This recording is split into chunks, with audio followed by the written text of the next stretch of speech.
The Chessmen of Mars by Edgar R. Burroughs. Read and published by Audiobook Library. If you enjoy audiobooks, consider subscribing and turning on notifications to stay updated.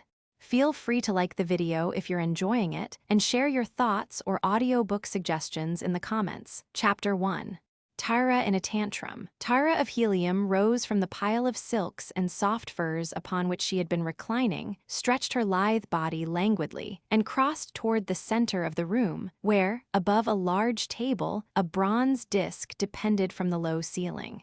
Her carriage was that of health and physical perfection, the effortless harmony of faultless coordination. A scarf of silken gossamer crossing over one shoulder was wrapped about her body. Her black hair was piled high upon her head.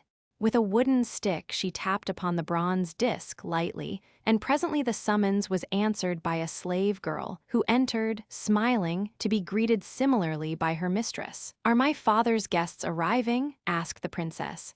"Yes, Tara of Helium, they come," replied the slave. "I have seen Cantos Can, overlord of the navy, and Prince Sorin of Tarth, and Jor Cantos, son of Cantos Can." She shot a roguish glance at her mistress as she mentioned Jor Cantos' name, and, "Oh, there were others, many have come." "The bath, then, Uthia," said her mistress. "And why, Uthia," she added, "do you look thus and smile when you mention the name of Jor Cantos?" The slave girl laughed gaily. "It is so plain to all that he worships you," she replied. "It is not plain to me," said Tara of Helium. "He is the friend of my brother Carthoris, and so he is here much, but not to see me. It is his friendship for Carthoris that brings him thus often to the palace of my father. But Carthoris is hunting in the north with Talu, Jedak of Akkar," Uthia reminded her. "My bath, Uthia," cried Tara of Helium. "That tongue of yours will bring you to some misadventure yet." "The bath is ready, Tara of Helium," the girl responded, her eyes still twinkling with merriment, for she well knew that in the heart of her mistress was no anger that could displace the love of the princess for her slave. Preceding the daughter of the warlord, she opened the door of an adjoining room where lay the bath, a gleaming pool of scented water in a marble basin.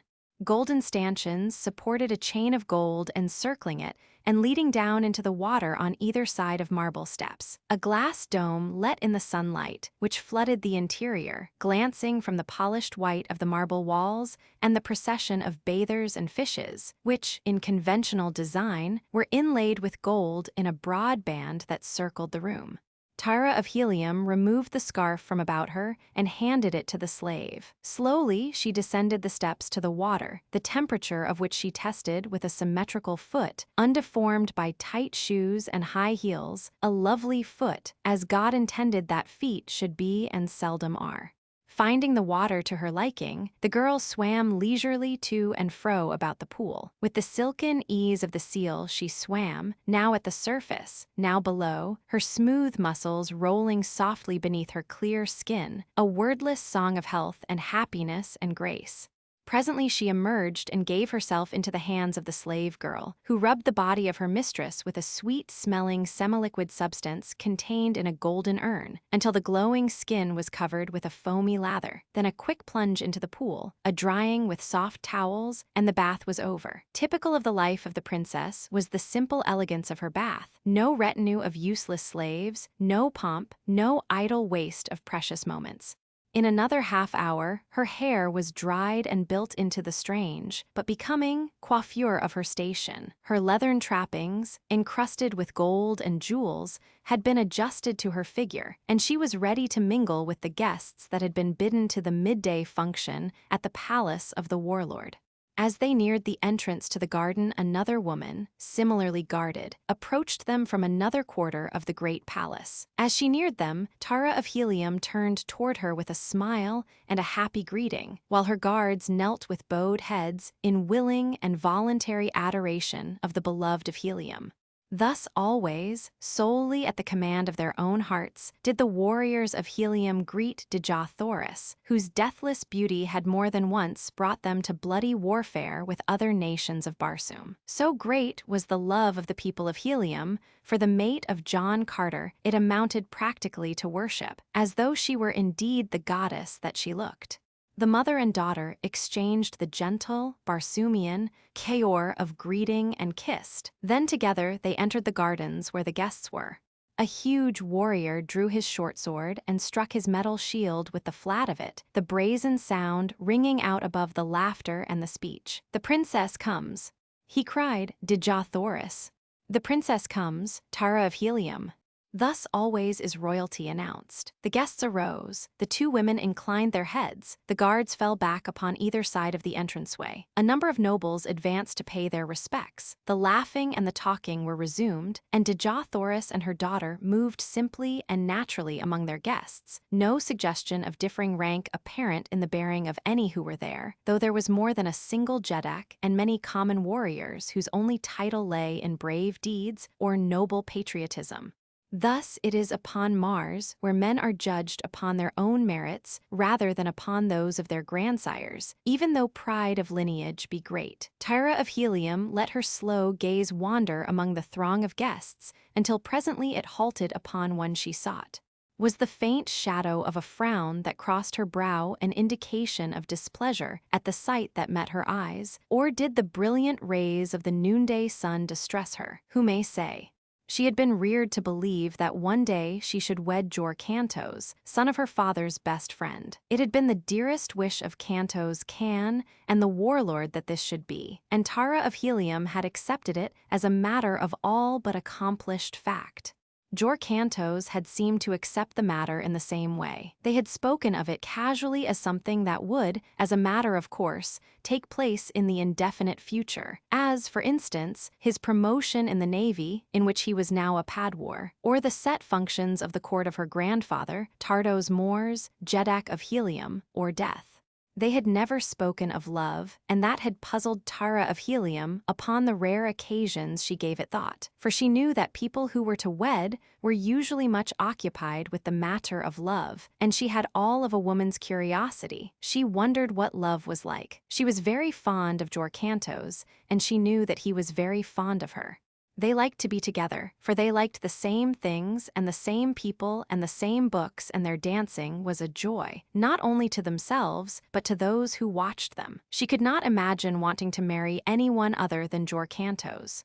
So perhaps it was only the sun that made her brows contract just the tiniest bit at the same instant that she discovered Jor Cantos sitting in earnest conversation with Alvia Marthais, daughter of the Jed of Haster. It was Jor Cantos' duty immediately to pay his respects to Dejah Thoris and Tara of Helium, but he did not do so, and presently the daughter of the warlord frowned indeed. She looked long at Alvia Marthais, and though she had seen her many times before and knew her well, she looked at her today through new eyes that saw, apparently for the first time, that the girl from Haster was noticeably beautiful even among those other beautiful women of Helium. Tara of Helium was disturbed. She attempted to analyze her emotions, but found it difficult. Alvia Marthais was her friend, she was very fond of her, and she felt no anger toward her. Was she angry with Jor Cantos? No, she finally decided that she was not. It was merely surprise, then, that she felt, surprise that Jor Cantos could be more interested in another than in herself. She was about to cross the garden and join them when she heard her father's voice directly behind her. "Tara of Helium," he called, and she turned to see him approaching with a strange warrior whose harness and metal bore devices with which she was unfamiliar. Even among the gorgeous trappings of the men of Helium and the visitors from distant empires, those of the stranger were remarkable for their barbaric splendor. The leather of his harness was completely hidden beneath ornaments of platinum thickly set with brilliant diamonds, as were the scabbards of his swords and the ornate holster that held his long Martian pistol. Moving through the sunlit garden at the side of the great warlord, the scintillant rays of his countless gems enveloping him as in an aureole of light imparted to his noble figure a suggestion of godliness. "Tara of Helium, I bring you Gahan, Jed of Gathol," said John Carter, after the simple Barsoomian custom of presentation. "Chaor, Gahan, Jed of Gathol," returned Tara of Helium. "My sword is at your feet, Tara of Helium," said the young chieftain. The warlord left them, and the two seated themselves upon an ursite bench beneath a spreading sorapus tree. "Far Gathol," mused the girl. Ever in my mind has it been connected with mystery and romance and the half-forgotten lore of the ancients. I cannot think of Gathol as existing today, possibly because I have never before seen a Gatholian. And perhaps, too, because of the great distance that separates Helium and Gathol, as well as the comparative insignificance of my little free city, which might easily be lost in one corner of mighty Helium, added Gahan. But what we lack in power we make up in pride, he continued, laughing. We believe ours the oldest inhabited city upon Barsoom. It is one of the few that has retained its freedom, and this despite the fact that its ancient diamond mines are the richest known and, unlike practically all the other fields, are today apparently as inexhaustible as ever. Tell me of Gathol, urged the girl. The very thought fills me with interest, nor was it likely that the handsome face of the young Jed detracted anything from the glamour of far Gathol. Nor did Gahan seem displeased with the excuse for further monopolizing the society of his fair companion. His eyes seemed chained to her exquisite features, from which they moved no further than to a rounded breast, part hid beneath its jeweled covering, a naked shoulder, or the symmetry of a perfect arm, resplendent in bracelets of barbaric magnificence. Your ancient history has doubtless told you that Gathol was built upon an island in Thraxias, mightiest of the 5 oceans of old Barsoom. As the ocean receded, Gathol crept down the sides of the mountain, the summit of which was the island upon which she had been built. Until today, she covers the slopes from summit to base, while the bowels of the great hill are honeycombed with the galleries of her mines. Entirely surrounding us is a great salt marsh, which protects us from invasion by land, while the rugged and oft-times vertical topography of our mountain renders the landing of hostile airships a precarious undertaking. That, and your brave warriors, suggested the girl. Gahan smiled. We do not speak of that except to enemies, he said, and then with tongues of steel rather than of flesh. But what practice in the art of war has a people which nature has thus protected from attack? Asked Tara of Helium, who had liked the young Jed's answer to her previous question, but yet in whose mind persisted a vague conviction of the possible effeminacy of her companion, induced, doubtless, by the magnificence of his trappings and weapons, which carried a suggestion of splendid show rather than grim utility. My country extends from Polydona north 10 karads, and from the 10th karad west of Hors to the 20th west, including thus 1,000,000 square hods, the greater proportion of which is fine grazing land, where run our great herds of thoats and zitidars. Surrounded as we are by predatory enemies, our herdsmen must indeed be warriors, or we should have no herds, and you may be assured they get plenty of fighting. Then there is our constant need of workers in the mines. The Gatholians consider themselves a race of warriors, and as such prefer not to labor in the mines. The law is, however, that each male Gatholian shall give an hour a day in labor to the government. That is practically the only tax that is levied upon them. They prefer, however, to furnish a substitute to perform this labor, and as our own people will not hire out for labor in the mines, it has been necessary to obtain slaves. And I do not need to tell you that slaves are not won without fighting. We sell these slaves in the public market, the proceeds going, half and half, to the government and the warriors who bring them in. The purchasers are credited with the amount of labor performed by their particular slaves. At the end of a year, a good slave will have performed the labor tax of his master for 6 years, and if slaves are plentiful, he is freed and permitted to return to his own people. You fight in platinum and diamonds, asked Tara, indicating his gorgeous trappings with a quizzical smile. Gahan laughed.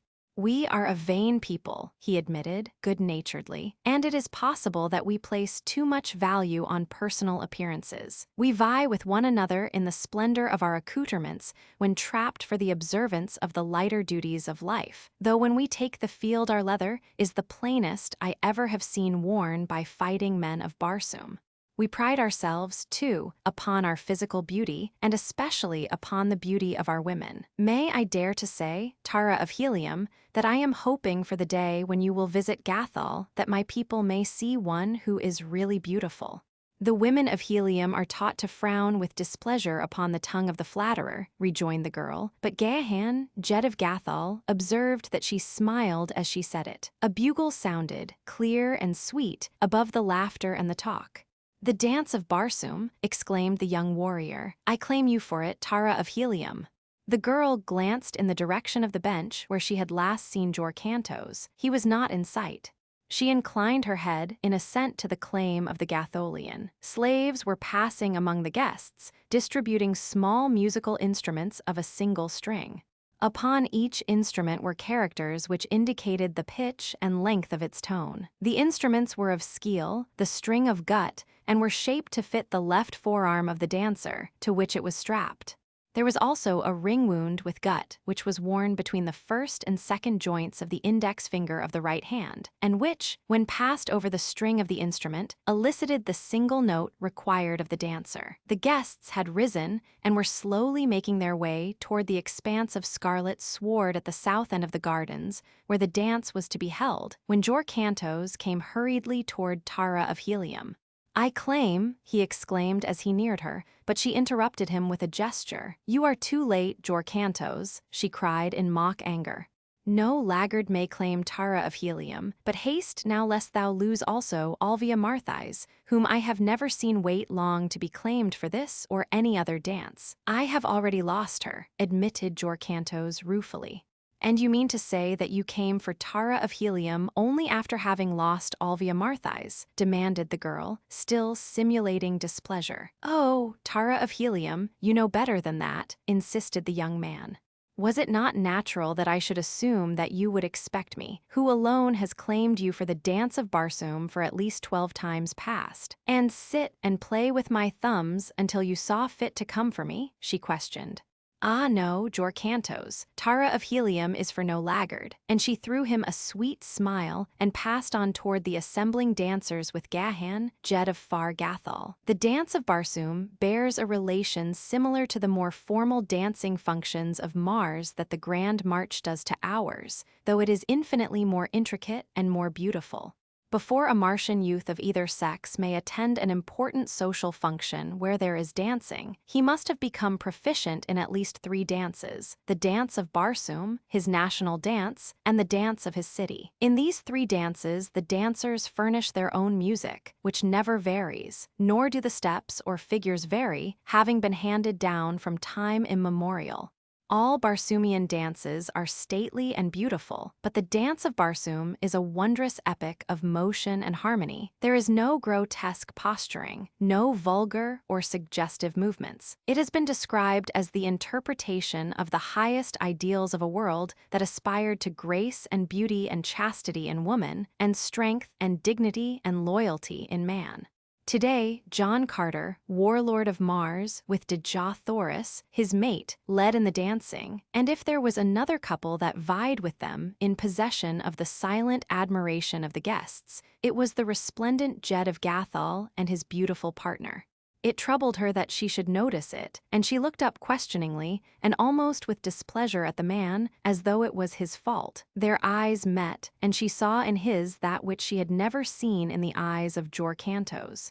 It was at the very end of the dance, and they both stopped suddenly with the music and stood there looking straight into each other's eyes. It was Gahan of Gathol who spoke first. "Tara of Helium, I love you," he said. The girl drew herself to her full height. "The of Gathol forgets himself," she exclaimed haughtily. "The of Gathol would forget everything, but you, Tara of Helium," he replied. Fiercely, he pressed the soft hand that he still retained from the last position of the dance. "I love you, Tara of Helium," he repeated. "Why should your ears refuse to hear what your eyes?" But just now did not refuse to see and answer. "What meanest thou?" she cried. "Are the men of Gathol such boors then?" "They are neither boors nor fools," he replied quietly. "They know when they love a woman, and when she loves them." Tara of Helium stamped her little foot in anger. "Go," she said, "before it is necessary to acquaint my father with the dishonor of his guest." She turned and walked away. "Wait," cried the man. "Just another word. Of apology?" she asked. "Of prophecy," he said. "I do not care to hear it," replied Tara of Helium, and left him standing there. She was strangely unstrung, and shortly thereafter returned to her own quarter of the palace, where she stood for a long time by a window looking out beyond the scarlet tower of Greater Helium toward the northwest. Presently, she turned angrily away. "I hate him," she exclaimed aloud. "Whom?" inquired the privileged Uthia. Tara of Helium stamped her foot. "That ill-mannered boor, the Jet of Gathol," she replied. Uthia raised her slim brows. At the stamping of the little foot, a great beast rose from the corner of the room and crossed to Tara of Helium, where it stood looking up into her face. She placed her hand upon the ugly head. "Dear old Woola," she said, "no love could be deeper than yours, yet it never offends. Would that men might pattern themselves after you." Chapter 2, At the Gale's Mercy. Tara of Helium did not return to her father's guests, but awaited in her own apartments the word from Jor Cantos, which she knew must come, begging her to return to the gardens. She would then refuse, haughtily. But no appeal came from Jor Cantos. At first Tara of Helium was angry, then she was hurt, and always she was puzzled. She could not understand. Occasionally she thought of the Jet of Gathol, and then she would stamp her foot, for she was very angry indeed with Gahan. The presumption of the man. He had insinuated that he read love for him in her eyes. Never had she been so insulted and humiliated. Never had she so thoroughly hated a man. Suddenly she turned toward Uthia. "My flying leather," she commanded. "But the guests," exclaimed the slave girl. "Your father, the warlord, will expect you to return. He will be disappointed," snapped Tara of Helium. The slave hesitated. "He does not approve of your flying alone," she reminded her mistress. The young princess sprang to her feet and seized the unhappy slave by the shoulders, shaking her. "You are becoming unbearable, Uthia," she cried. "Soon there will be no alternative than to send you to the public slave market. Then possibly you will find a master to your liking." Tears came to the soft eyes of the slave girl. "It is because I love you, my princess," she said softly. Tara of Helium melted. She took the slave in her arms and kissed her. "I have the disposition of a thoat, Uthia," she said. "Forgive me. I love you, and there is nothing that I would not do for you, and nothing would I do to harm you. Again, as I have so often in the past, I offer you your freedom." "I do not wish my freedom if it will separate me from you, Tara of Helium," replied Uthia. "I am happy here with you. I think that I should die without you." Again the girls kissed. "And you will not fly alone, then?" questioned the slave. Tara of Helium laughed and pinched her companion. "You persistent little pest," she cried. "Of course I shall fly. Does not Tara of Helium always do that which pleases her?" Uthia shook her head sorrowfully. "Alas, she does," she admitted. "Iron is the warlord of Barsoom to the influences of all but two. In the hands of Dejothoris and Tara of Helium, he is as potter's clay." "Then run and fetch my flying leather like the sweet slave you are," directed the mistress. Far out across the ochre sea bottoms, beyond the twin cities of Helium, raced the swift flyer of Tara of Helium. Thrilling to the speed and the buoyancy and the obedience of the little craft, the girl drove toward the northwest. Why she should choose that direction, she did not pause to consider. Perhaps because in that direction lay the least known areas of Barsoom, and, ergo, romance, mystery, and adventure. In that direction also lay far Gathol, but to that fact she gave no conscious thought. She did, however, think occasionally of the Jed of that distant kingdom, but the reaction to these thoughts was scarcely pleasurable. They still brought a flush of shame to her cheeks and a surge of angry blood to her heart. She was very angry with the Jed of Gathol, and though she should never see him again, she was quite sure that hate of him would remain fresh in her memory forever. Mostly her thoughts revolved about another, Jor Cantos. And when she thought of him, she thought also of Alvia Marthais of Haster. Tara of Helium thought that she was jealous of the fair Alvia, and it made her very angry to think that. She was angry with Jor Cantos and herself, but she was not angry at all with Alvia Marthais, whom she loved, and so of course she was not jealous really. The trouble was that Tara of Helium had failed for once to have her own way. Jor Cantos had not come running like a willing slave when she had expected him, and here was the nub of the whole thing. Gahan, Jed of Gathol, a stranger, had been a witness to her humiliation. He had seen her unclaimed at the beginning of a great function, and he had had to come to her rescue to save her, as he doubtless thought, from the inglorious fate of a wallflower. At the recurring thought, Tara of Helium could feel her whole body burning with scarlet shame, and then she went suddenly white and cold with rage, whereupon she turned her flyer about so abruptly that she was all but torn from her lashings upon the flat, narrow deck. She reached home just before dark. The guests had departed. Quiet had descended upon the palace. An hour later she joined her father and mother at the evening meal. "You deserted us, Tara of Helium," said John Carter. "It is not what the guests of John Carter should expect." "They did not come to see me," replied Tara of Helium. "I did not ask them." "They were no less your guests," replied her father. The girl rose and came and stood beside him and put her arms about his neck. "My proper old Virginian," she cried, rumpling his shock of black hair. "In Virginia you would be turned over your father's knee and spanked," said the man, smiling. She crept into his lap and kissed him. "You do not love me any more," she announced. "No one loves me," but she could not compose her features into a pout because bubbling laughter insisted upon breaking through. "The trouble is there are too many who love you," he said. "And now there is another." "Indeed." She cried, "What do you mean?" "Gahan of Gathol has asked permission to woo you." The girl sat up very straight and tilted her chin in the air. "I would not wed with a walking diamond mine," she said. "I will not have him." "I told him as much," replied her father, "and that you were as good as betrothed to another. He was very courteous about it, but at the same time he gave me to understand that he was accustomed to getting what he wanted and that he wanted you very much. I suppose it will mean another war. Your mother's beauty kept Helium at war for many years, and, well, Tara of Helium, if I were a young man I should doubtless be willing to set all Barsoom afire to win you, as I still would to keep your divine mother." And he smiled across the Sarapis table and its golden service at the undimmed beauty of Mars' most beautiful woman. "Our little girl should not yet be troubled with such matters," said Dejah. "Remember, John Carter, that you are not dealing with an Earth child, whose span of life would be more than half completed before a daughter of Barsoom reached actual maturity." "But do not the daughters of Barsoom sometimes marry as early as 20? He insisted. "Yes, but they will still be desirable in the eyes of men after 40 generations of Earth folk have returned to dust. There is no hurry, at least, upon Barsoom. We do not fade and decay here as you tell me those of your planet do, though you, yourself, belie your own words. When the time seems proper, Tara of Helium shall wed with Jorcantos, and until then let us give the matter no further thought." "No," said the girl, "the subject irks me, and I shall not marry Jorcantos or another. I do not intend to wed." Her father and mother looked at her and smiled. "When Gahan of Gathol returns he may carry you off," said the former. "He has gone?" asked the girl. "His flyer departs for Gathol in the morning," John Carter replied. "I have seen the last of him then," remarked Tara of Helium with a sigh of relief.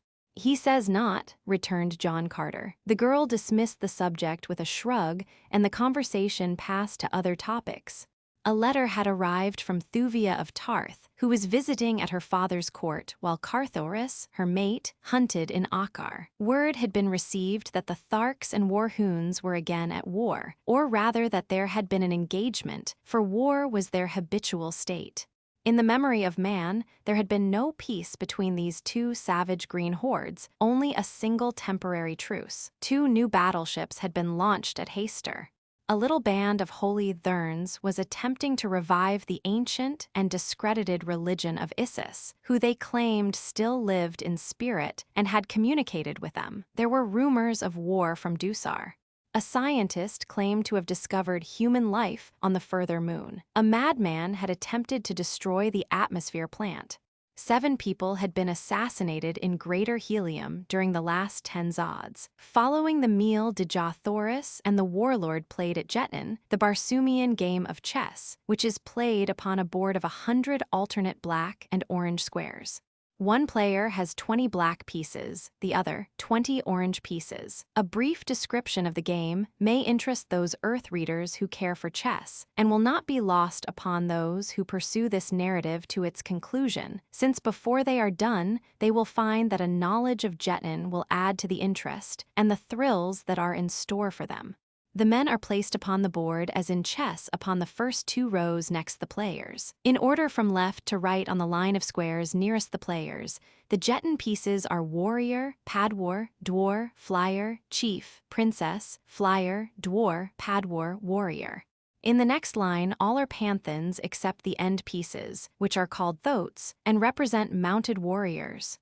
The game is won when a player places any of his pieces on the same square with his opponent's princess, or when a chief takes a chief. It is drawn when a chief is taken by any opposing piece other than the opposing chief, or when both sides have been reduced to 3 pieces, or less, of equal value, and the game is not terminated in the following 10 moves, 5 apiece.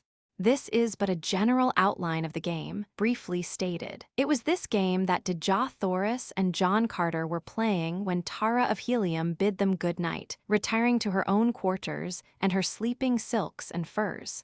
"Until morning, my beloved," she called back to them as she passed from the apartment, nor little did she guess, nor her parents, that this might indeed be the last time that they would ever set eyes upon her. The morning broke dull and gray. Ominous clouds billowed restlessly and low. Beneath them, torn fragments scudded toward the northwest. From her window, Tara of Helium looked out upon this unusual scene. Dense clouds seldom overcast the Barsoomian sky. At this hour of the day, it was her custom to ride one of those small thoats that are the saddle animals of the red Martians, but the sight of the billowing clouds lured her to a new adventure. Uthia still slept, and the girl did not disturb her. Instead, she dressed quietly and went to the hangar upon the roof of the palace directly above her quarters, where her own swift flyer was housed. She had never driven through the clouds. It was an adventure that always she had longed to experience. The wind was strong, and it was with difficulty that she maneuvered the craft from the hangar without accident, but once away it raced swiftly out above the twin cities. The buffeting winds caught and tossed it, and the girl laughed aloud in sheer joy of the resultant thrills. She handled the little ship like a veteran, though few veterans would have faced the menace of such a storm in so light a craft. Swiftly she rose toward the clouds, racing with the scudding streamers of the storm-swept fragments, and a moment later she was swallowed by the dense masses billowing above. Here was a new world, a world of chaos unpeopled except for herself, but it was a cold, damp, lonely world, and she found it depressing after the novelty of it had been dissipated by an overpowering sense of the magnitude of the forces surging about her. Suddenly, she felt very lonely and very cold and very little. Hurriedly, therefore, she rose until presently her craft broke through into the glorious sunlight that transformed the upper surface of the somber element into rolling masses of burnished silver. Here it was still cold, but without the dampness of the clouds, and in the eye of the brilliant sun her spirits rose with the mounting needle of her altimeter. Gazing at the clouds, now far beneath, the girl experienced the sensation of hanging stationary in mid-heaven, but the whirring of her propeller, the wind beating upon her, the high figures that rose and fell beneath the glass of her speedometer, these told her that her speed was terrific. It was then that she determined to turn back. The first attempt she made above the clouds, but it was unsuccessful. To her surprise, she discovered that she could not even turn against the high wind, which rocked and buffeted the frail craft. Then she dropped swiftly to the dark and windswept zone between the hurtling clouds and the gloomy surface of the shadowed ground. Here she tried again to force the nose of the flyer back toward Helium, but the tempest seized the frail thing and hurled it remorselessly about, rolling it over and over and tossing it as it were a cork in a cataract. At last the girl succeeded in righting the flyer, perilously close to the ground. Never before had she been so close to death, yet she was not terrified. Her coolness had saved her, that and the strength of the deck lashings that held her. Traveling with the storm she was safe, but where was it bearing her? She pictured the apprehension of her father and mother when she failed to appear at the morning meal. They would find her flyer missing, and they would guess that somewhere in the path of the storm, it lay a wrecked and tangled mass upon her dead body. And then brave men would go out in search of her, risking their lives, and that lives would be lost in the search, she knew, for she realized now that never in her lifetime had such a tempest raged upon Barsoom. She must turn back. She must reach Helium before her mad lust for thrills had cost the sacrifice of a single courageous life. She determined that greater safety and likelihood of success lay above the clouds, and once again she rose through the chilling, wind-tossed vapor. Her speed again was terrific, for the wind seemed to have increased rather than to have lessened. She sought gradually to check the swift flight of her craft, but though she finally succeeded in reversing her motor, the wind but carried her on as it would. Then it was that Tara of Helium lost her temper. Had her world not always bowed in acquiescence to her every wish? What were these elements that they dared to thwart her? She would demonstrate to them that the daughter of the warlord was not to be denied. They would learn that Tara of Helium might not be ruled even by the forces of nature.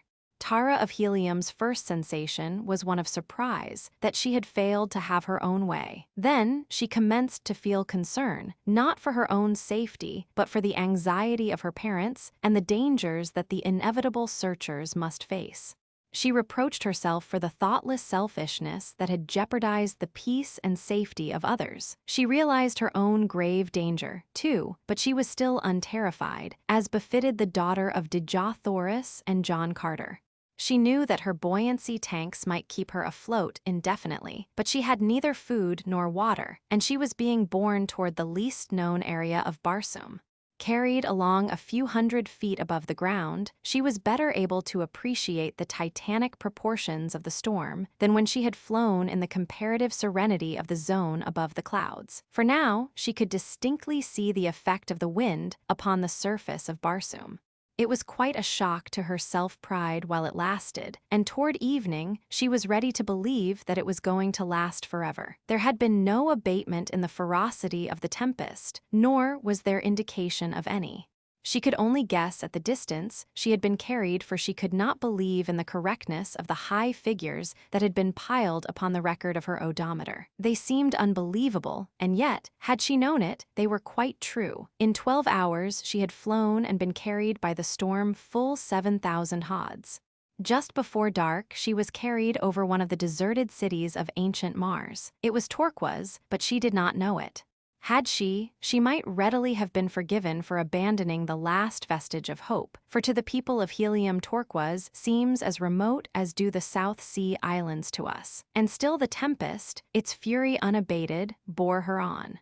All that night she hurtled through the dark beneath the clouds, or rose to race through the moonlit void beneath the glory of Barsoom's 2 satellites. She was cold and hungry and altogether miserable, but her brave little spirit refused to admit that her plight was hopeless, even though reason proclaimed the truth.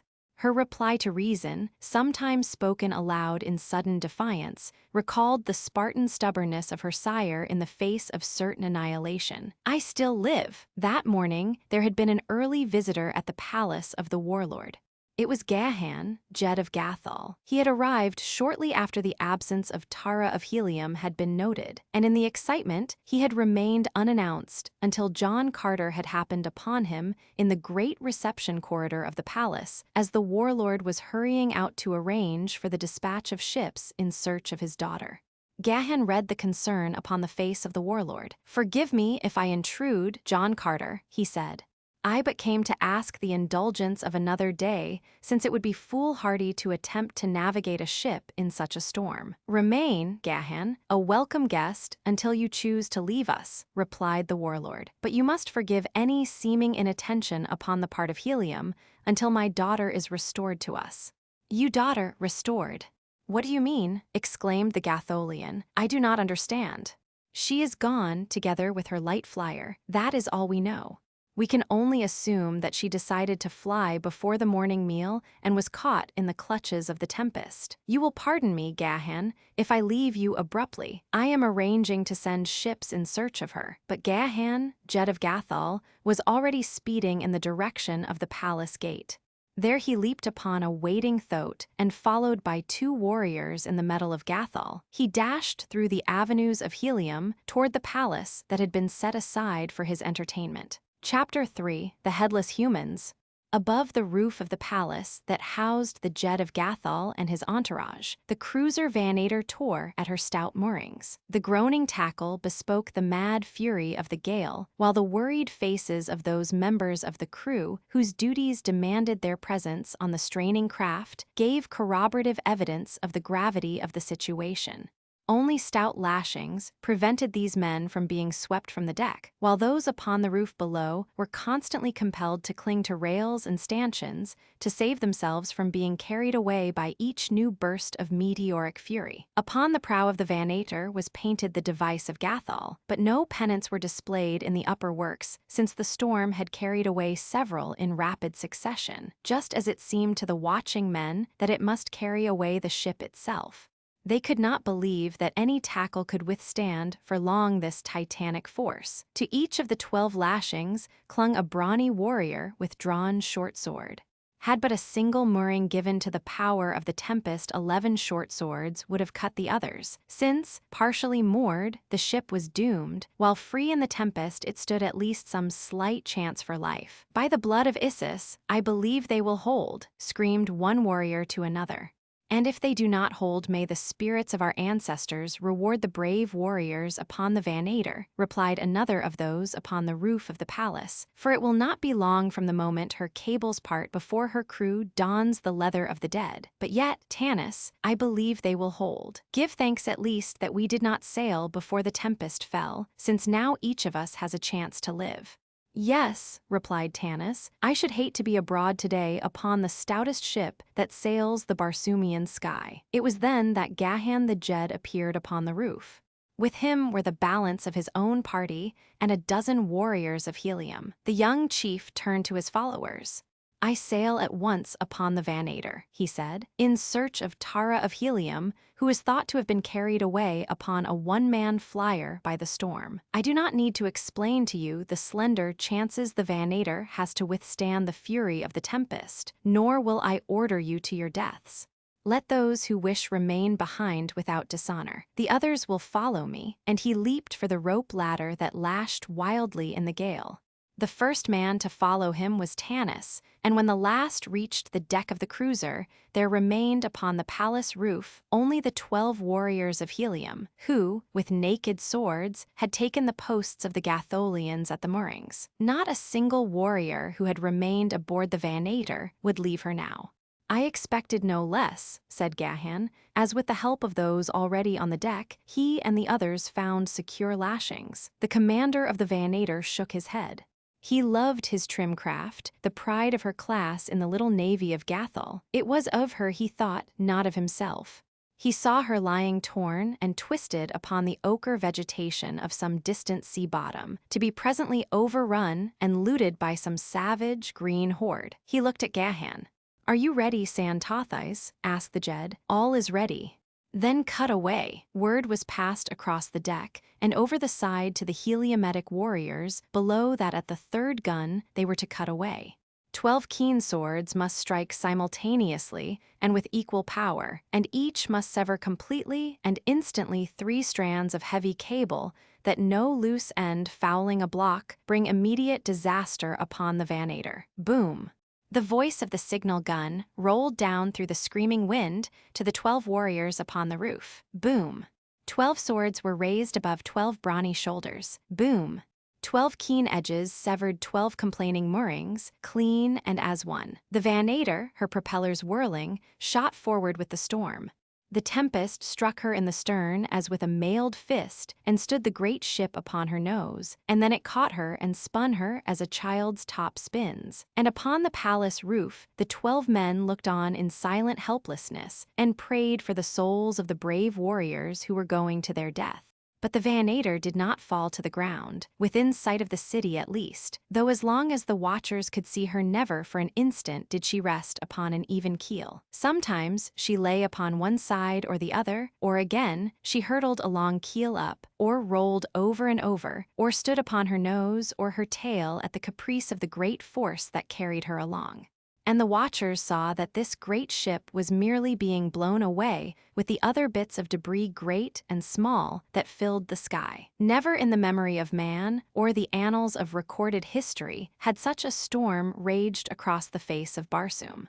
And in another instant was the Vannator forgotten as the lofty, scarlet tower that had marked Lesser Helium for ages crashed to ground, carrying death and demolition upon the city beneath. Panic reigned. A fire broke out in the ruins. The city's every force seemed crippled, and it was then that the warlord ordered the men that were about to set forth in search of Tara of Helium to devote their energies to the salvation of the city. For he too had witnessed the start of the Vannator and realized the futility of wasting men who were needed sorely if Lesser Helium was to be saved from utter destruction. Shortly after noon of the second day, the storm commenced to abate, and before the sun went down, the little craft upon which Tara of Helium had hovered between life and death these many hours drifted slowly before a gentle breeze above a landscape of rolling hills that once had been lofty mountains upon a Martian continent. The girl was exhausted from loss of sleep, from lack of food and drink, and from the nervous reaction consequent to the terrifying experiences through which she had passed. In the near distance, just topping an intervening hill, she caught a momentary glimpse of what appeared to be a dome-capped tower. Quickly, she dropped the flyer until the hill shut it off from the view of the possible occupants of the structure she had seen. The tower meant to her the habitation of man, suggesting the presence of water and, perhaps, of food. If the tower was the deserted relic of a bygone age, she would scarcely find food there, but there was still a chance that there might be water. If it was inhabited, then must her approach be cautious, for only enemies might be expected to abide in so far distant a land. Tara of Helium knew that she must be far from the twin cities of her grandfather's empire, but had she guessed within even 1,000 hods of the reality, she had been stunned by realization of the utter hopelessness of her state. Keeping the craft low, for the buoyancy tanks were still intact, the girl skimmed the ground until the gently moving wind had carried her to the side of the last hill that intervened between her and the structure she had thought a man-built tower. Here she brought the flyer to the ground among some stunted trees, and dragging it beneath one where it might be somewhat hidden from craft passing above, she made it fast and set forth to reconnoiter. Like most women of her class, she was armed only with a single slender blade, so that in such an emergency as now confronted her, she must depend almost solely upon her cleverness in remaining undiscovered by enemies.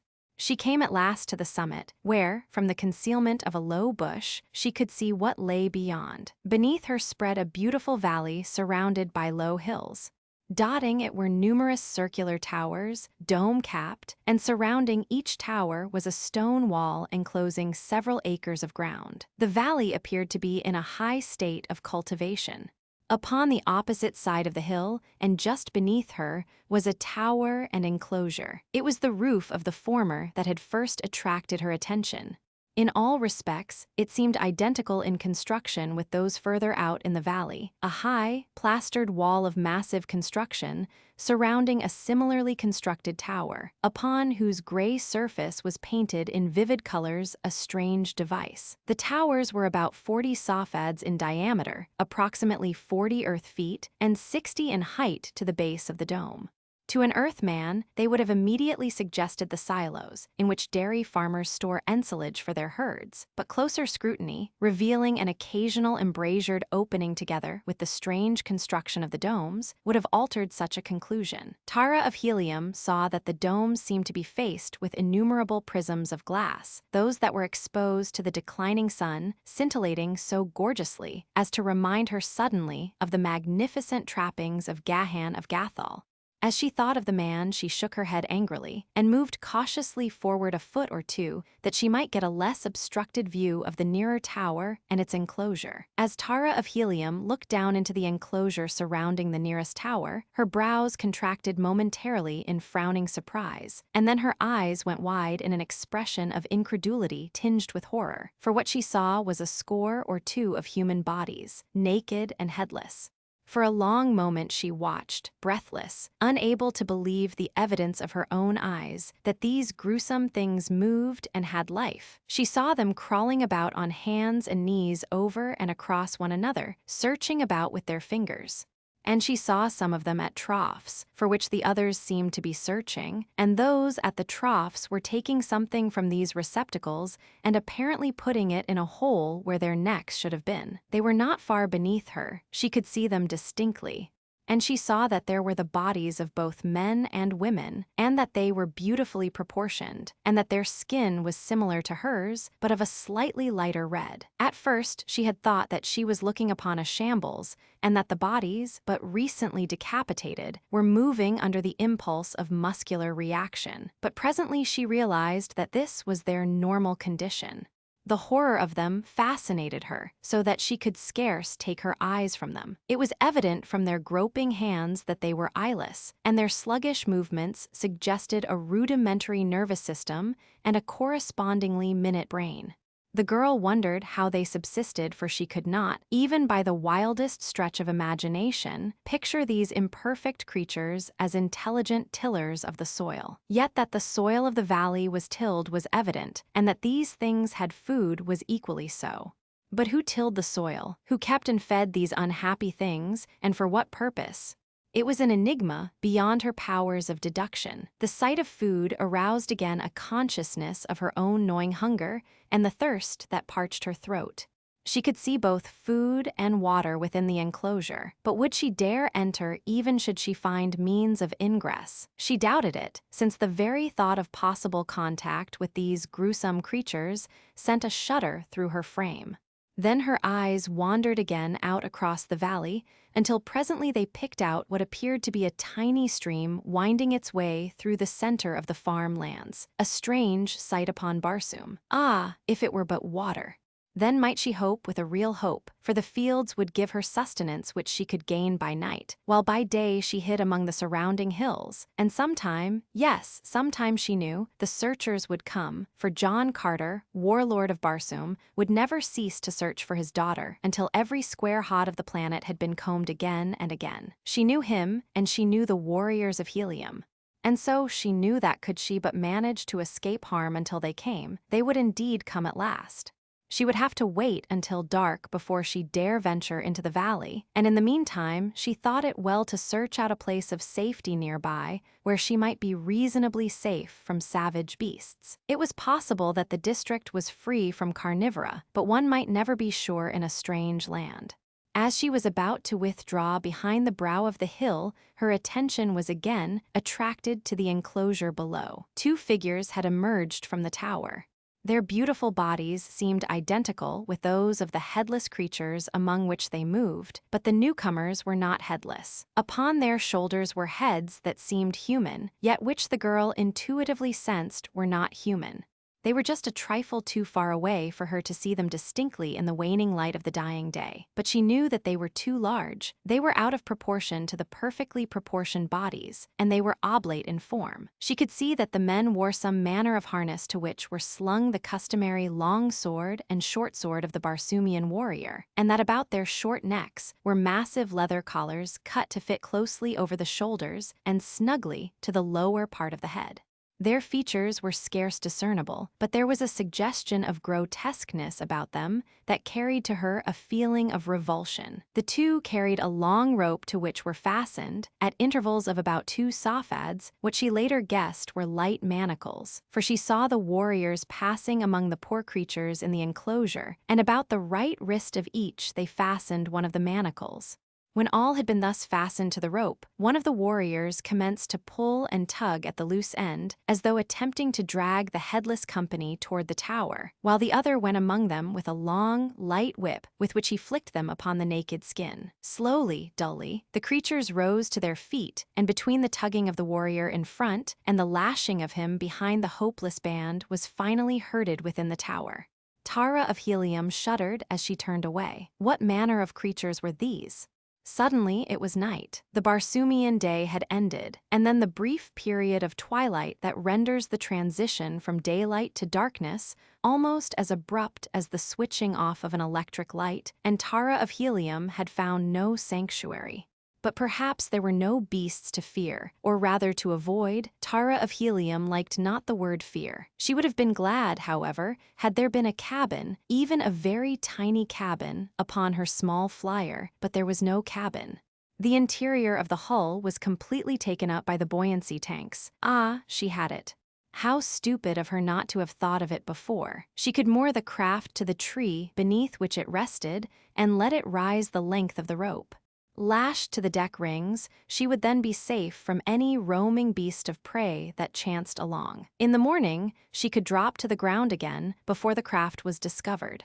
As Tara of Helium crept over the brow of the hill down toward the valley, her presence was hidden by the darkness of the night from the sight of any chance observer who might be loitering by a window in the nearby tower. Cluros, the farther moon, was just rising above the horizon to commence his leisurely journey through the heavens. 8 zods later he would set, a trifle over 19.5 Earth hours, and during that time Thuria, his vivacious mate, would have circled the planet twice and be more than halfway around on her third trip. She had but just set. It would be more than 3.5 hours before she shot above the opposite horizon to hurtle, swift and low, across the face of the dying planet. During this temporary absence of the mad moon Tara of Helium hoped to find both food and water, and gain again the safety of her flyer's deck. She groped her way through the darkness, giving the tower and its enclosure as wide a berth as possible. Sometimes she stumbled, for in the long shadows cast by the rising Cluros objects were grotesquely distorted, though the light from the moon was still not sufficient to be of much assistance to her. Nor, as a matter of fact, did she want light. She could find the stream in the dark by the simple expedient of going downhill until she walked into it, and she had seen that bearing trees and many crops grew throughout the valley, so that she would pass food in plenty. Ere she reached the stream, if the moon showed her the way more clearly and thus saved her from an occasional fall, he would, too, show her more clearly to the strange denizens of the towers, and that, of course, must not be. Could she have waited until the following night conditions would have been better, since Cluros would not appear in the heavens at all, and so, during Thuria's absence, utter darkness would reign. But the pangs of thirst and the gnawing of hunger could be endured no longer with food and drink both in sight, and so she had decided to risk discovery rather than suffer longer. In this latter, she met with almost immediate success, for the very third tree beneath which she halted was heavy with ripe fruit. Never, thought Tara of Helium, had aught so delicious impinged upon her palate, and yet it was naught else than the almost tasteless USA, which is considered to be palatable only after having been cooked and highly spiced. It grows easily with little irrigation, and the trees bear abundantly. The fruit, which ranks high in food value, is one of the staple foods of the less well-to-do, and because of its cheapness and nutritive value, forms one of the principal rations of both armies and navies upon Barsoom, a use which has won for it a Martian sobriquet which, freely translated into English, would be the fighting potato. The girl was wise enough to eat but sparingly, but she filled her pocket pouch with the fruit before she continued upon her way. Replacing her sandals, she sought among the growing track near the stream for whatever edible berries or tubers might be planted there, and found a couple of varieties that could be eaten raw. With these, she replaced some of the USA in her pocket pouch, not only to ensure a variety, but because she found them more palatable. Occasionally, she returned to the stream to drink, but each time moderately. Always were her eyes and ears alert for the first signs of danger, but she had neither seen nor heard aught to disturb her. And presently the time approached when she felt she must return to her flyer, lest she be caught in the revealing light of low-swinging Thuria. She dreaded leaving the water, for she knew that she must become very thirsty before she could hope to come again to the stream. If she only had some little receptacle in which to carry water, even a small amount would tide her over until the following night. But she had nothing, and so she must content herself as best she could with the juices of the fruit and tubers she had gathered. After a last drink at the stream, the longest and deepest she had allowed herself, she rose to retrace her steps toward the hills. But even as she did so, she became suddenly tense with apprehension. What was that? She could have sworn that she saw something move in the shadows beneath a tree not far away. For a long minute the girl did not move. She scarce breathed. Her eyes remained fixed upon the dense shadows below the tree, her ears strained through the silence of the night. A low moaning came down from the hills where her flyer was hidden. She knew it well, the weird note of the hunting banth. And the great carnivore lay directly in her path, but he was not so close as this other thing, hiding there in the shadows just a little way off. What was it? It was the strain of uncertainty that weighed heaviest upon her. Had she known the nature of the creature lurking there, half its menace would have vanished. She cast quickly about her in search of some haven of refuge should the thing prove dangerous. Again arose the moaning from the hills, but this time closer. Almost immediately it was answered from the opposite side of the valley, behind her, and then from the distance to the right of her, and twice upon her left. Her eyes had found a tree, quite near. Slowly, and without taking her eyes from the shadows of that other tree, she moved toward the overhanging branches that might afford her sanctuary in the event of need. And, at her first move, a low growl rose from the spot she had been watching, and she heard the sudden moving of a big body. Simultaneously, the creature shot into the moonlight in full charge upon her, its tail erect, its tiny ears laid flat, its great mouth with its multiple rows of sharp and powerful fangs already yawning for its prey, its 10 legs carrying it forward in great leaps, and now from the beast's throat issued the frightful roar with which it seeks to paralyze its prey. It was a banth, the great, maned lion of Barsoom. Tara of Helium saw it coming and leaped for the tree toward which she had been moving, and the banth realized her intention and redoubled his speed. As his hideous roar awakened the echoes in the hills, so too it awakened echoes in the valley. But these echoes came from the living throats of others of his kind, until it seemed to the girl that fate had thrown her into the midst of a countless multitude of these savage beasts. Almost incredibly swift is the speed of a charging banth, and fortunate it was that the girl had not been caught farther in the open. As it was, her margin of safety was next to negligible, for as she swung nimbly to the lower branches the creature, in pursuit of her, crashed among the foliage almost upon her as it sprang upward to seize her. It was only a combination of good fortune and agility that saved her. A stout branch deflected the raking talons of the carnivore, but so close was the call that a giant forearm brushed her flesh in the instant before she scrambled to the higher branches. Baffled, the banth gave vent to his rage and disappointment in a series of frightful roars that caused the very ground to tremble, and to these were added the roarings and the growlings and the moanings of his fellows as they approached from every direction, in the hope of wresting from him whatever of his kill they could take by craft or prowess. She wondered now at the strange freak of fate that had permitted her to come down this far into the valley by night unharmed, but even more she wondered how she was to return to the hills. She knew that she would not dare venture it by night, and she guessed, too, that by day she might be confronted by even graver perils.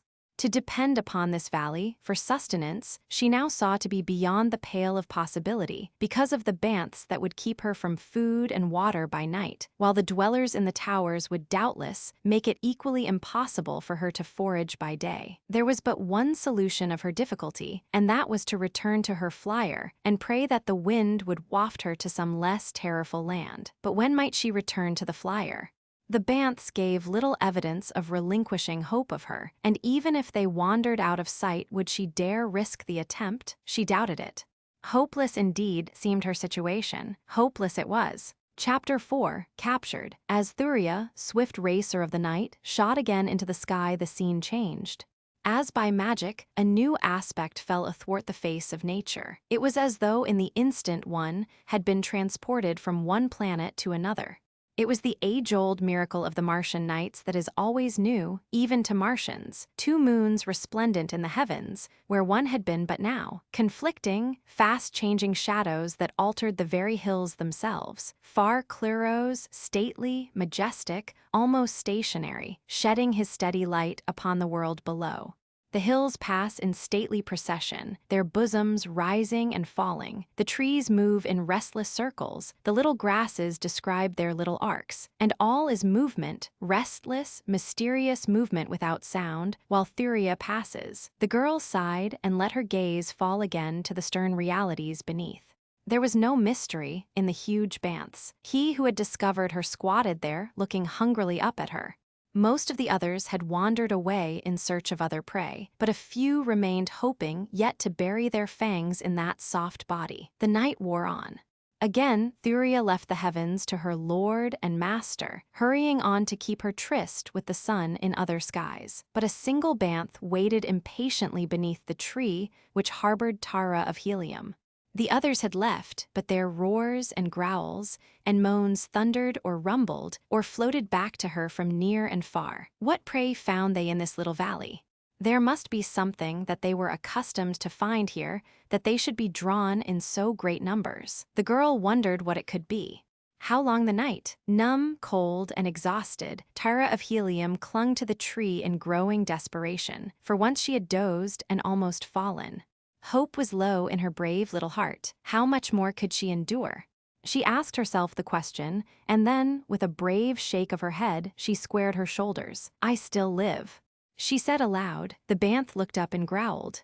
Came Thuria again, and after a while the great sun, a flaming lover, pursuing his heart's desire. And Cluros, the cold husband, continued his serene way, as placid as before his house had been violated by this hot Lothario. And now the sun and both moons rode together in the sky, lending their far mysteries to make weird the Martian dawn. Tara of Helium looked out across the fair valley that spread upon all sides of her. It was rich and beautiful, but even as she looked upon it, she shuddered, for to her mind came a picture of the headless things that the towers and the walls hid, those by day and the banths by night. Ah, was it any wonder that she shuddered? With the coming of the sun, the great Barsoomian lion rose to his feet.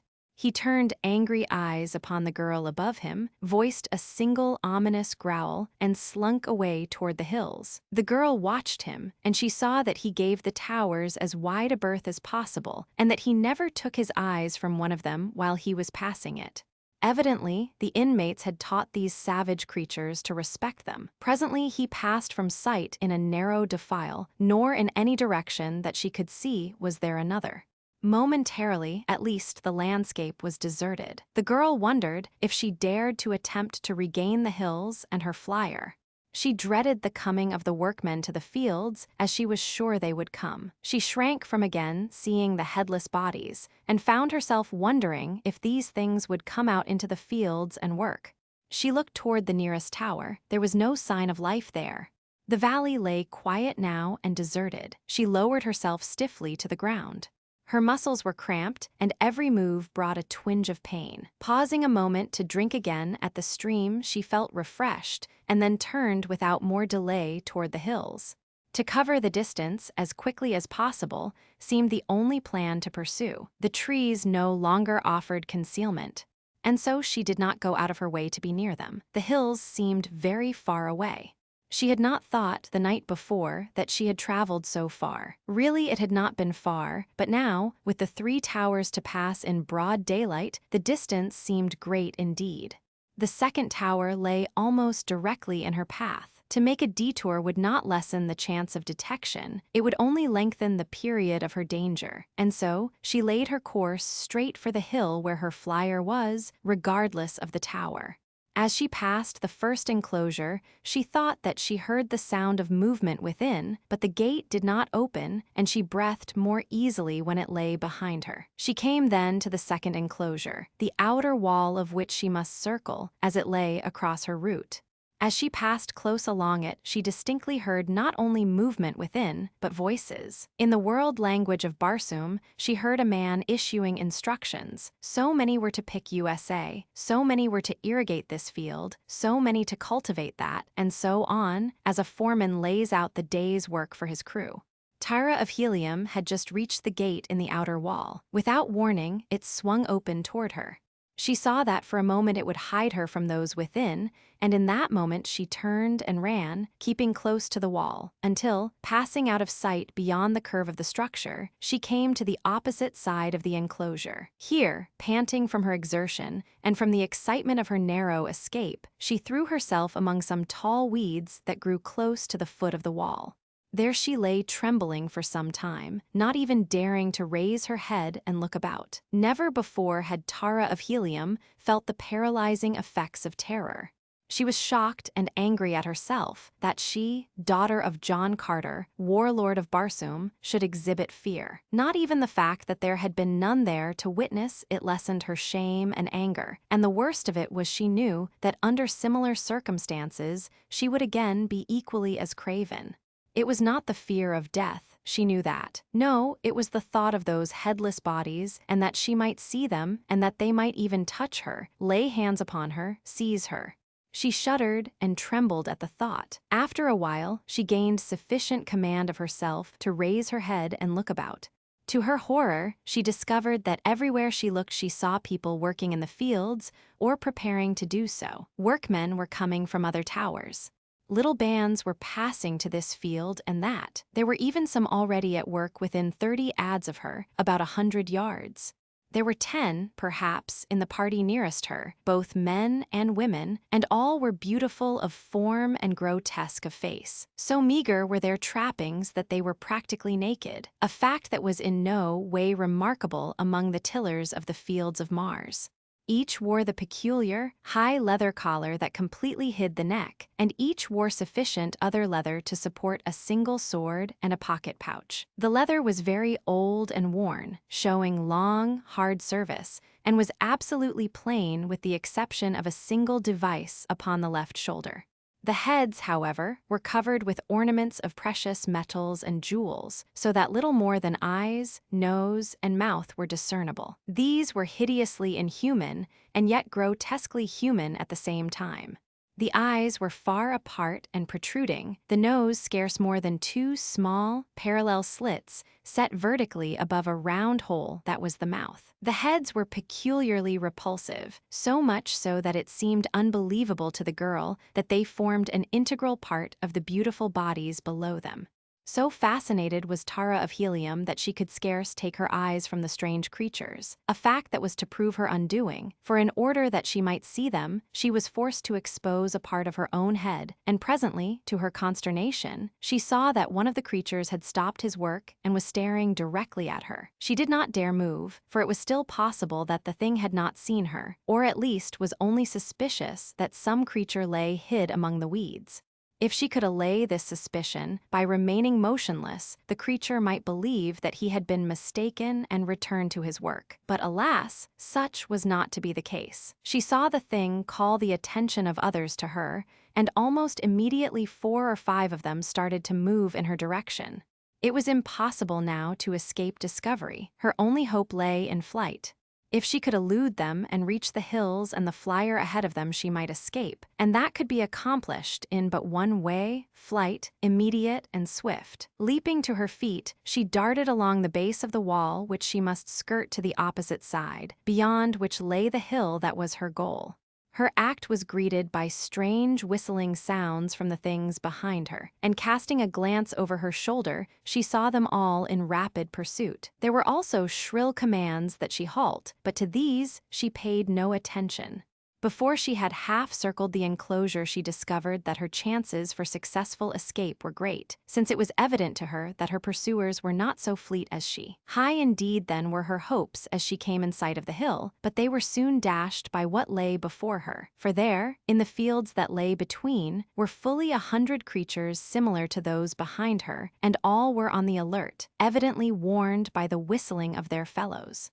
Instructions and commands were shouted to and fro, with the result that those before her spread roughly into a great half-circle to intercept her. And when she turned to the right, hoping to elude the net, she saw others coming from fields beyond, and to the left the same was true. But Tara of Helium would not admit defeat. Without once pausing, she turned directly toward the center of the advancing semicircle, beyond which lay her single chance of escape, and as she ran, she drew her long, slim dagger. Like her valiant sire, if die she must, she would die fighting. There were gaps in the thin line confronting her, and toward the widest of one of these she directed her course. The things on either side of the opening guessed her intent, for they closed in to place themselves in her path. This widened the openings on either side of them, and as the girl appeared almost to rush into their arms, she turned suddenly at right angles, ran swiftly in the new direction for a few yards, and then dashed quickly toward the hill again. Now only a single warrior, with a wide gap on either side of him, barred her clear way to freedom, though all the others were speeding as rapidly as they could to intercept her. If she could pass this one without too much delay, she could escape, of that she was certain. Her every hope hinged on this. The creature before her realized it, too, for he moved cautiously, though swiftly, to intercept her, as a rugby fullback might maneuver in the realization that he alone stood between the opposing team and a touchdown. In one hand was his sword, but a voice arose, crying in tones of authority, "Take her alive! Do not harm her." Instantly, the fellow returned his sword to its scabbard, and then Tara of Helium was upon him. Straight for that beautiful body she sprang, and in the instant that the arms closed to seize her, her sharp blade drove deep into the naked chest. The impact hurled them both to the ground, and as Tara of Helium sprang to her feet again, she saw, to her horror, that the loathsome head had rolled from the body and was now crawling away from her on 6 short, spider-like legs.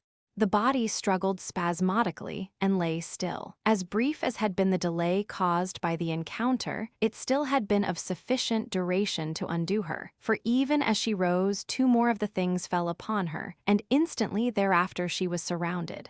Her blade sank once more into naked flesh, and once more a head rolled free and crawled away. Then they overpowered her, and in another moment she was surrounded by fully 100 of the creatures, all seeking to lay hands upon her.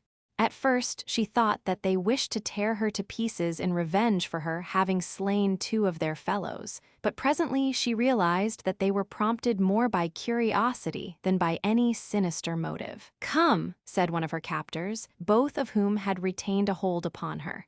As he spoke, he tried to lead her away with him toward the nearest tower. "She belongs to me," cried the other. "Did not I capture her? She will come with me to the Tower of Moke." "Never," insisted the first. "She is Lude's. To Lude I will take her, and whosoever interferes may feel the keenness of my sword in the head." He almost shouted the last 3 words. "Come, enough of this," cried one who spoke with some show of authority. "She was captured in Lude's fields, she will go to Lude. She was discovered in Moke's fields, at the very foot of the Tower of Moke," insisted he who had claimed her for Moke. "You have heard the Nalach speak," cried the Lude. "It shall be as he says." "Not while this Moke holds a sword," replied the other. "Rather will I cut her in twain and take my half to Moke than to relinquish her all to Lude." And he drew his sword, or rather he laid his hand upon its hilt in a threatening gesture. But before ever he could draw it, the Lude had whipped his out, and with a fearful blow cut deep into the head of his adversary.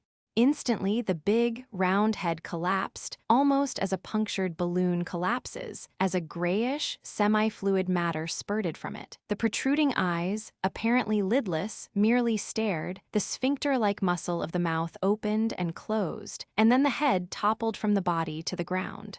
The body stood dully for a moment, and then slowly started to wander aimlessly about until one of the others seized it by the arm. One of the 2 heads crawling about on the ground now approached. "This Riker belongs to Moke," it said. "I am a Moke.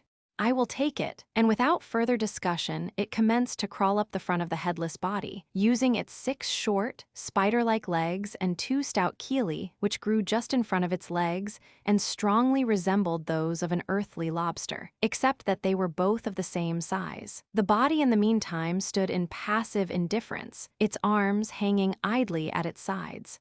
The head climbed to the shoulders and settled itself inside the leather collar that now hid its chelae and legs. Almost immediately, the body gave evidence of intelligent animation. It raised its hands and adjusted the collar more comfortably. It took the head between its palms and settled it in place, and when it moved around it did not wander aimlessly, but instead its steps were firm and to some purpose. The girl watched all these things in growing wonder, and presently, no other of the mokes seeming inclined to dispute the right of the lewd to her, she was led off by her captor toward the nearest tower. Several accompanied them, including one who carried the loose head under his arm. The head that was being carried conversed with the head upon the shoulders of the thing that carried it. Tara of Helium shivered. It was horrible. All that she had seen of these frightful creatures was horrible, and to be a prisoner, wholly in their power. Shadow of her first ancestor, what had she done to deserve so cruel a fate? At the wall enclosing the tower they paused, while one opened the gate, and then they passed within the enclosure, which, to the girl's horror, she found filled with headless bodies. The creature who carried the bodiless head now set its burden upon the ground, and the latter immediately crawled toward one of the bodies that was lying nearby. Some wandered stupidly to and fro, but this one lay still. It was a female. The head crawled to it and made its way to the shoulders where it settled itself. At once the body sprang lightly erect. Another of those who had accompanied them from the fields approached with the harness and collar that had been taken from the dead body that the head had formerly topped. The new body now appropriated these, and the hands deftly adjusted them. The creature was now as good as before Tara of Helium had struck down its former body with her slim blade. But there was a difference. Before it had been male, now it was female. That, however, seemed to make no difference to the head. In fact, Tara of Helium had noticed during the scramble and the fight about her that sex differences seemed of little moment to her captors. Males and females had taken equal part in her pursuit. Both were identically harnessed and both carried swords, and she had seen as many females as males draw their weapons at the moment that a quarrel between the two factions seemed imminent. The girl was given but brief opportunity for further observation of the pitiful creatures in the enclosure as her captor, after having directed the others to return to the fields, led her toward the tower, which they entered, passing into an apartment about 10 feet wide and 20 long, in one end of which was a stairway leading to an upper level, and in the other an opening to a similar stairway leading downward. The walls of this court appeared to be faced with what resembled glazed, white tile, and the whole interior of it was flooded with dazzling light, a fact which immediately explained to the girl the purpose of the glass prisms of which the domes were constructed. Down the stairway her captor led Tara of Helium, down and down through chambers still lighted from the brilliant well. Occasionally, they passed others going in the opposite direction, and these always stopped to examine the girl and ask questions of her captor. I know nothing but that she was found in the fields, and that I caught her after a fight in which she slew 2 Rikers, and in which I slew a Moke, and that I take her to Lude, to whom, of course, she belongs. If Lude wishes to question her, that is for Lude to do, not for me. Thus always he answered the curious. Presently they reached a room from which a circular tunnel led away from the tower, and into this the creature conducted her. The tunnel was some 7 feet in diameter and flattened on the bottom to form a walk. For 100 feet from the tower, it was lined with the same tile-like material of the light well and amply illuminated by reflected light from that source. Beyond it was faced with stone of various shapes and sizes, neatly cut and fitted together, a very fine mosaic without a pattern. There were branches, too, and other tunnels which crossed this, and occasionally openings not more than a foot in diameter, these latter being usually close to the floor. Above each of these smaller openings was painted a different device, while upon the walls of the larger tunnels at all intersections and points of convergence hieroglyphics appeared. These the girl could not read, though she guessed that they were the names of the tunnels or notices indicating the points to which they led. She tried to study some of them out, but there was not a character that was familiar to her, which seemed strange, since, while the written languages of the various nations of Barsoom differ, it still is true that they have many characters and words in common. She had tried to converse with her guard, but he had not seemed inclined to talk with her, and she had finally desisted. She could not but note that he had offered her no indignities, nor had he been either unnecessarily rough or in any way cruel. The fact that she had slain 2 of the bodies with her dagger had apparently aroused no animosity or desire for revenge in the minds of the strange heads that surmounted the bodies, even those whose bodies had been killed. She did not try to understand it, since she could not approach the peculiar relationship between the heads and the bodies of these creatures from the basis of any past knowledge or experience of her own. So far their treatment of her seemed to augur naught that might arouse her fears. Perhaps, after all, she had been fortunate to fall into the hands of these strange people, who might not only protect her from harm, but even aid her in returning to Helium. That they were repulsive and uncanny she could not forget, but if they meant her no harm she could, at least, overlook their repulsiveness. Renewed hope aroused within her a spirit of greater cheerfulness, and it was almost blithely now that she moved at the side of her weird companion. She even caught herself humming a gay little tune that was then popular in Helium. The creature at her side turned its expressionless eyes upon her. "What is that noise that you are making?" it asked. "I was but humming an air," she replied. "Humming an air," he repeated. "I do not know what you mean, but do it again, I like it." This time she sang the words, while her companion listened intently. His face gave no indication of what was passing in that strange head. It was as devoid of expression as that of a spider. It reminded her of a spider. When she had finished, he turned toward her again. "That was different," he said. "I liked that better even than the other." "How do you do it?" "Why," she said, "it is singing." "Do you not know what song is?" "No," he replied. "Tell me how you do it." "It is difficult to explain," she told him, "since any explanation of it presupposes some knowledge of melody and of music, while your very question indicates that you have no knowledge of either."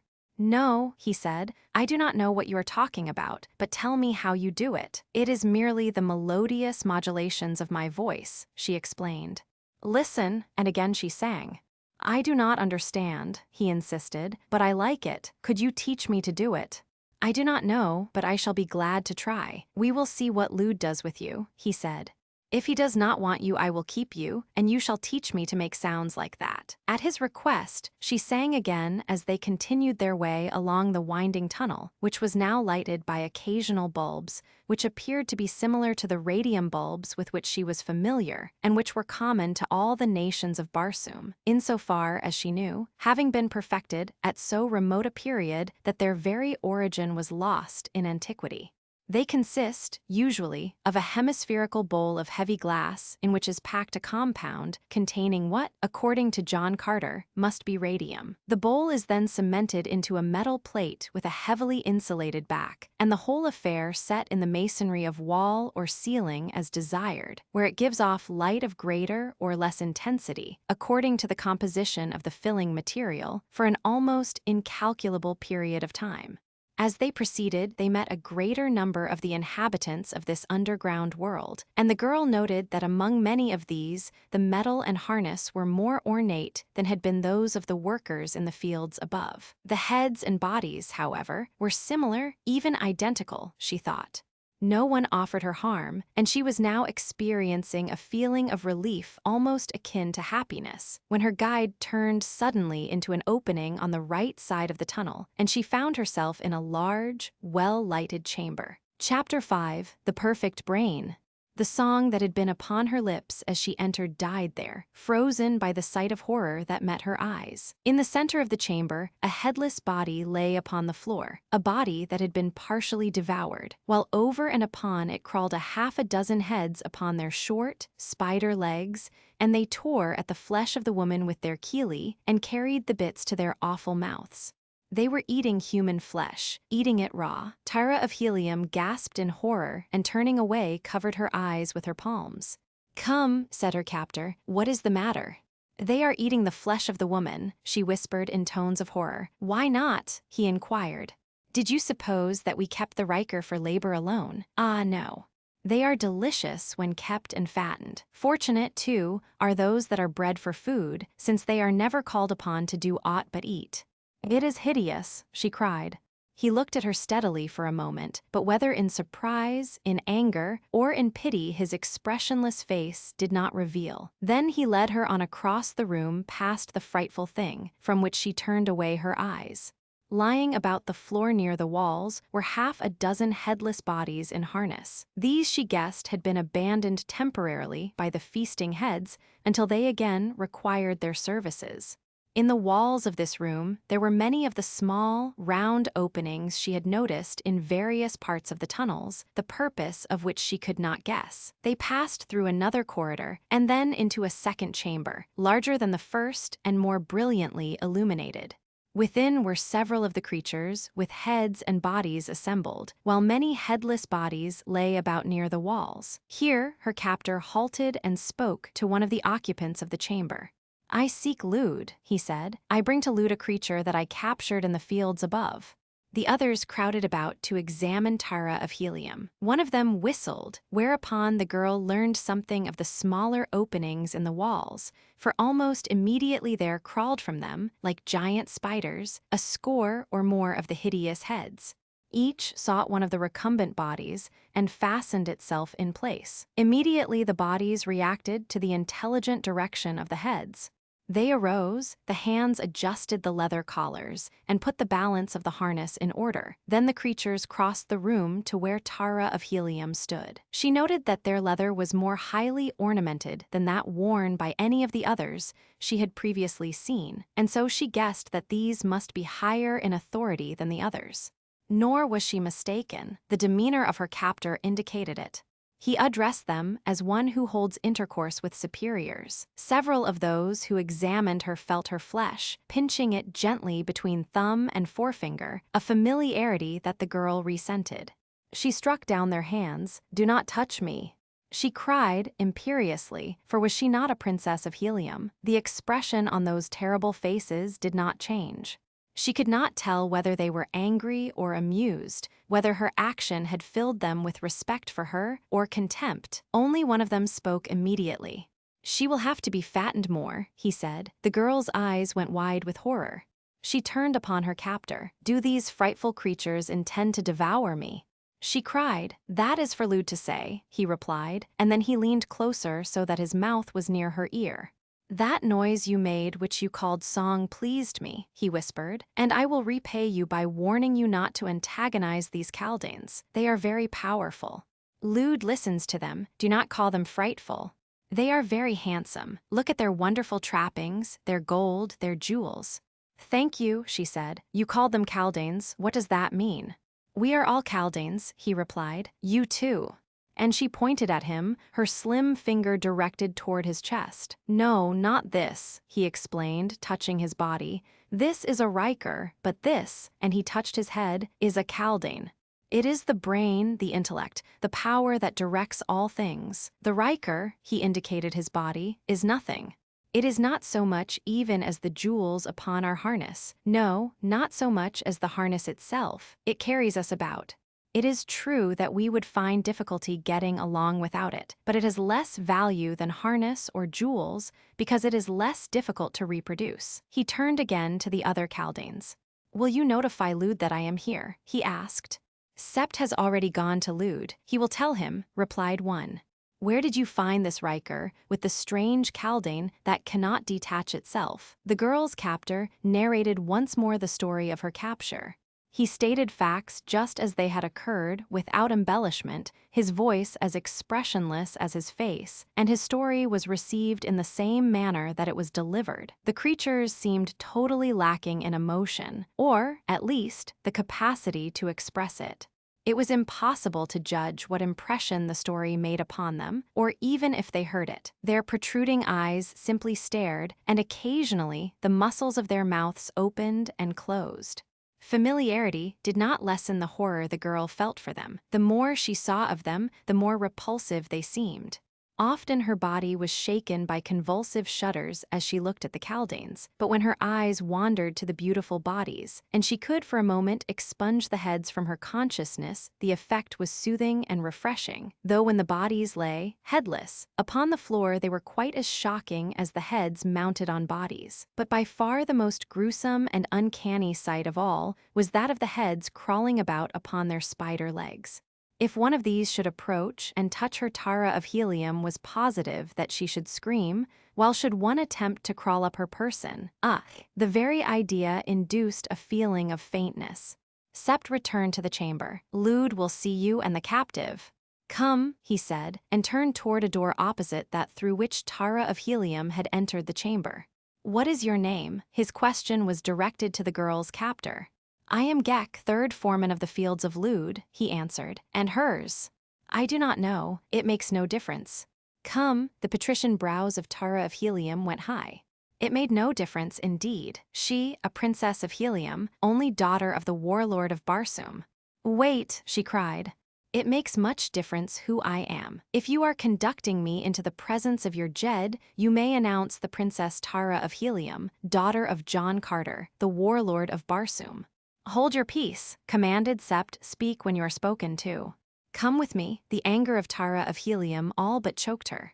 "Come," admonished Gek and took her by the arm, and Tara of Helium came. She was naught but a prisoner. Her rank and titles meant nothing to these inhuman monsters. They led her through a short, S-shaped passageway into a chamber entirely lined with the white, tile-like material with which the interior of the light wall was faced. Close to the base of the walls were numerous smaller apertures, circular in shape, but larger than those of similar aspect that she had noted elsewhere. The majority of these apertures were sealed. Directly opposite the entrance was one framed in gold, and above it a peculiar device was inlaid in the same precious metal. Sept and Gek halted just within the room, the girl between them, and all three stood silently facing the opening in the opposite wall. On the floor beside the aperture lay a headless male body of almost heroic proportions, and on either side of this stood a heavily armed warrior with drawn sword. For perhaps 5 minutes the three waited, and then something appeared in the opening. It was a pair of large chelae, and immediately thereafter there crawled forth a hideous Kaldane of enormous proportions. He was half again as large as any that Tara of Helium had yet seen, and his whole aspect infinitely more terrible. The skin of the others was a bluish gray. This one was of a little bluer tinge, and the eyes were ringed with bands of white and scarlet, as was its mouth. From each nostril, a band of white and one of scarlet extended outward horizontally the width of the face. No one spoke or moved. The creature crawled to the prostrate body and affixed itself to the neck. Then the two rose as one and approached the girl. He looked at her, and then he spoke to her captor. "You are the third foreman of the fields of Lude?" he asked. "Yes, Lude, I am called Gek." "Tell me what you know of this," and he nodded toward Tara of Helium. Gek did as he was bid, and then Lude addressed the girl. "What were you doing within the borders of Bantum?" he asked. "I was blown hither in a great storm that injured my flyer and carried me I knew not where. I came down into the valley at night for food and drink. The Bants came and drove me to the safety of a tree, and then your people caught me as I was trying to leave the valley. I do not know why they took me. I was doing no harm. All I ask is that you let me go my way in peace." "None who enters Bantum ever leaves," replied Lude. "But my people are not at war with yours. I am a princess of Helium. My great-grandfather is a Jeddak, my grandfather a Jed, and my father is warlord of all Barsoom. You have no right to keep me, and I demand that you liberate me at once." "None who enters Bantum ever leaves," repeated the creature without expression. "I know nothing of the lesser creatures of Barsoom, of whom you speak. There is but one high race, the race of Bantumians. All nature exists to serve them. You shall do your share, but not yet. You are too skinny. We shall have to put some fat upon it, sept I tire of Riker. Perhaps this will have a different flavor. The Bants are too rank, and it is seldom that any other creature enters the valley. And you, Gek, you shall be rewarded. I shall promote you from the fields to the burrows. Hereafter you shall remain underground, as every Bantumian longs to." No more shall you be forced to endure the hated sun, or look upon the hideous sky, or the hateful growing things that defile the surface. For the present you shall look after this thing that you have brought me, seeing that it sleeps and eats and does nothing else. You understand me, Gek, nothing else. I understand, Lud, replied the other. Take it away, commanded the creature. Gek turned and led Tara of Helium from the apartment. The girl was horrified by contemplation of the fate that awaited her, a fate from which it seemed there was no escape. It was only too evident that these creatures possessed no gentle or chivalric sentiments to which she could appeal, and that she might escape from the labyrinthine mazes of their underground burrows appeared impossible. Outside the audience chamber, Sept overtook them and conversed with Gek for a brief period. Then her keeper led her through a confusing web of winding tunnels until they came to a small apartment. We are to remain here for a while. It may be that Lud will send for you again. If he does, you will probably not be fattened. He will use you for another purpose. It was fortunate for the girl's peace of mind that she did not realize what he meant. Sing for me, said Gek presently. Tara of Helium did not feel at all like singing, but she sang, nevertheless, for there was always the hope that she might escape if given the opportunity, and if she could win the friendship of one of the creatures, her chances would be increased proportionately. All during the ordeal, for such it was to the overwrought girl, Gek stood with his eyes fixed upon her. It is wonderful, he said, when she had finished. But I did not tell Lud. You notice that I did not tell Lud about it. Had he known, he would have had you sing to him, and that would have resulted in your being kept with him that he might hear you sing whenever he wished. But now I can have you all the time.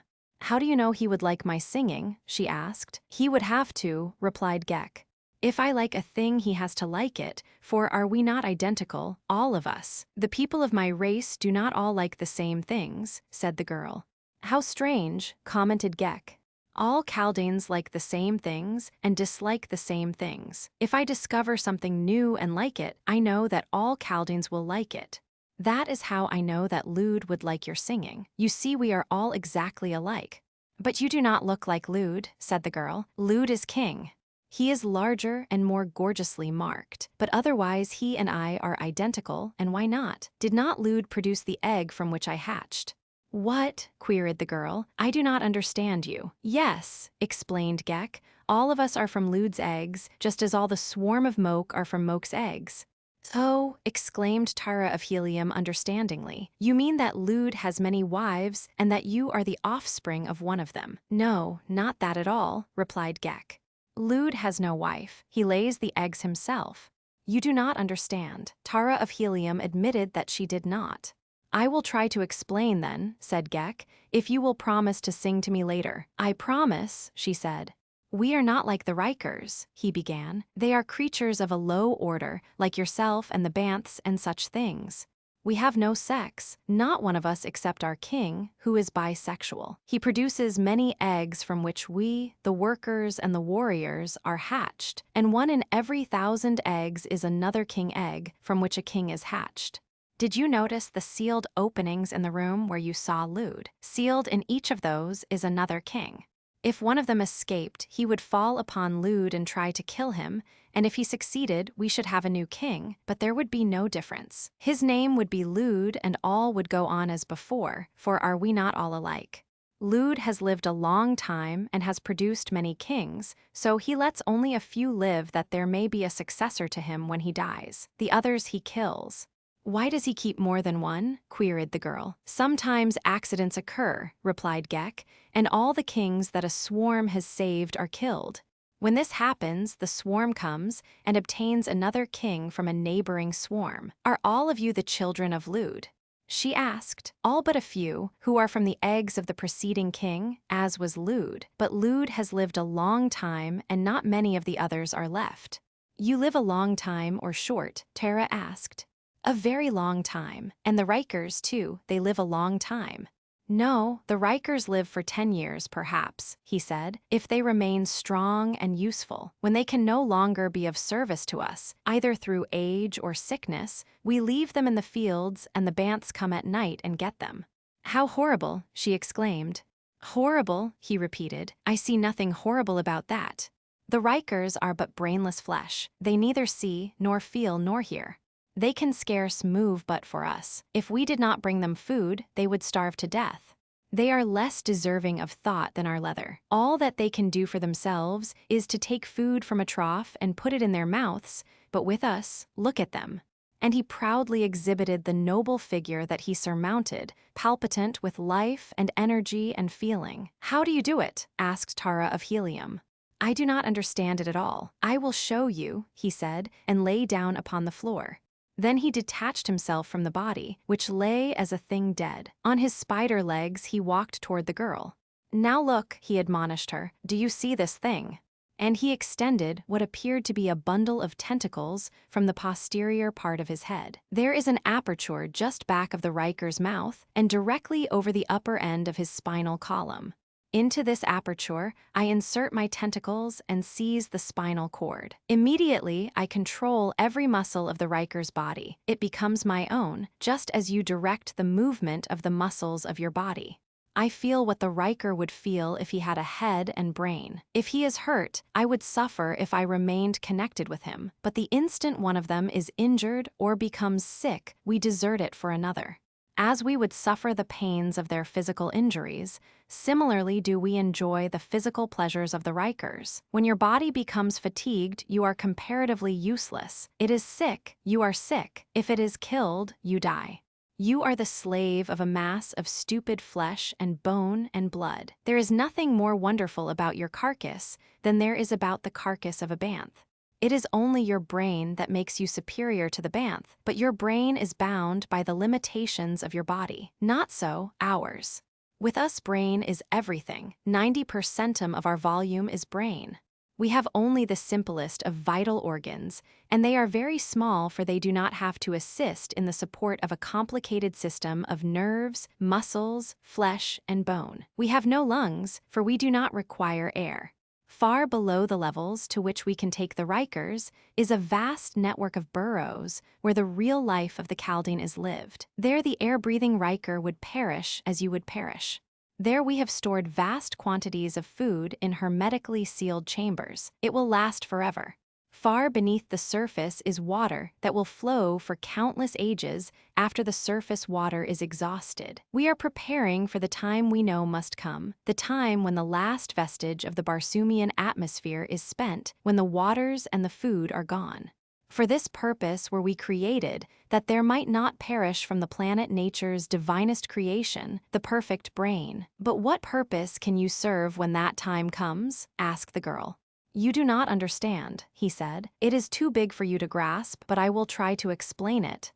Barsoom, the moons, the sun, the stars, were created for a single purpose. From the beginning of time, nature has labored arduously toward the consummation of this purpose.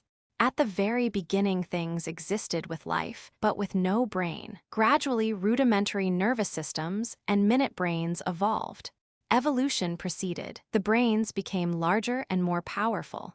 In us, you see the highest development, but there are those of us who believe that there is yet another step, that sometime in the far future our race shall develop into the super thing, just brain. The incubus of legs and chelae and vital organs will be removed.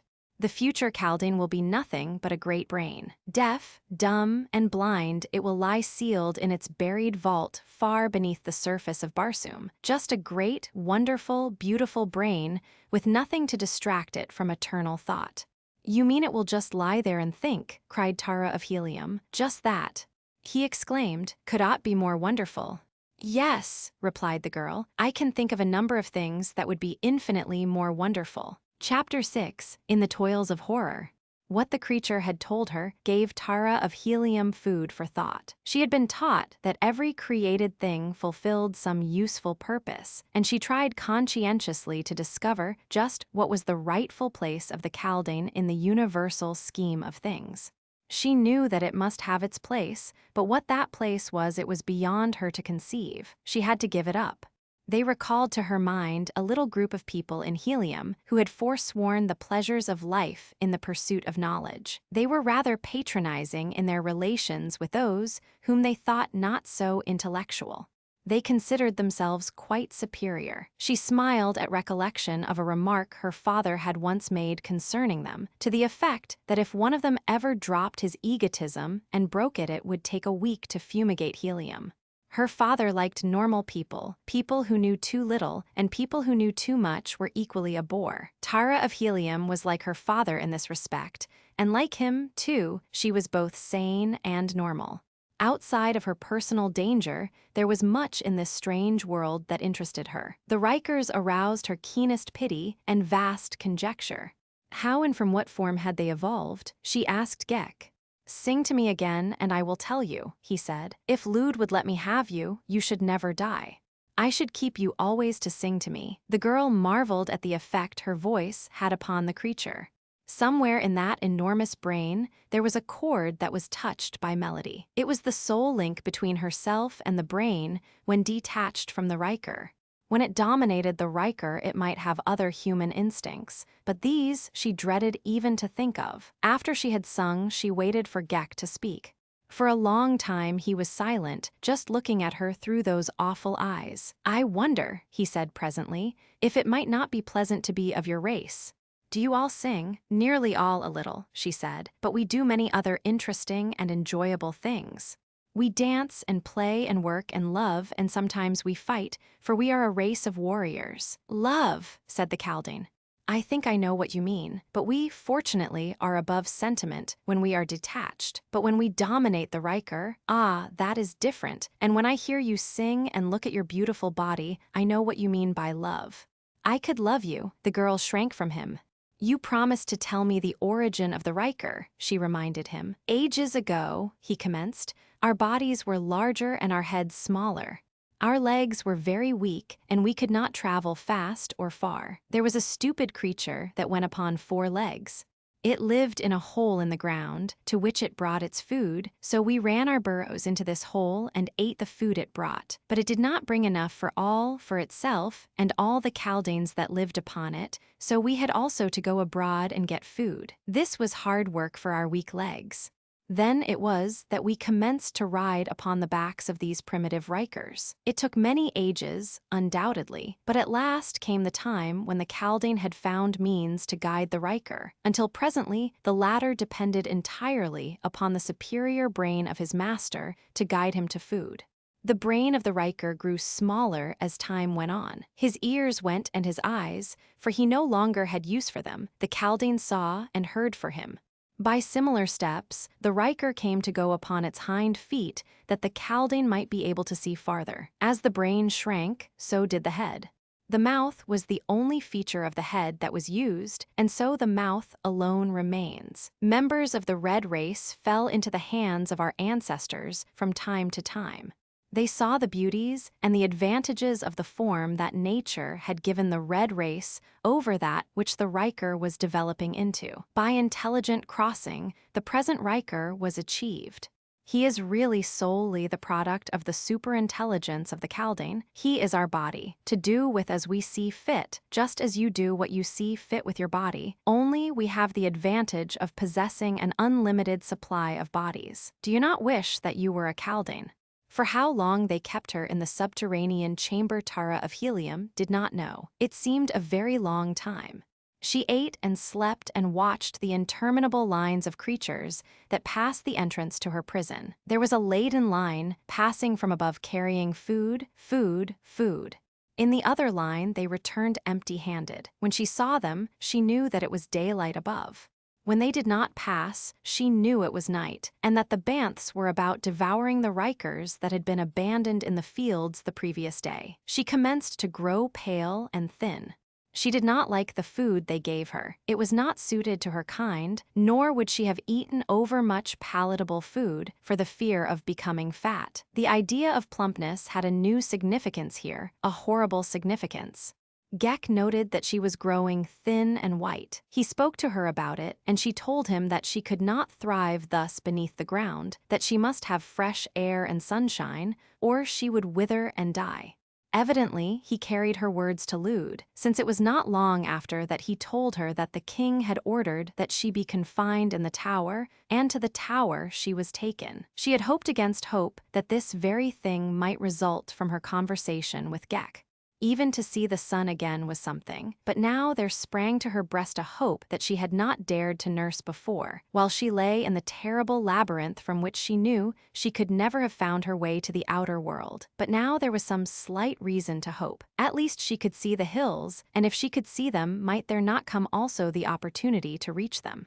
If she could have but 10 minutes, just 10 little minutes, the flyer was still there, she knew that it must be. Just 10 minutes and she would be free forever from this frightful place. But the days wore on and she was never alone, not even for half of 10 minutes. Many times she planned her escape. Had it not been for the Bants, it had been easy of accomplishment by night.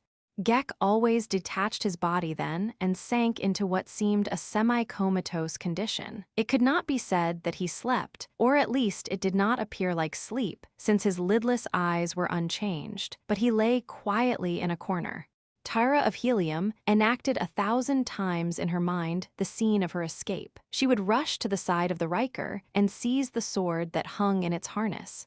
Before Gek knew what she purposed, she would have this, and then before he could give an alarm, she would drive the blade through his hideous head. It would take but a moment to reach the enclosure. The Rikers could not stop her, for they had no brains to tell them that she was escaping. She had watched from her window the opening and closing of the gate that led from the enclosure out into the fields, and she knew how the great latch operated. She would pass through and make a quick dash for the hill. It was so near that they could not overtake her. It was so easy, or it would have been but for the Banths.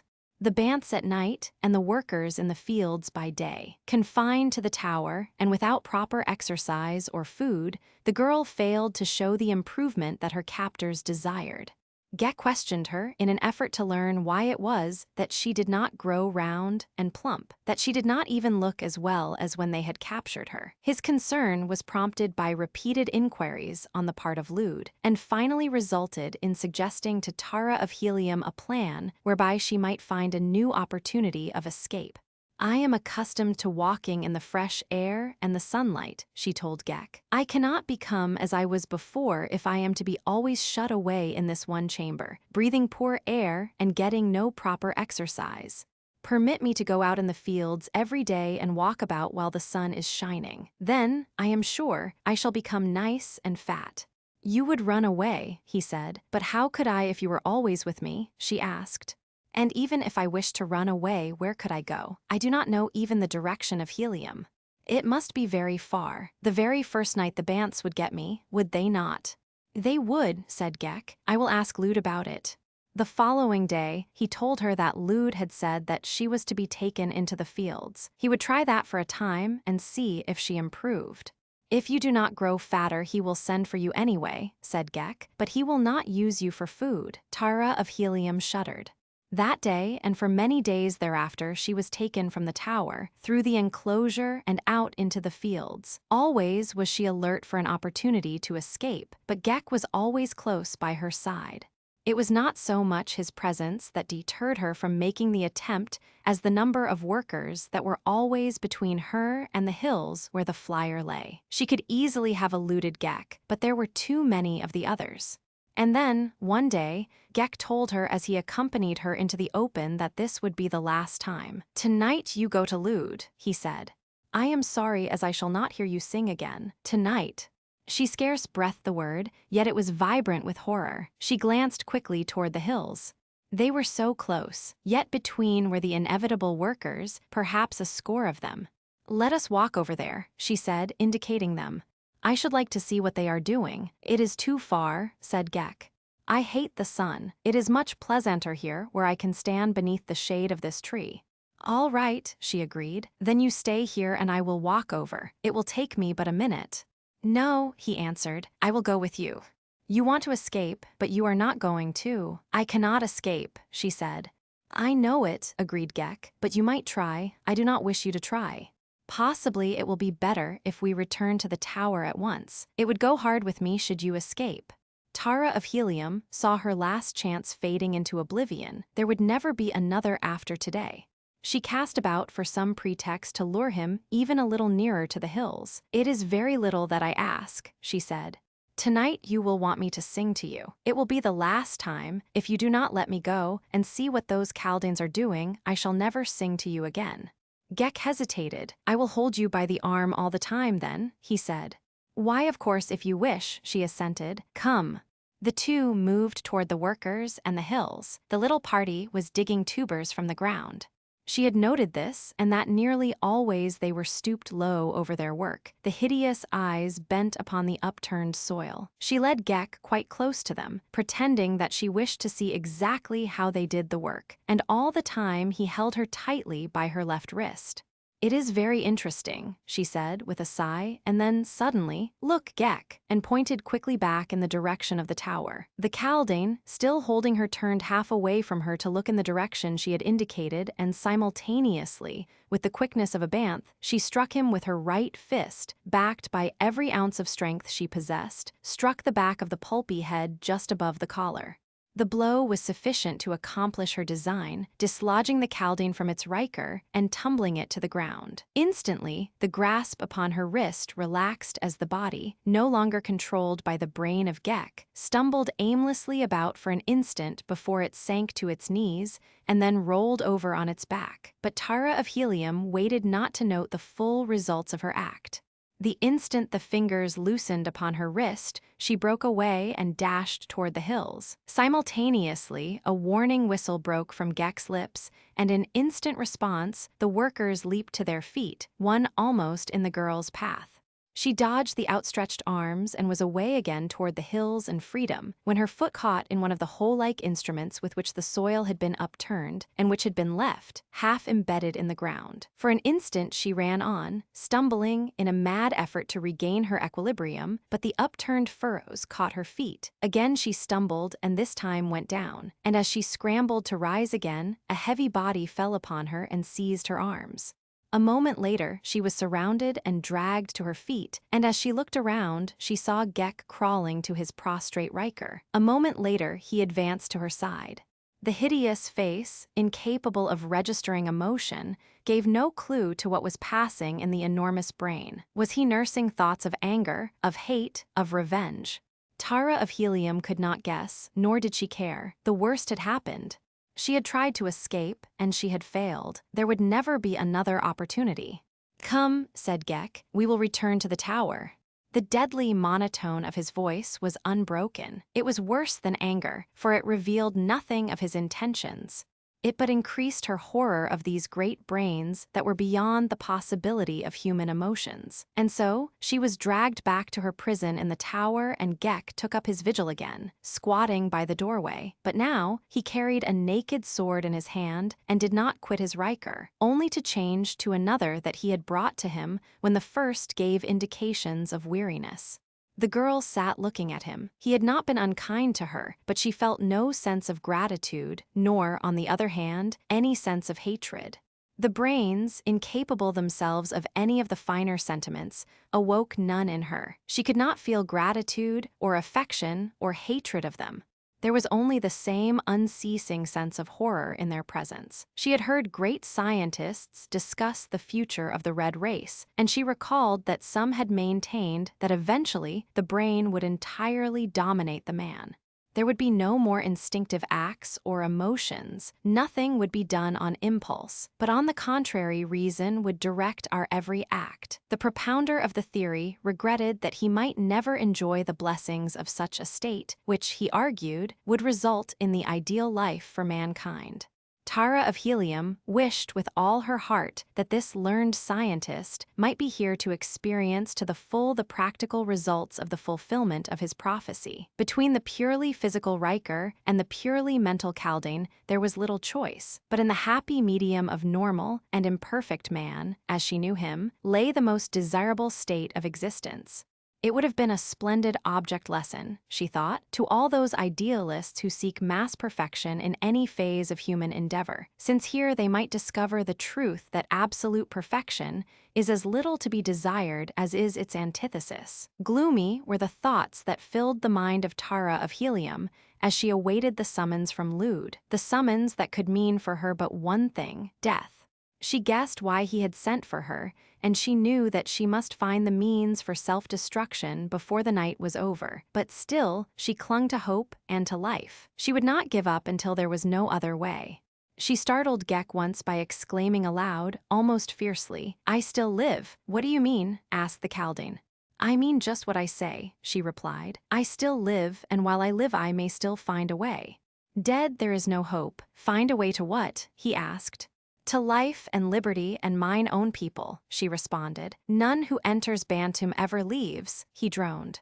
She did not reply, and after a time he spoke again. "Sing to me," he said. It was while she was singing that 4 warriors came to take her to Lude. They told Gek that he was to remain where he was. "Why?" asked Gek. "You have displeased Lude," replied one of the warriors.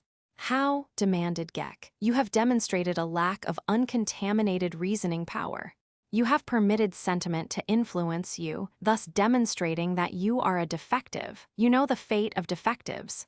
"I know the fate of defectives, but I am no defective," insisted Gek. "You permitted the strange noises which issue from her throat to please and soothe you, knowing well that their origin and purpose had nothing whatever to do with logic or the powers of reason.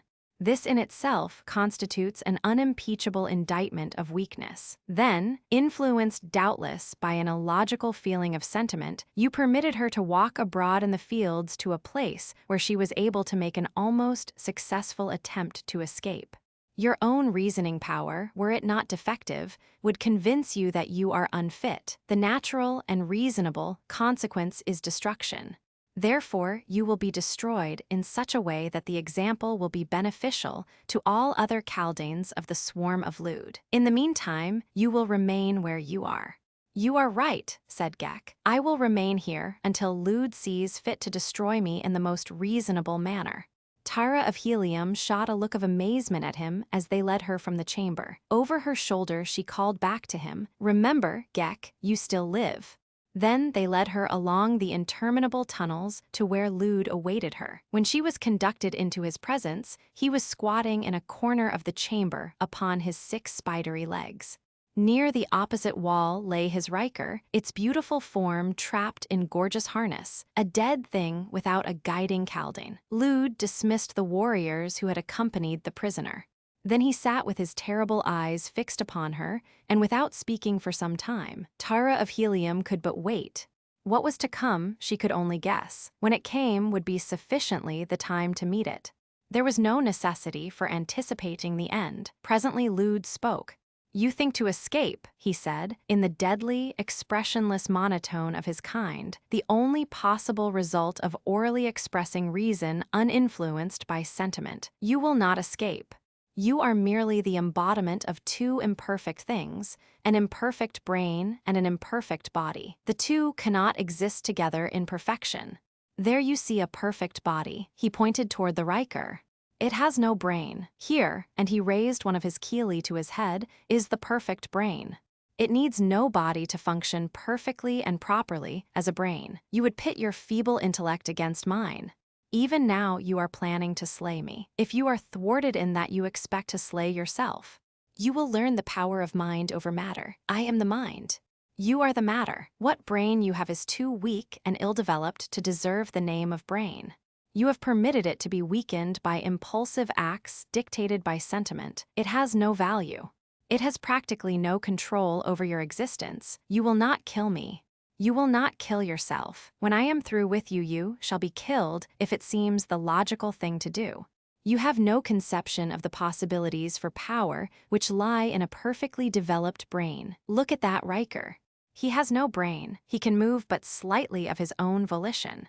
An inherent mechanical instinct that we have permitted to remain in him allows him to carry food to his mouth, but he could not find food for himself. We have to place it within his reach and always in the same place. Should we put food at his feet and leave him alone, he would starve to death. But now watch what a real brain may accomplish.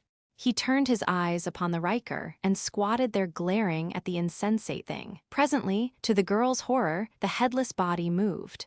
It rose slowly to its feet and crossed the room to Lude. It stooped and took the hideous head in its hands. It raised the head and set it on its shoulders. "What chance have you against such power?" asked Lude.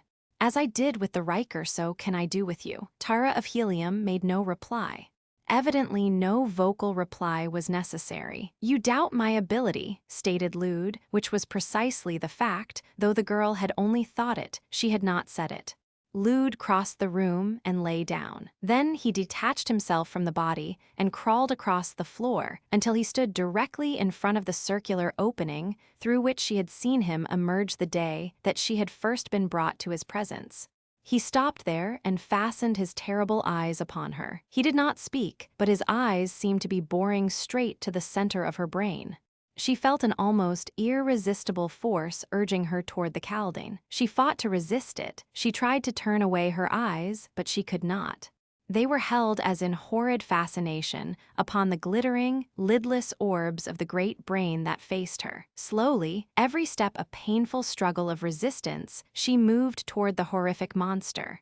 She tried to cry aloud in an effort to awaken her numbing faculties, but no sound passed her lips. If those eyes would but turn away, just for an instant, she felt that she might regain the power to control her steps, but the eyes never left hers.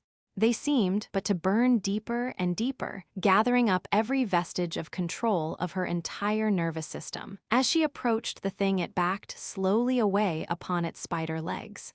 She noticed that its chelae waved slowly to and fro before it as it backed through the round aperture in the wall. Must she follow it there, too? What new and nameless horror lay concealed in that hidden chamber? No, she would not do it.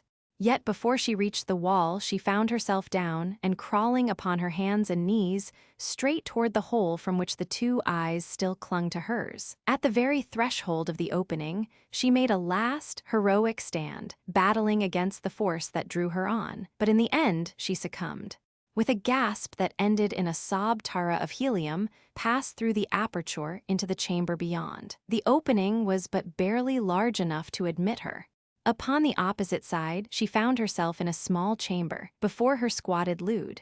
Against the opposite wall lay a large and beautiful male Riker. He was without harness or other trappings.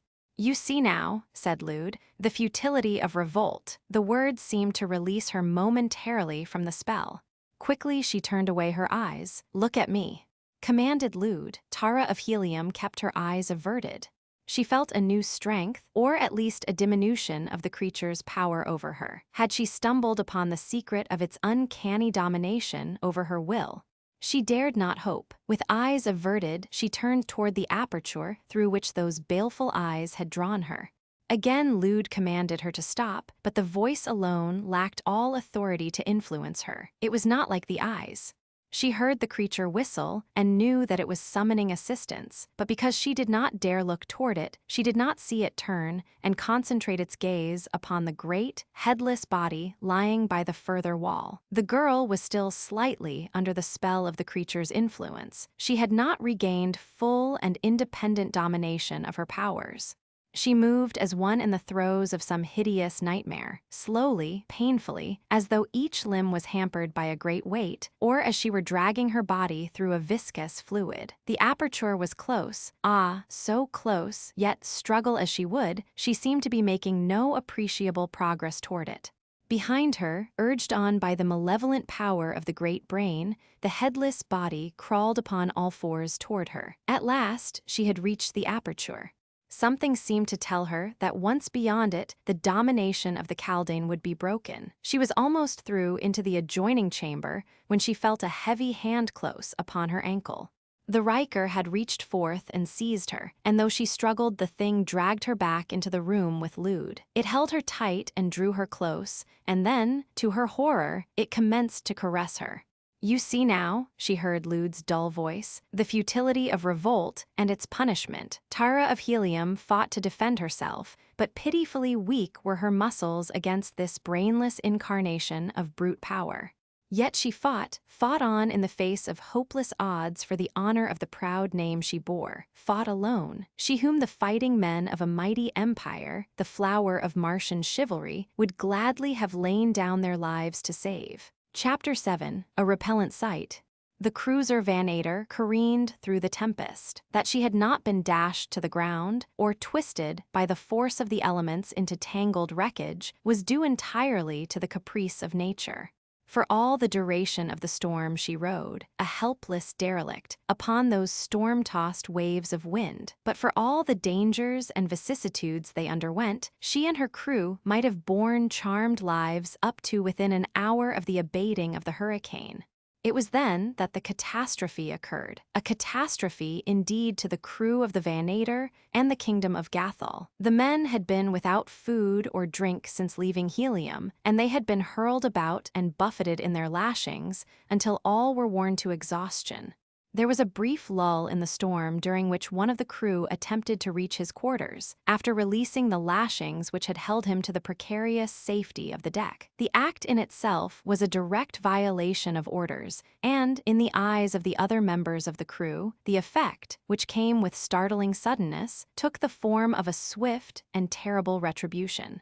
Scarce had the man released the safety snaps ere a swift arm of the storm monster encircled the ship, rolling it over and over, with the result that the foolhardy warrior went overboard at the first turn. Unloosed from their lashing by the constant turning and twisting of the ship and the force of the wind, the boarding and landing tackle had been trailing beneath the keel, a tangled mass of cordage and leather. Upon the occasions that the Vannator rolled completely over, these things would be wrapped around her until another revolution in the opposite direction, or the wind itself, carried them once again clear of the deck to trail, whipping in the storm, beneath the hurtling ship. Into this fell the body of the warrior, and as a drowning man clutches at a straw, so the fellow clutched at the tangled cordage that caught him and arrested his fall. With the strength of desperation, he clung to the cordage, seeking frantically to entangle his legs and body in it. With each jerk of the ship, his handholds were all but torn loose, and though he knew that eventually they would be, and that he must be dashed to the ground beneath, yet he fought with the madness that is born of hopelessness for the pitiful second which but prolonged his agony. It was upon this sight, then, that Gahan of Gathol looked, over the edge of the careening deck of the Vannator, as he sought to learn the fate of his warrior. Lashed to the gunwale close at hand, a single landing leather that had not fouled the tangled mass beneath whipped free from the ship's side, the hook snapping at its outer end. The Jed of Gathol grasped the situation in a single glance. Below him, one of his people looked into the eyes of death. To the Jed's hand lay the means for succor. There was no instant's hesitation. Casting off his deck lashings, he seized the landing leather and slipped over the ship's side. Swinging like a bob upon a mad pendulum, he swung far out and back again, turning and twisting 3,000 feet above the surface of Barsoom. And then, at last, the thing he had hoped for occurred. He was carried within reach of the cordage, where the warrior still clung, though with rapidly diminishing strength. Catching one leg on a loop of the tangled strands, Gahan pulled himself close enough to seize another quite near to the fellow. Clinging precariously to this new hold, the Jed slowly drew in the landing leather, down which he had clambered until he could grasp the hook at its end. This he fastened to a ring in the warrior's harness, just before the man's weakened fingers slipped from their hold upon the cordage. Temporarily, at least, he had saved the life of his subject, and now he turned his attention toward ensuring his own safety. Momentarily stunned, Gahan's fingers slipped from their hold upon the cordage, and the man shot downward through the thin air of dying Mars toward the ground 3,000 feet beneath, while upon the deck of the rolling Vannator, his faithful warriors clung to their lashings, all unconscious of the fate of their beloved leader. Nor was it until more than an hour later, after the storm had materially subsided, that they realized he was lost, or knew the self-sacrificing heroism of the act that had sealed his doom. The warriors had cast off their deck lashings, and the officers were taking account of losses and damage when a weak cry was heard from oversides, attracting their attention to the man hanging in the cordage beneath the keel. Strong arms hoisted him to the deck, and then it was that the crew of the Vannator learned of the heroism of their Jed and his end. How far they had traveled since his loss they could only vaguely guess, nor could they return in search of him in the disabled condition of the ship. It was a saddened company that drifted onward through the air toward whatever destination fate was to choose for them. And Gahan, Gahan of Gathol would of him, plummet like he fell for 1,000 feet, and then the storm seized him in its giant clutch and bore him far aloft again. As a bit of paper borne upon a gale, he was tossed about in midair, the sport and plaything of the wind. Over and over it turned him, and upward and downward it carried him, but after each new sally of the element, he was brought nearer to the ground. The freaks of cyclonic storms are the rule of cyclonic storms, since such storms are in themselves freaks. They uproot and demolish giant trees, and in the same gust, they transport frail infants for miles and deposit them unharmed in their wake. And so it was with Gahan of Gathol. Expecting momentarily to be dashed to destruction, he presently found himself deposited gently upon the soft, ochre moss of a dead sea bottom, bodily no worse off for his harrowing adventure than in the possession of a slight swelling upon his forehead where the metal hook had struck him. Scarcely able to believe that fate had dealt thus gently with him, the Jed arose slowly, as though more than half convinced that he should discover crushed and splintered bones that would not support his weight, but he was intact. He looked about him in a vain effort at orientation. The air was filled with flying dust and debris.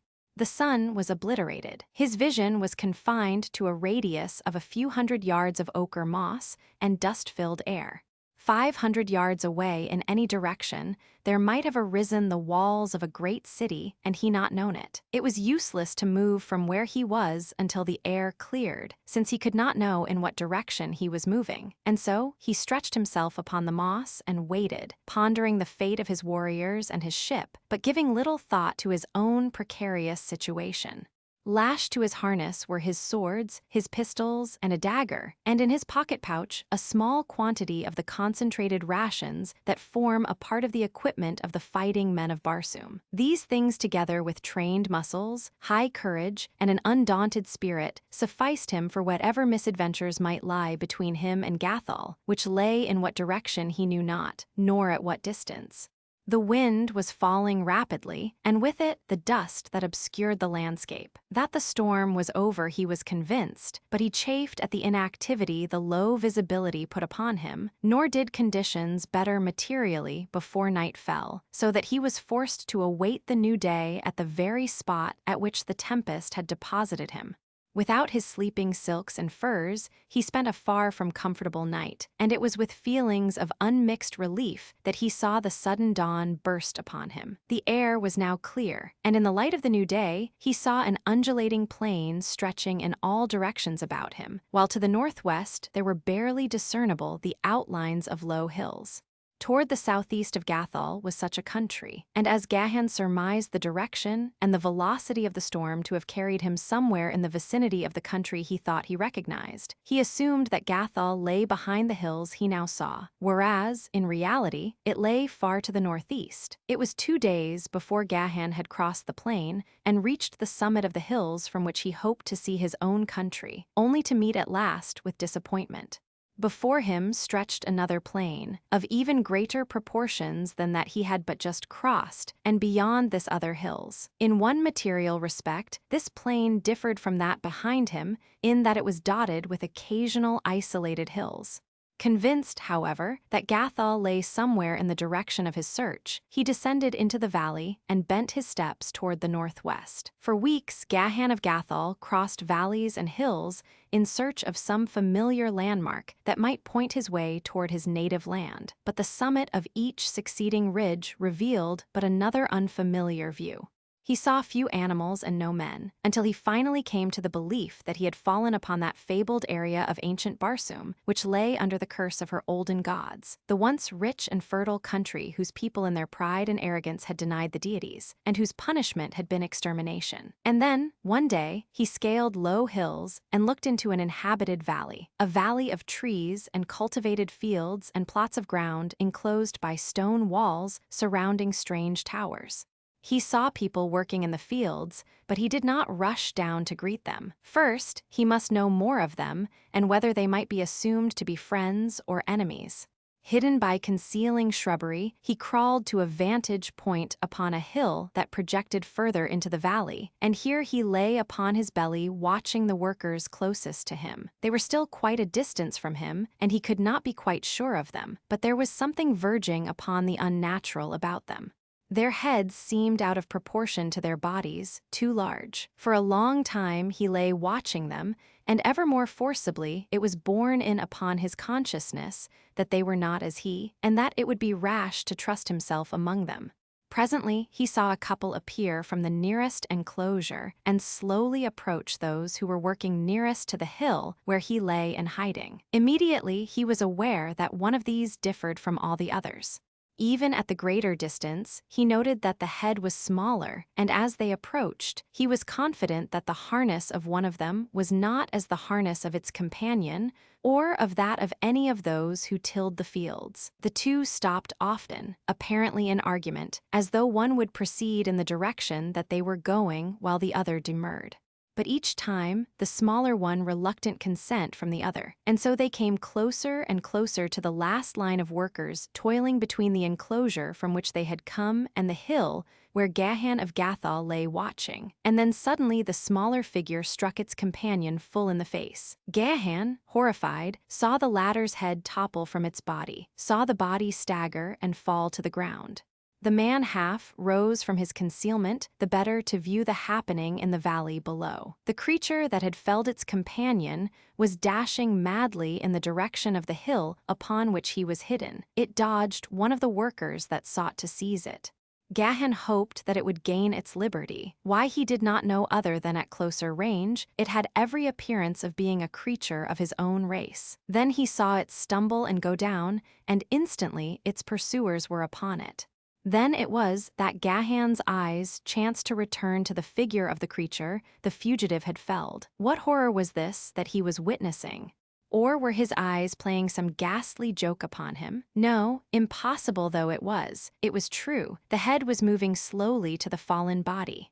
It placed itself upon the shoulders, the body rose, and the creature, seemingly as good as new, ran quickly to where its fellows were dragging the hapless captive to its feet. The watcher saw the creature take its prisoner by the arm and lead it back to the enclosure, and even across the distance that separated them from him, he could note dejection and utter hopelessness in the bearing of the prisoner. And, too, he was half convinced that it was a woman, perhaps a red Martian of his own race.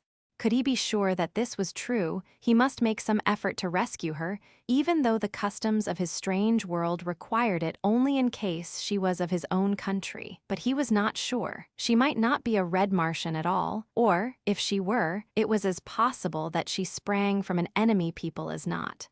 As Gahan of Gathol turned his steps along the southern slopes of the hills that bound Barsoom upon the south and east, his attention was attracted toward a small cluster of trees a short distance to his right. The low sun was casting long shadows.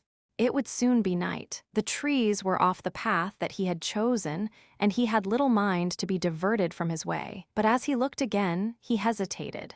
There was something there besides boles of trees and underbrush. There were suggestions of familiar lines of the handicraft of man. Gahan stopped and strained his eyes in the direction of the thing that had arrested his attention. No, he must be mistaken. The branches of the trees and a low bush had taken on an unnatural semblance in the horizontal rays of the setting sun. He turned and continued upon his way, but as he cast another side glance in the direction of the object of his interest, the sun's rays were shot back into his eyes from a glistening point of radiance among the trees. Gahan shook his head and walked quickly toward the mystery, determined now to solve it. The shining object still lured him on, and when he had come closer to it, his eyes went wide in surprise, for the thing they saw was naught else than the jewel-encrusted emblem upon the prow of a small flyer. Gahan, his hand upon his short sword, moved silently forward, but as he neared the craft he saw that he had naught to fear, for it was deserted. Then he turned his attention toward the emblem. As its significance was flashed to his understanding, his face paled and his heart went cold. It was the insignia of the house of the warlord of Barsoom. Instantly, he saw the dejected figure of the captive being led back to her prison in the valley just beyond the hills, Tara of Helium. And he had been so near to deserting her to her fate. The cold sweat stood in beads upon his brow. A hasty examination of the deserted craft unfolded to the young Jed the whole tragic story. The same tempest that had proved his undoing had borne Tara of Helium to this distant country. Here, doubtless, she had landed in hope of obtaining food and water, since without a propeller, she could not hope to reach her native city or any other friendly port, other than by the merest caprice of fate. The flyer seemed intact except for the missing propeller, and the fact that it had been carefully moored in the shelter of the clump of trees indicated that the girl had expected to return to it, while the dust and leaves upon its deck spoke of the long days and even weeks since she had landed. Mute yet eloquent proofs, these things, that Tara of Helium was a prisoner, and that she was the very prisoner whose bold dash for liberty he had so recently witnessed. He now had not the slightest doubt. The question now revolved solely about her rescue. He knew to which tower she had been taken, that much and no more. Of the number, the kind, or the disposition of her captors he knew nothing, nor did he care. For Tara of Helium he would face a hostile world alone.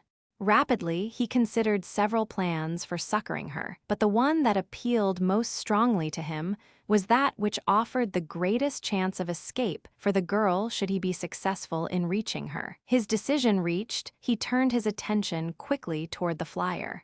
Casting off its lashings, he dragged it out from beneath the trees and, mounting to the deck, tested out the various controls. The motor started at a touch and purred sweetly. The buoyancy tanks were well stocked, and the ship answered perfectly to the controls which regulated her altitude.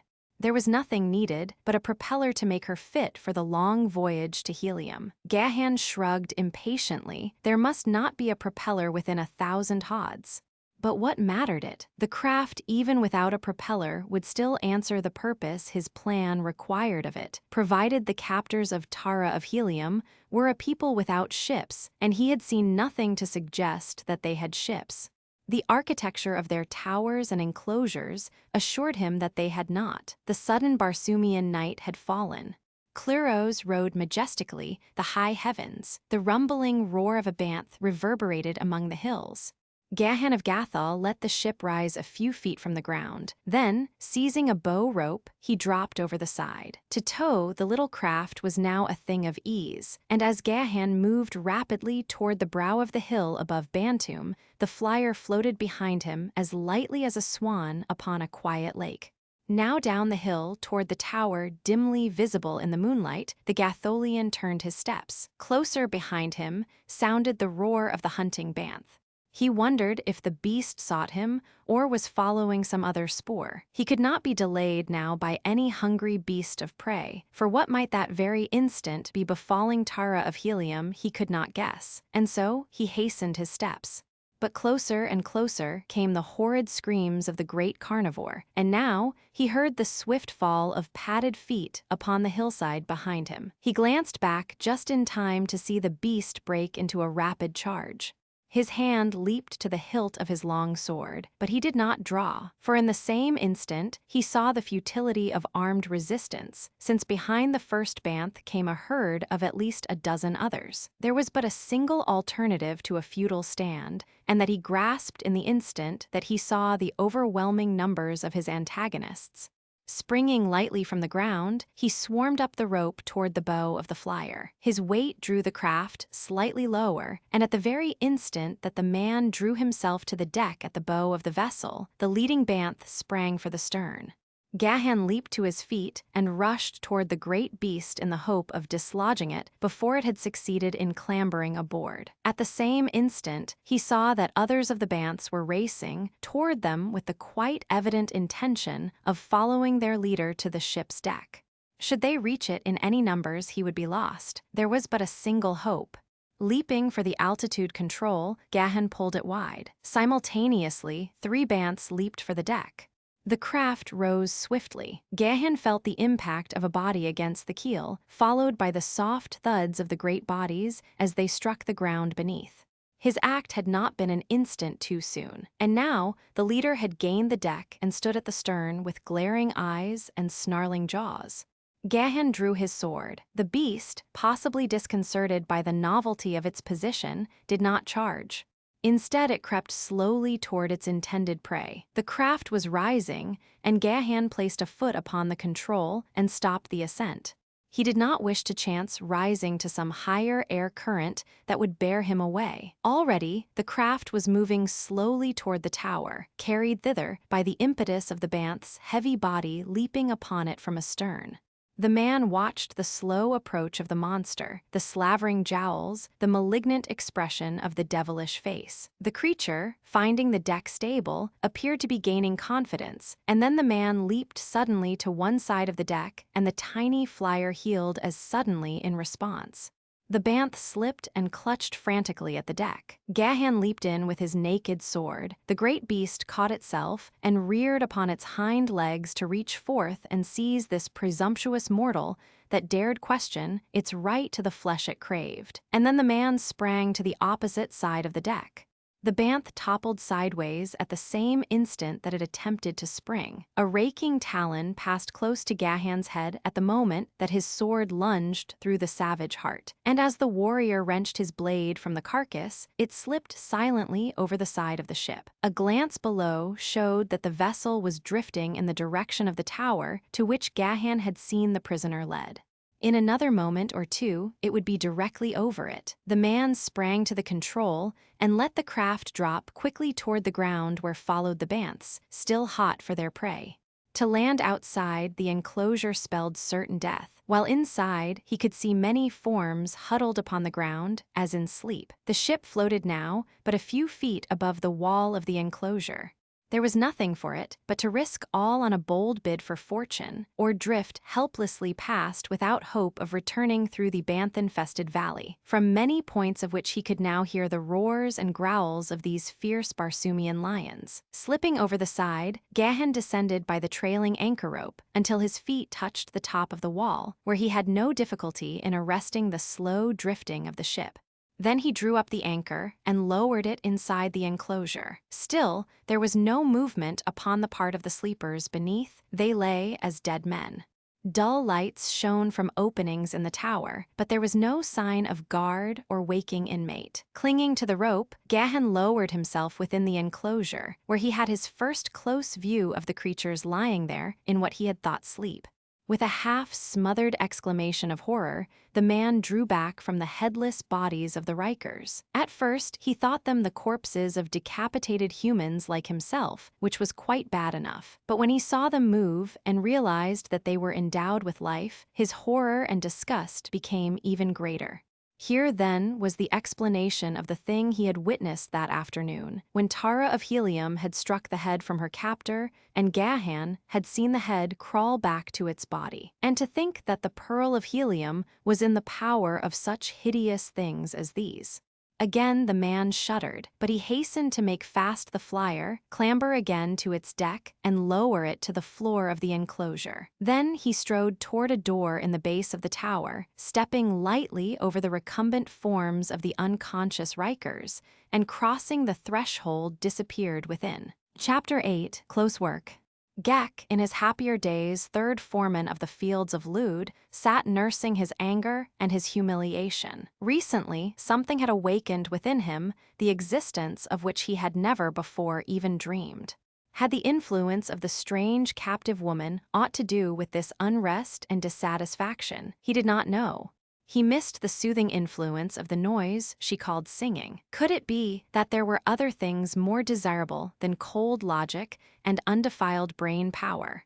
Was well-balanced imperfection more to be sought after then than the high development of a single characteristic? He thought of the great, ultimate brain toward which all Chaldeans were striving.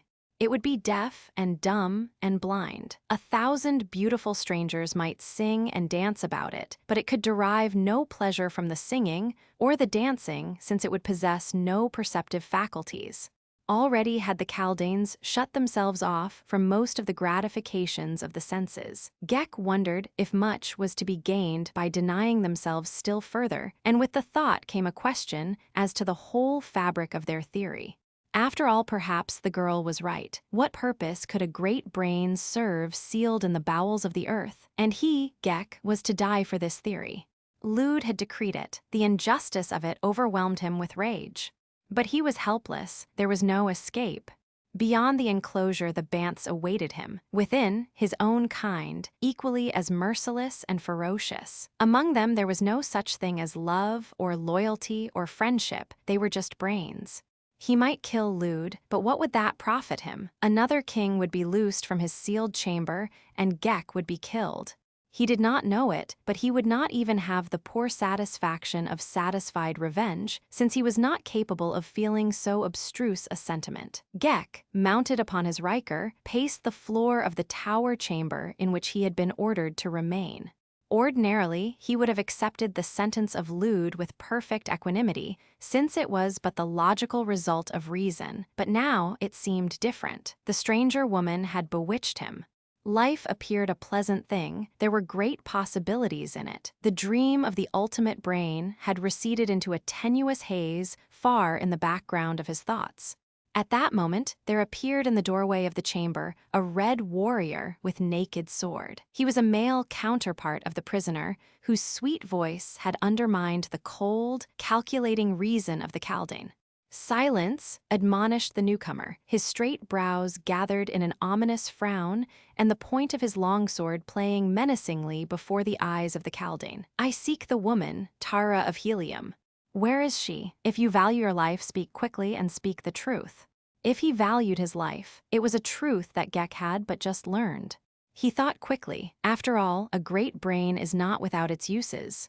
Perhaps here lay escape from the sentence of Lud. "You are of her kind." He asked, "You come to rescue her?" "Yes." "Listen then. I have befriended her, and because of this I am to die. If I help you to liberate her, will you take me with you?" Gahan of Gathol eyed the weird creature from crown to foot, the perfect body, the grotesque head, the expressionless face. Among such as these had the beautiful daughter of Helium been held captive for days and weeks. "If she lives and is unharmed," he said, "I will take you with us." "When they took her from me, she was alive and unharmed," replied Gek. "I cannot say what has befallen her since. Lud sent for her." "Who is Lud? Where is he?" "Lead me to him." Gahan spoke quickly in tones vibrant with authority. "Come then," said Gek, leading the way from the apartment and down a stairway toward the underground burrows of the Chaldaeans. "Lud is my king. I will take you to his chambers." "Hasten," urged Gahan. "Sheathe your sword," warned Gek, "so that should we pass others of my kind, I may say to them that you are a new prisoner with some likelihood of winning their belief." Gahan did as he was bid, but warning the Chaldaean that his hand was ever ready at his dagger's hilt. "You need have no fear of treachery," said Gek. "My only hope of life lies in you.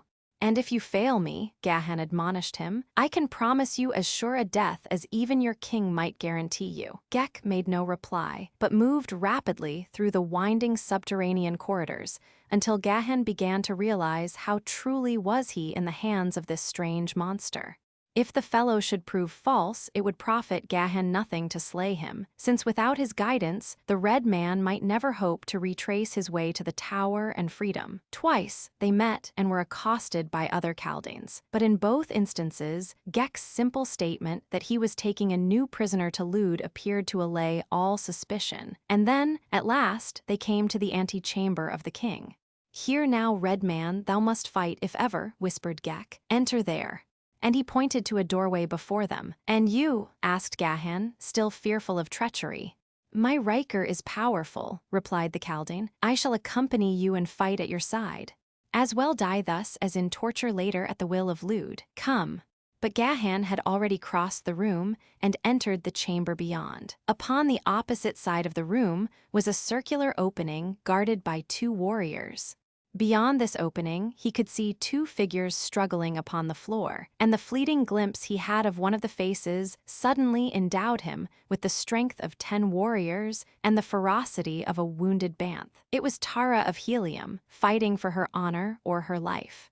The warriors, startled by the unexpected appearance of a red man, stood for a moment in dumb amazement, and in that moment Gahan of Gathol was upon them, and one was down, a sword thrust through its heart. "Strike at the heads," whispered the voice of Gek in Gahan's ear. The latter saw the head of the fallen warrior crawl quickly within the aperture, leading to the chamber where he had seen Tara of Helium in the clutches of a headless body. Then the sword of Gek struck the caldane of the remaining warrior from its riker, and Gahan ran his sword through the repulsive head. Instantly, the red warrior leaped for the aperture, while close behind him came Gek. "Look not upon the eyes of Lud," warned the caldane, "or you are lost."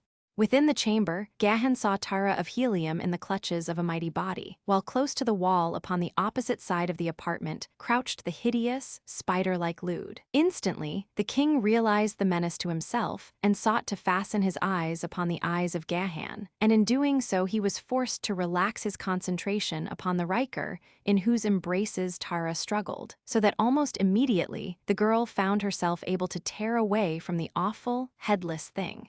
As she rose quickly to her feet, she saw for the first time the cause of the interruption of Lud's plans: a red warrior. Her heart leaped in rejoicing and thanksgiving. What miracle of fate had sent him to her? She did not recognize him, though, this travel-worn warrior in the plain harness which showed no single jewel. How could she have guessed him the same as the scintillant creature of platinum and diamonds that she had seen for a brief hour under such different circumstances at the court of her august sire? Lud saw Gek following the strange warrior into the chamber. "Strike him down, Gek," commanded the king. "Strike down the stranger, and your life shall be yours." Gahan glanced at the hideous face of the king. "Seek not his eyes," screamed Tara in warning, but it was too late. Already the horrid hypnotic gaze of the King Caldane had seized upon the eyes of Gahan. The red warrior hesitated in his stride. His sword point drooped slowly toward the floor. Tara glanced toward Gek. She saw the creature glaring with his expressionless eyes upon the broad back of the stranger. She saw the hand of the creature's riker creeping stealthily toward the hilt of its dagger. And then Tara of Helium raised her eyes aloft and poured forth the notes of Mars' most beautiful melody, the song of love. Gek drew his dagger from its sheath. His eyes turned toward the singing girl. Lud's glance wavered from the eyes of the man to the face of Tara, and the instant that the latter's song distracted his attention from his victim, Gahan of Gathol shook himself, and as with a supreme effort of will forced his eyes to the wall above Lud's hideous head. Gek raised his dagger above his right shoulder, took a single quick step forward, and struck. The girl's song ended in a stifled scream as she leaped forward with the evident intention of frustrating the Caldane's purpose. But she was too late, and well it was, for an instant later she realized the purpose of Gek's act as she saw the dagger fly from his hand, pass Gahan's shoulder, and sink full to the guard in the soft face of Lud. "Come." Gek realized that in his escape he could take with him but a single riker, and there was none in Barsoom that could give him better service than this giant lying here. Quickly, he transferred himself to the shoulders of the great, inert hulk. Instantly, the latter was transformed to a sentient creature, filled with pulsing life and alert energy. "Now," said the Caldane, "we are ready. Let whoso would revert to nothingness impede me." Even as he spoke, he stooped and crawled into the chamber beyond, while Gahan, taking Tara by the arm, motioned her to follow. The girl looked him full in the eyes for the first time. "The gods of my people have been kind," she said. "You came just in time. To the thanks of Tara of Helium shall be added those of the warlord of Barsoom and his people. Thy reward shall surpass thy greatest desires."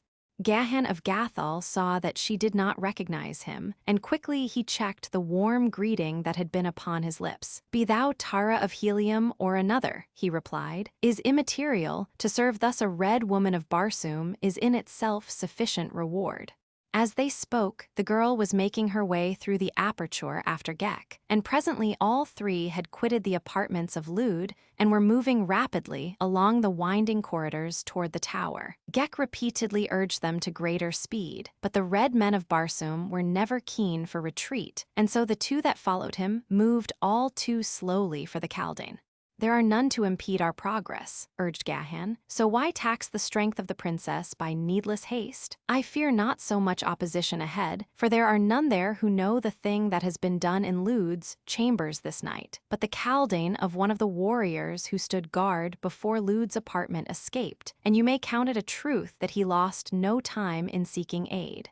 That it did not come before we left is due solely to the rapidity with which events transpired in the king's asterisk room. Long before we reach the tower, they will be upon us from behind, and that they will come in numbers far superior to ours, and with great and powerful Rikers I well know.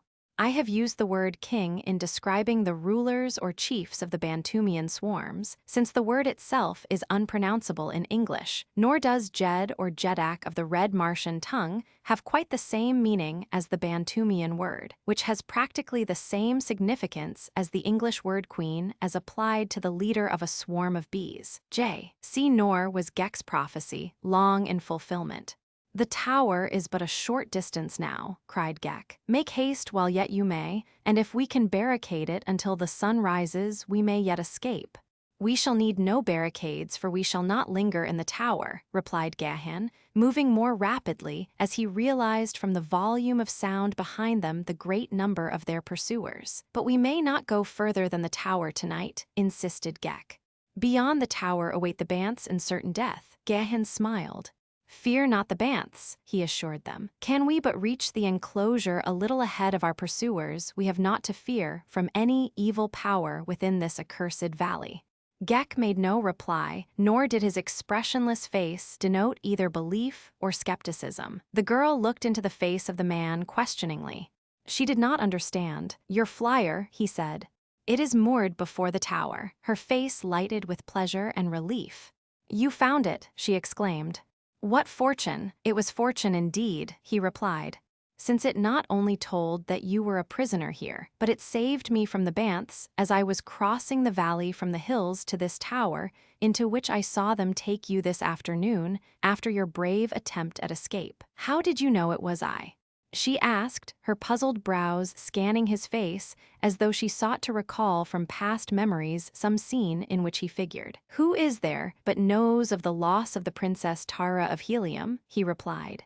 "And when I saw the device upon your flyer I knew at once, though I had not known when I saw you among them in the fields a short time earlier. Too great was the distance for me to make certain whether the captive was man or woman. Had chance not divulged the hiding place of your flyer, I had gone my way, Tara of Helium. I shudder to think how close was the chance at that. But for the momentary shining of the sun upon the emblazoned device on the prow of your craft, I had passed on unknowing." The girl shuddered. "The gods sent you," she whispered reverently. "The gods sent me, Tara of Helium," he replied. "But I do not recognize you," she said. "I have tried to recall you, but I have failed. Your name, what may it be?" "It is not strange that so great a princess should not recall the face of every roving panthan of Barsoom," he replied with a smile. "But your name?" insisted the girl. "Call me Tyran," replied the man, for it had come to him that if Tara of Helium recognized him as the man whose impetuous avowal of love had angered her that day in the gardens of the warlord, her situation might be rendered infinitely less bearable than were she to believe him a total stranger. Then, too, as a simple panthan, he might win a greater degree of her confidence by his loyalty and faithfulness, and a place in her esteem that seemed to have been closed to the resplendent Gahan of Gathol, soldier of fortune, freelance warrior. They had reached the tower now, and as they entered it from the subterranean corridor, a backward glance revealed the van of their pursuers, hideous Kaldanes mounted upon swift and powerful Rikers. As rapidly as might be the three ascended the stairways leading to the ground level, but after them, even more rapidly, came the minions of Lud. Gek led the way, grasping one of Tara's hands the more easily to guide and assist her, while Gahan of Gathol followed a few paces in their rear, his bared sword ready for the assault that all realized must come upon them now before ever they reached the enclosure and the flyer. "Let Gek drop behind to your side," said Tara, "and fight with you." "There is but room for a single blade in these narrow corridors," replied the Gatholian. "Hasten on with Gek and win to the deck of the flyer. Have your hand upon the control, and if I come far enough ahead of these to reach the dangling cable, you can rise at my word, and I can clamber to the deck at my leisure. But if one of them emerges first into the enclosure, you will know that I shall never come, and you will rise quickly and trust to the gods of our ancestors to give you a fair breeze in the direction of a more hospitable people." Tara of Helium shook her head. "We will not desert you, Panthen," she said. Gahan, ignoring her reply, spoke above her head to Gek. "Take her to the craft moored within the enclosure," he commanded. "It is our only hope. Alone, I may win to its deck, but have I to wait upon you two at the last moment, the chances are that none of us will escape. Do as I bid." His tone was haughty and arrogant, the tone of a man who has commanded other men from birth and whose will has been law. Tara of Helium was both angered and vexed. She was not accustomed to being either commanded or ignored, but with all her royal pride, she was no fool, and she knew the man was right, that he was risking his life to save hers. So she hastened on with Gek as she was bid, and after the first flush of anger she smiled, for the realization came to her that this fellow was but a rough, untutored warrior, skilled not in the finer usages of cultured courts. But what a tone! Recollection of it gave her sudden pause. Panthens were rough and ready men. Often they rose to positions of high command, so it was not the note of authority in the fellow's voice that seemed remarkable, but something else, a quality that was indefinable, yet as distinct as it was familiar. She had heard it before when the voice of her great-grandsire, Tardos Mors, Jeddak of Helium, had risen in command, and in the voice of her grandfather, Mors Kajak, the Jed, and in the ringing tones of her illustrious sire, John Carter, warlord of Barsoom, when he addressed his warriors. But now she had no time to speculate upon so trivial a thing, for behind her came the sudden clash of arms, and she knew that Tirran, the Panthen, had crossed swords with the first of their pursuers. As she glanced back, he was still visible beyond a turn in the stairway, so that she could see the quick swordplay that ensued. Daughter of a world's greatest swordsman, she knew well the finest points of the art. She saw the clumsy attack of the Kaldane and the quick, sure return of the Panthen. 3 times the Panthen's blade changed its position, once to fend a savage cut, once to feint, and once to thrust. And as he withdrew it from the last position, the Kaldane rolled lifeless from its stumbling Riker, and Tirran sprang quickly down the steps to engage the next behind, and then Gek had drawn Tara upward, and a turn in the stairway shut the battling Panthen from her view. But still, she heard the ring of steel on steel, the clank of accoutrements, and the shrill whistling of the Kaldanes. Her heart moved her to turn back to the side of her brave defender, but her judgment told her that she could serve him best by being ready at the control of the flyer at the moment he reached the enclosure. Chapter 9. Adrift over strange regions. Presently Gek pushed aside a door that opened from the stairway, and before them, Tara saw the moonlight flooding the walled court where the headless Rikers lay beside their feeding troughs. She saw the perfect bodies, muscled as the best of her father's fighting men, and the females whose figures would have been the envy of many of Helium's most beautiful women. Ah, if she could but endow these with the power to act, then indeed might the safety of the Panthen be assured, but they were only poor lumps of clay, nor had she the power to quicken them to life. Ever must they lie thus, until dominated by the cold, heartless brain of the Kaldane. The girl sighed in pity even as she shuddered in disgust, as she picked her way over and among the sprawled creatures toward the flyer. Quickly, she and Gek mounted to the deck after the latter had cast off the moorings. Tara tested the control, raising and lowering the ship a few feet within the walled space. It responded perfectly. Then she lowered it to the ground again and waited. From the open doorway came the sounds of conflict, now nearing them, now receding. The girl, having witnessed her champion's skill, had little fear of the outcome. only a single antagonist could face him at a time upon the narrow stairway, he had the advantage of position and of the defensive, and he was a master of the sword while they were clumsy bunglers by comparison. Their sole advantage was in their numbers, unless they might find a way to come upon him from behind. She paled at the thought. Could she have seen him, she might have been further perturbed, for he took no advantage of many opportunities to win nearer the enclosure. He fought coolly, but with a savage persistence that bore little semblance to purely defensive action. Often he clambered over the body of a fallen foe to leap against the next behind, and once there lay 5 dead Chaldaeans behind him, so far had he pushed back his antagonists. They did not know it, these Chaldaeans that he fought, nor did the girl awaiting him upon the flyer, but Gahan of Gathol was engaged in a more alluring sport than winning to freedom, for he was avenging the indignities that had been put upon the woman he loved. But presently he realized that he might be jeopardizing her safety uselessly, and so he struck down another before him and turning, leaped quickly up the stairway, while the leading Chaldaeans slipped upon the brain-covered floor and stumbled in pursuit. "Rise," he shouted to the girl. "I will ascend the cable." Slowly, the small craft rose from the ground as Gahan leaped the inert bodies of the Rikers lying in his path. The first of the pursuers sprang from the tower just as Gahan seized the trailing rope. "Faster!" he shouted to the girl above, "or they will drag us down." But the ship seemed scarcely to move, though in reality she was rising as rapidly as might have been expected of a one-man flyer carrying a load of 3. Gahan swung free above the top of the wall, but the end of the rope still dragged the ground as the Chaldaeans reached it. They were pouring in a steady stream from the tower into the enclosure. The leader seized the rope. "Quick," he cried. "Lay hold, and we will drag them down." It needed but the weight of a few to accomplish his design. The ship was stopped in its flight, and then, to the horror of the girl, she felt it being dragged steadily downward. Gahan, too, realized the danger and the necessity for instant action. Clinging to the rope with his left hand, he had wound a leg about it, leaving his right hand free for his long sword, which he had not sheathed. A downward cut clove the soft head of a Chaldaean, and another severed the taut rope beneath the Panthan's feet. The girl heard a sudden renewal of the shrill whistling of her foes, and at the same time she realized that the craft was rising again. Slowly, it drifted upward, out of reach of the enemy, and a moment later she saw the figure of Tyran clamber over the side.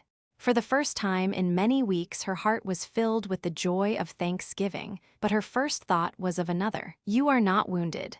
she asked. "No, Tara of Helium," he replied. "They were scarce worth the effort of my blade, and never were they a menace to me because of their swords." "They should have slain you easily," said Gek.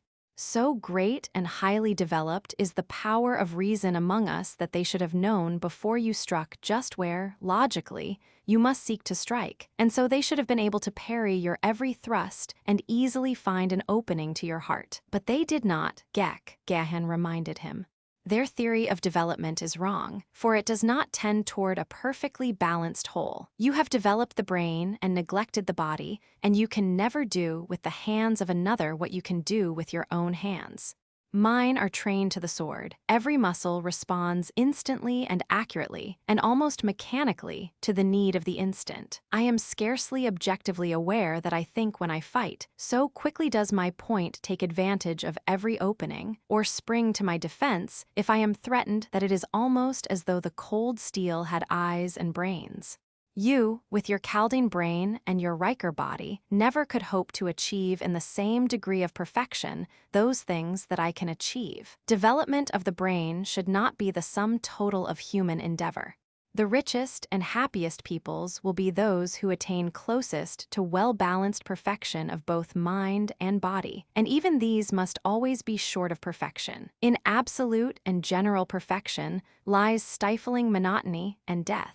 Nature must have contrasts. She must have shadows as well as highlights, sorrow with happiness, both wrong and right, and sin as well as virtue. Always have I been taught differently, replied Gek, but since I have known this woman and you, of another race, I have come to believe that there may be other standards fully as high and desirable as those of the Chaldaeans.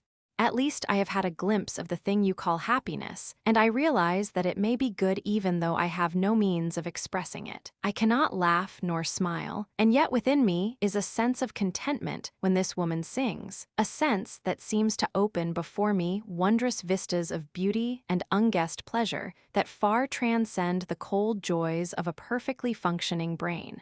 I would that I had been born of thy race. Caught by a gentle current of air, the flyer was drifting slowly toward the northeast, across the valley of Barsoom. Below them lay the cultivated fields, and one after another they passed over the strange towers of Moke and Nalach, and the other kings of the swarms that inhabited this weird and terrible land. Within each enclosure surrounding the towers groveled the rikers, repellent, headless things, beautiful yet hideous. A lesson those, remarked Gahan, indicating the rikers in an enclosure above which they were drifting at the time, to that fortunately small minority of our race which worships the flesh and makes a god of appetite. You know them, Tara of Helium. They can tell you exactly what they had at the midday meal 2 weeks ago, and how the loin of the thoat should be prepared, and what drink should be served with the rump of the zitidar. Tara of Helium laughed, but not one of them could tell you the name of the man whose painting took the Jedak's Award in the Temple of Beauty this year, she said. Like the Rikers, their development has not been balanced. Fortunate indeed are those in which there is combined a little good and a little bad, a little knowledge of many things outside their own callings, a capacity for love and a capacity for hate, for such as these can look with tolerance upon all, unbiased by the egotism of him whose head is so heavy on one side that all his brains run to that point. As Gahan ceased speaking, Gek made a little noise in his throat, as one does who would attract attention. You speak as one who has thought much upon many subjects. Is it, then, possible that you of the red race have pleasure in thought? Do you know aught of the joys of introspection? Do reason and logic form any part of your lives? Most assuredly, replied Gahan, but not to the extent of occupying all our time, at least not objectively. You, Gek, are an example of the egotism of which I spoke. Because you and your kind devote your lives to the worship of mind, you believe that no other created beings think. And possibly we do not in the sense that you do, who think only of yourselves and your great brains. We think of many things that concern the welfare of a world. Had it not been for the red men of Barsoom, even the Chaldeans had perished from the planet. For while you may live without air, the things upon which you depend for existence cannot, and there had been no air in sufficient quantities upon Barsoom, these many ages, had not a red man planned and built the great atmosphere plant which gave new life to a dying world. What have all the brains of all the Chaldeans that have ever lived done to compare with that single idea of a single red man? Gek was stumped. Being a Chaldean, he knew that brains spelled the sum total of universal achievement, but it had never occurred to him that they should be put to use in practical and profitable ways. He turned away and looked down upon the valley of his ancestors, across which he was slowly drifting, into what unknown world? He should be a veritable god among the underlings, he knew, but somehow a doubt assailed him.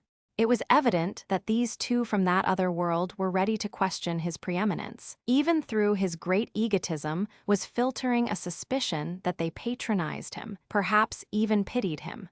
Then he began to wonder what was to become of him. No longer would he have many Rikers to do his bidding. Only this single one, and when it died there could not be another. When it tired, Gek must lie almost helpless while it rested. He wished that he had never seen this red woman. She had brought him only discontent and dishonor, and now exile. Presently Tara of Helium commenced to hum a tune, and Gek, the Chaldean, was content. Gently they drifted beneath the hurtling moons above the mad shadows of a Martian night.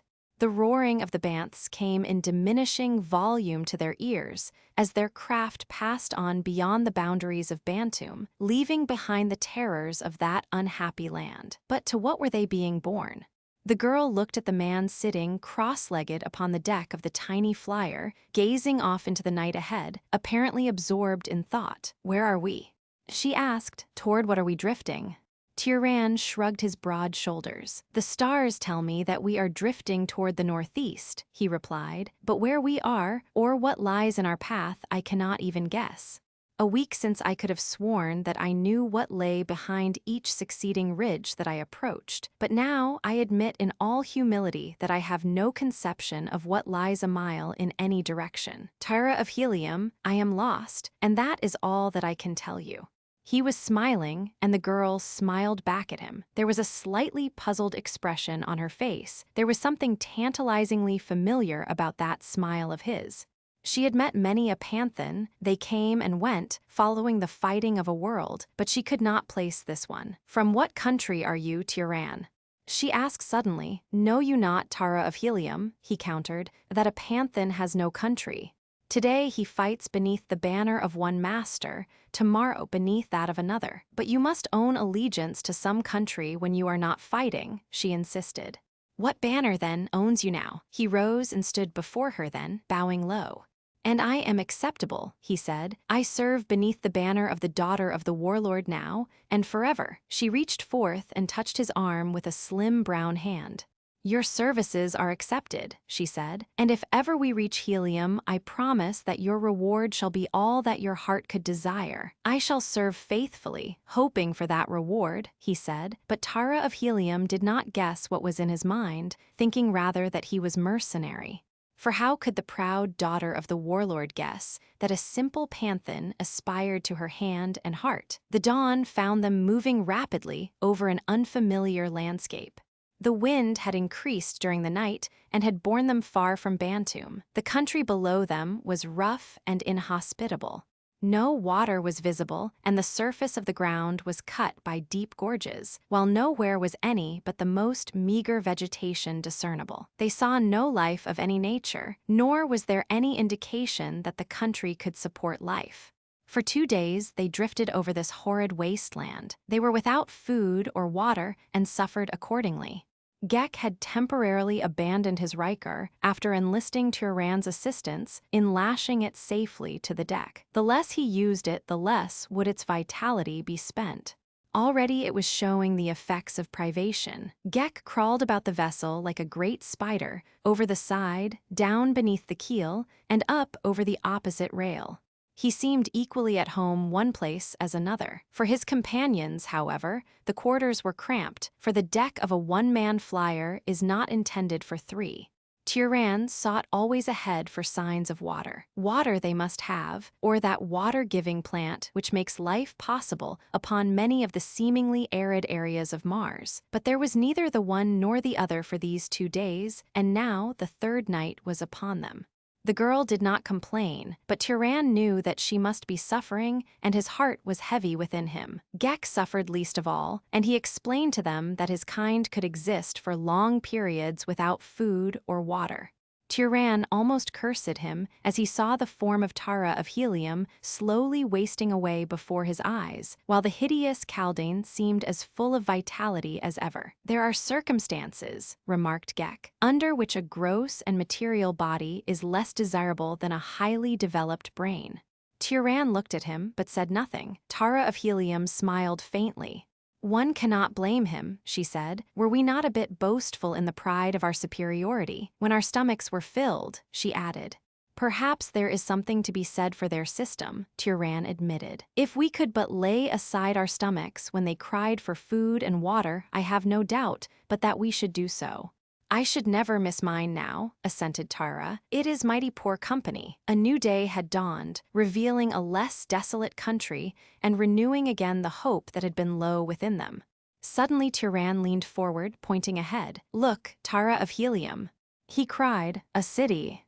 "As I am as I am Tyran the Panthan, a city." Far in the distance, the domes and walls and slender towers of a city shone in the rising sun.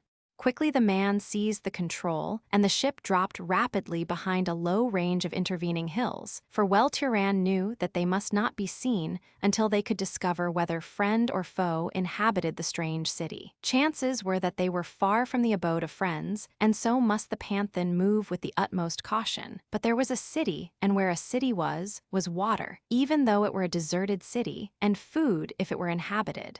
To the red man, food and water, even in the citadel of an enemy, meant food and drink for Tara of Helium. He would accept it from friends, or he would take it from enemies.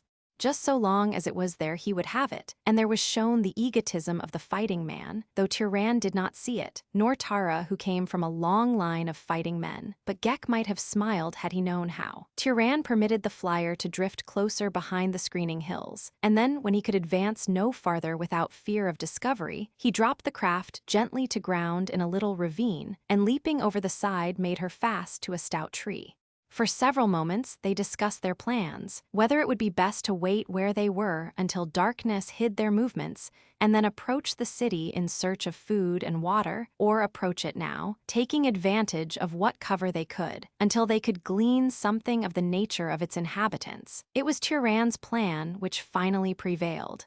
They would approach as close as safety dictated in the hope of finding water outside the city. Food, too, perhaps. If they did not, they could at least reconnoiter the ground by daylight, and then when night came, Tiran could quickly come close to the city and in comparative safety prosecute his search for food and drink.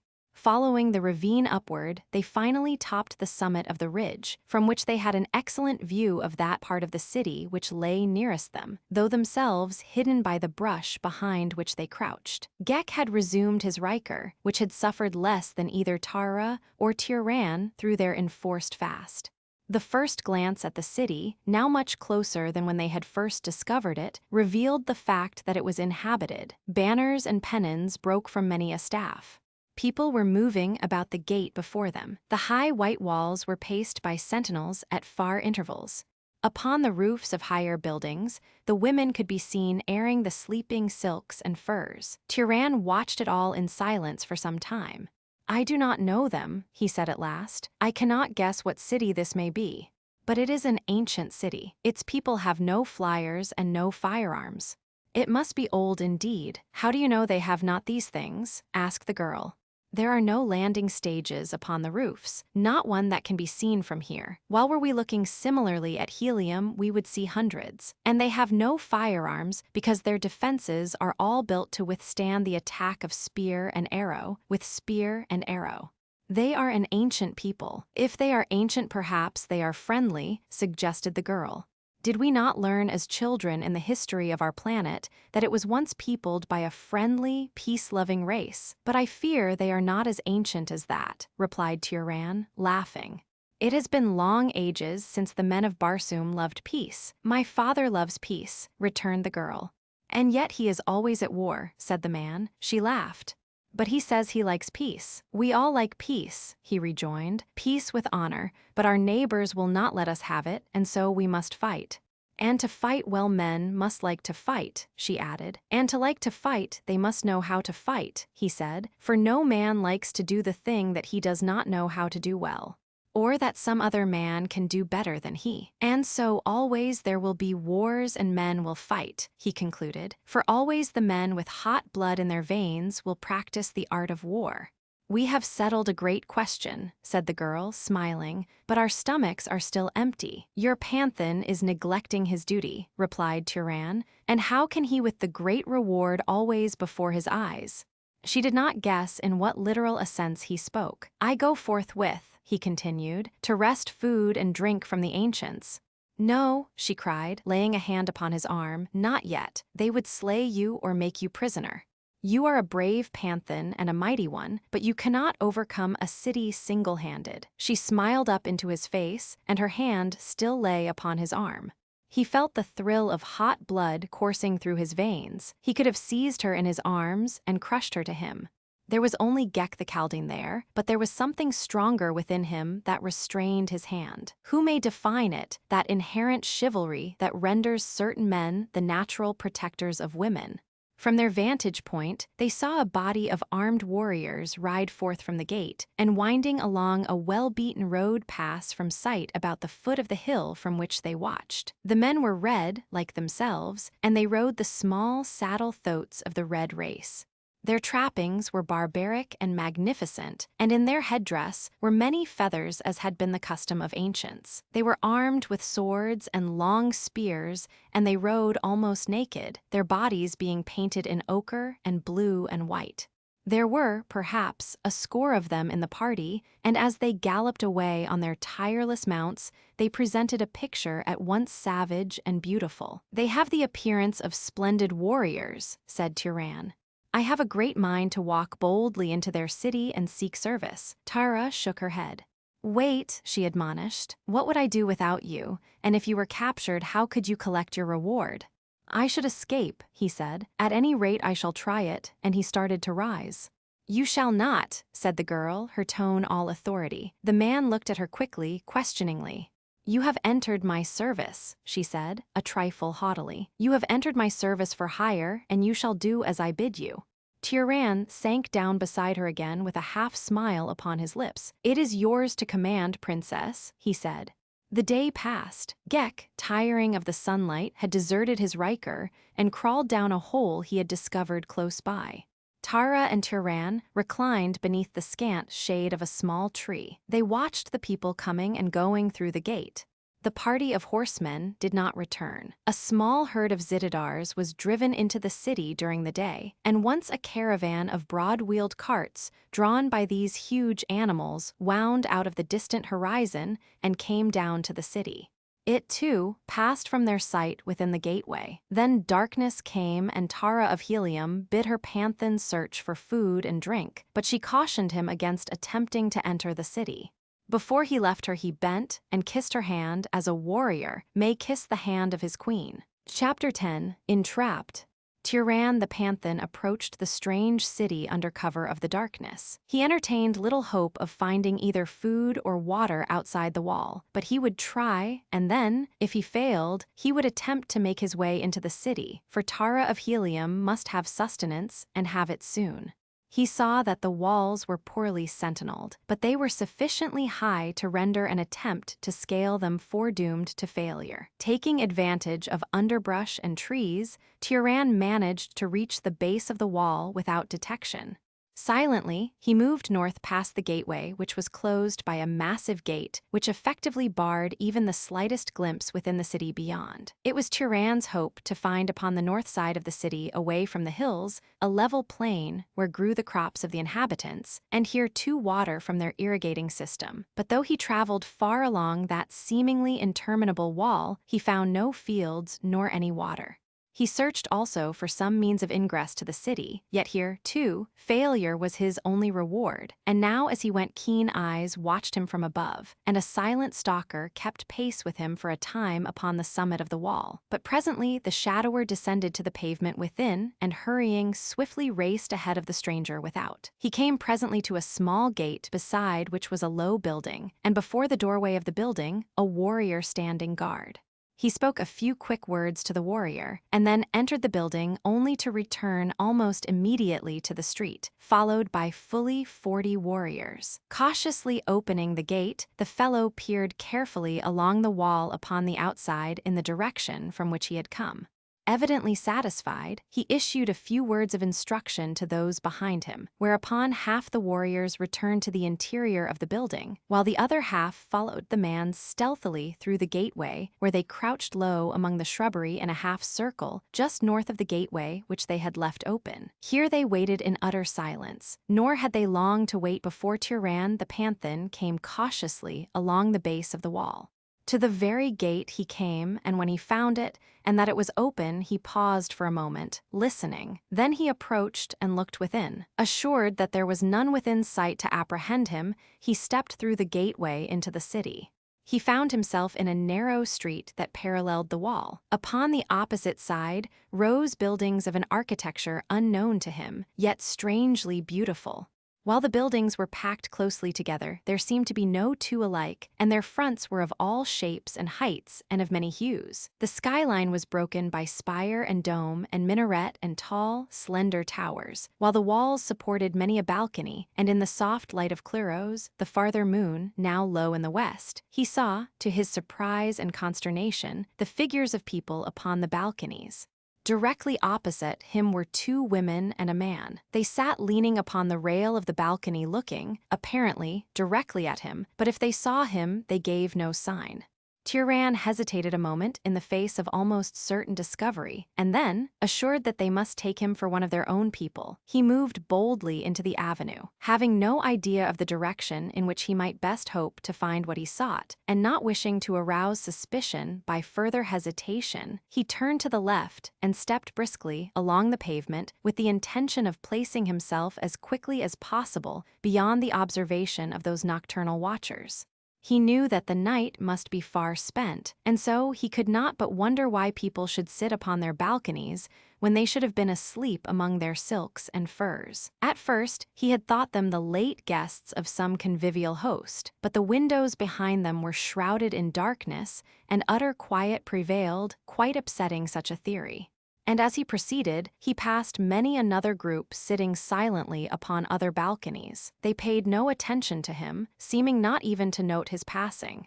Some leaned with a single elbow upon the rail, their chins resting in their palms. Others leaned upon both arms across the balcony, looking down into the street, while several that he saw held musical instruments in their hands, but their fingers moved not upon the strings. It was impossible for them not to be aware of his presence, yet neither moved nor gave other evidence that they had seen him. He stood there waiting, his hand upon the hilt of his long sword, but they neither challenged nor halted him. Could it be that these also thought him one of their own kind? Indeed, upon no other grounds could he explain their inaction. As Tyran had passed through the gateway into the city and taken his unhindered way along the avenue, 20 warriors had entered the city and closed the gate behind them, and then one had taken to the wall and followed along its summit in the rear of Tyran, and another had followed him along the avenue, while a third had crossed the street and entered one of the buildings upon the opposite side.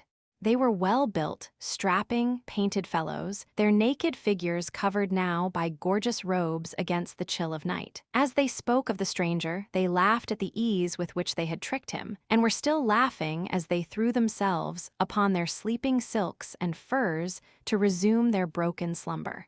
It was evident that they constituted a guard detailed for the gate beside which they slept, and it was equally evident that the gates were guarded, and the city watched much more carefully than Tyran had believed. Chagrined indeed had been the Gahan of Gathol had he dreamed that he was being so neatly tricked.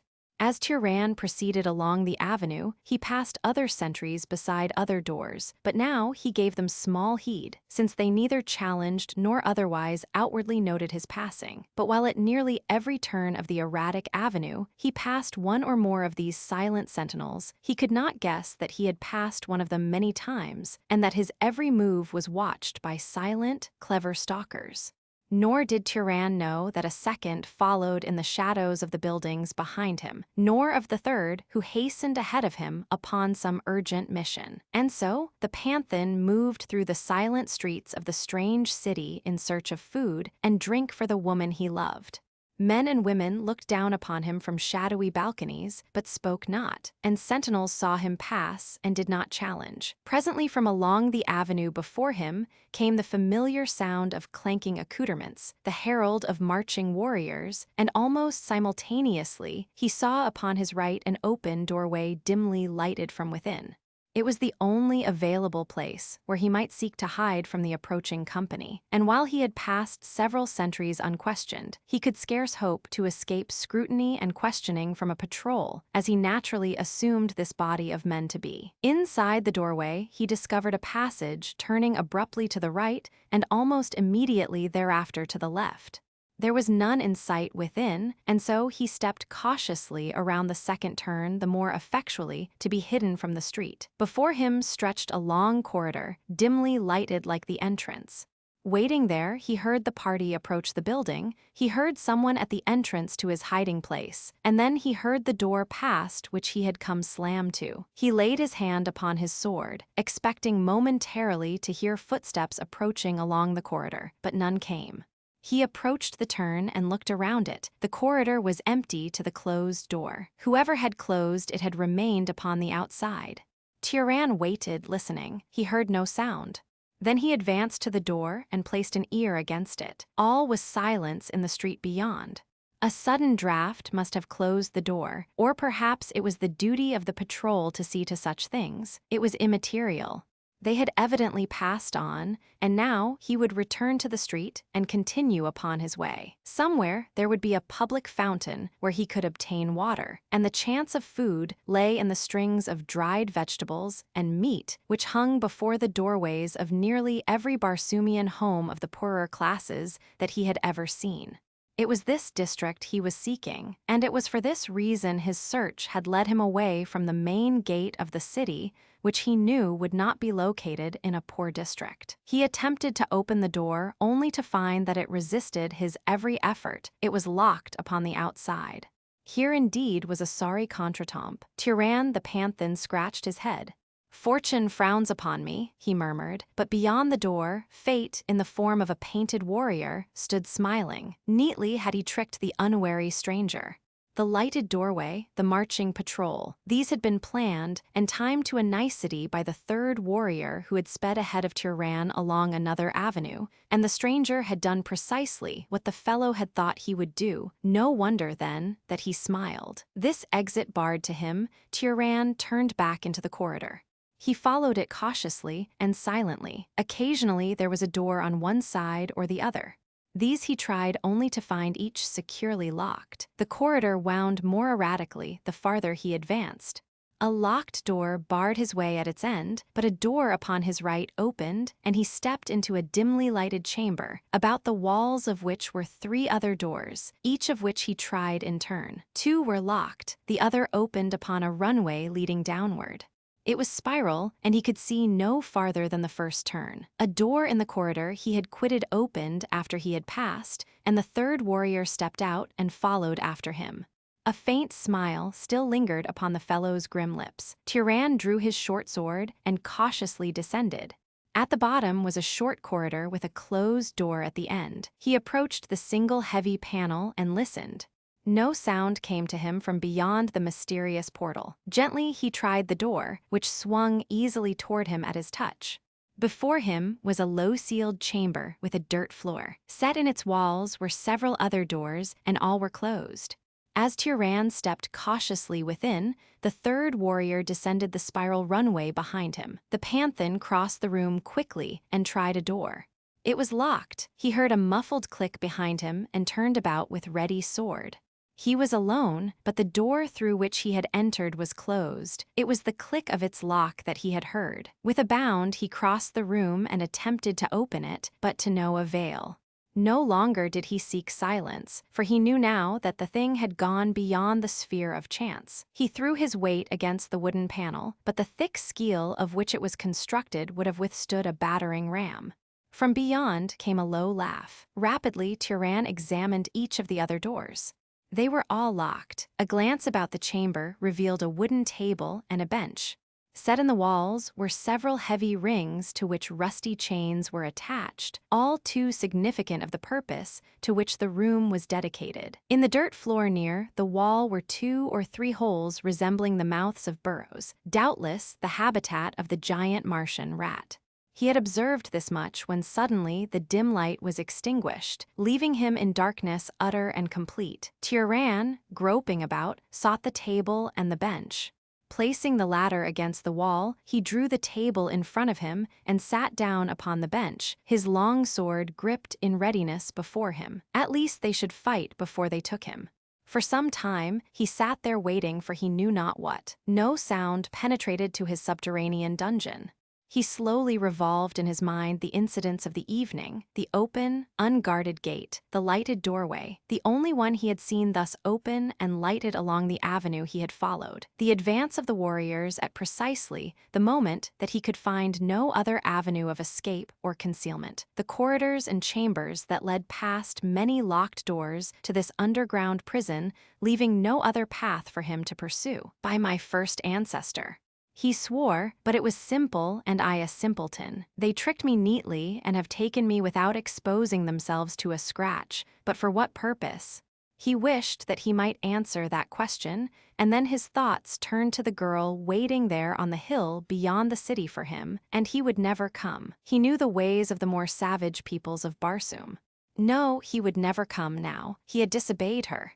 He smiled at the sweet recollection of those words of command that had fallen from her dear lips. He had disobeyed her, and now he had lost the reward. But what of her? What now would be her fate, starving before a hostile city with only an inhuman Chaldean for company? Another thought, a horrid thought, obtruded itself upon him. She had told him of the hideous sights she had witnessed in the burrows of the Chaldeans, and he knew that they ate human flesh.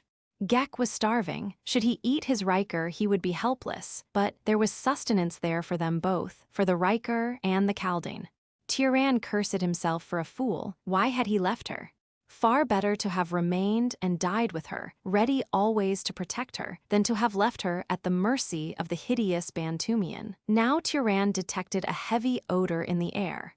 It oppressed him with a feeling of drowsiness. He would have risen to fight off the creeping lethargy, but his legs seemed weak, so that he sank again to the bench. Presently his sword slipped from his fingers, and he sprawled forward upon the table, his head resting upon his arms. Tara of Helium, as the night wore on and Tyran did not return, became more and more uneasy, and when dawn broke with no sign of him, she guessed that he had failed. Something more than her own unhappy predicament brought a feeling of sorrow to her heart, of sorrow and loneliness. She realized now how she had come to depend upon this Panthan, not only for protection, but for companionship as well. She missed him, and in missing him realized suddenly that he had meant more to her than a mere hired warrior. It was as though a friend had been taken from her, an old and valued friend. She rose from her place of concealment that she might have a better view of the city. Eudor, dwar of the 8th Utan of Otar, Jedak of Manader, rode back in the early dawn toward Manader from a brief excursion to a neighboring village. As he was rounding the hills south of the city, his keen eyes were attracted by a slight movement among the shrubbery close to the summit of the nearest hill. He halted his vicious mount and watched more closely. He saw a figure rise facing away from him and peer down toward Manader beyond the hill. "Come." He signaled to his followers, and with a word to his thoat, turned the beast at a rapid gallop up the hillside. In his wake swept his 20 savage warriors, the padded feet of their mounts soundless upon the soft turf. It was the rattle of sidearms and harness that brought Tara of Helium suddenly about, facing them. She saw a score of warriors with couched lances bearing down upon her. She glanced at Gek. What would the Spider-Man do in this emergency? She saw him crawl to his Riker and attach himself. Then he arose, the beautiful body once again animated and alert. She thought that the creature was preparing for flight. Well, it made little difference to her. Against such as were streaming up the hill toward them, a single mediocre swordsman, such as Gek, was worse than no defense at all. "Hurry, Gek," she admonished him, "back into the hills. You may find there a hiding place." But the creature only stepped between her and the oncoming riders, drawing his long sword. "It is useless, Gek," she said, when she saw that he intended to defend her. "What can a single sword accomplish against such odds? I can die but once," replied the Chaldean. "You and your Panthan saved me from Lud and I, but do what your Panthan would do were he here to protect you." "It is brave, but it is useless," she replied. "Sheathe your sword.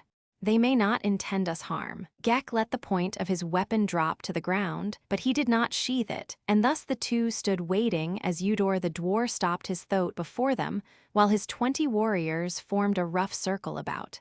For a long minute, Eudor sat his mount in silence, looking searchingly first at Tara of Helium and then at her hideous companion. "What manner of creature are you?"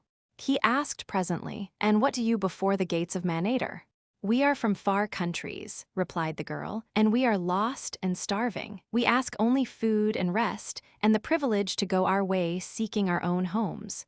Eudor smiled a grim smile. "Manader and the hills which guard it alone know the age of Manader," he said. "Yet in all the ages that have rolled by since Manader first was, there be no record in the annals of Manader of a stranger departing from Manader."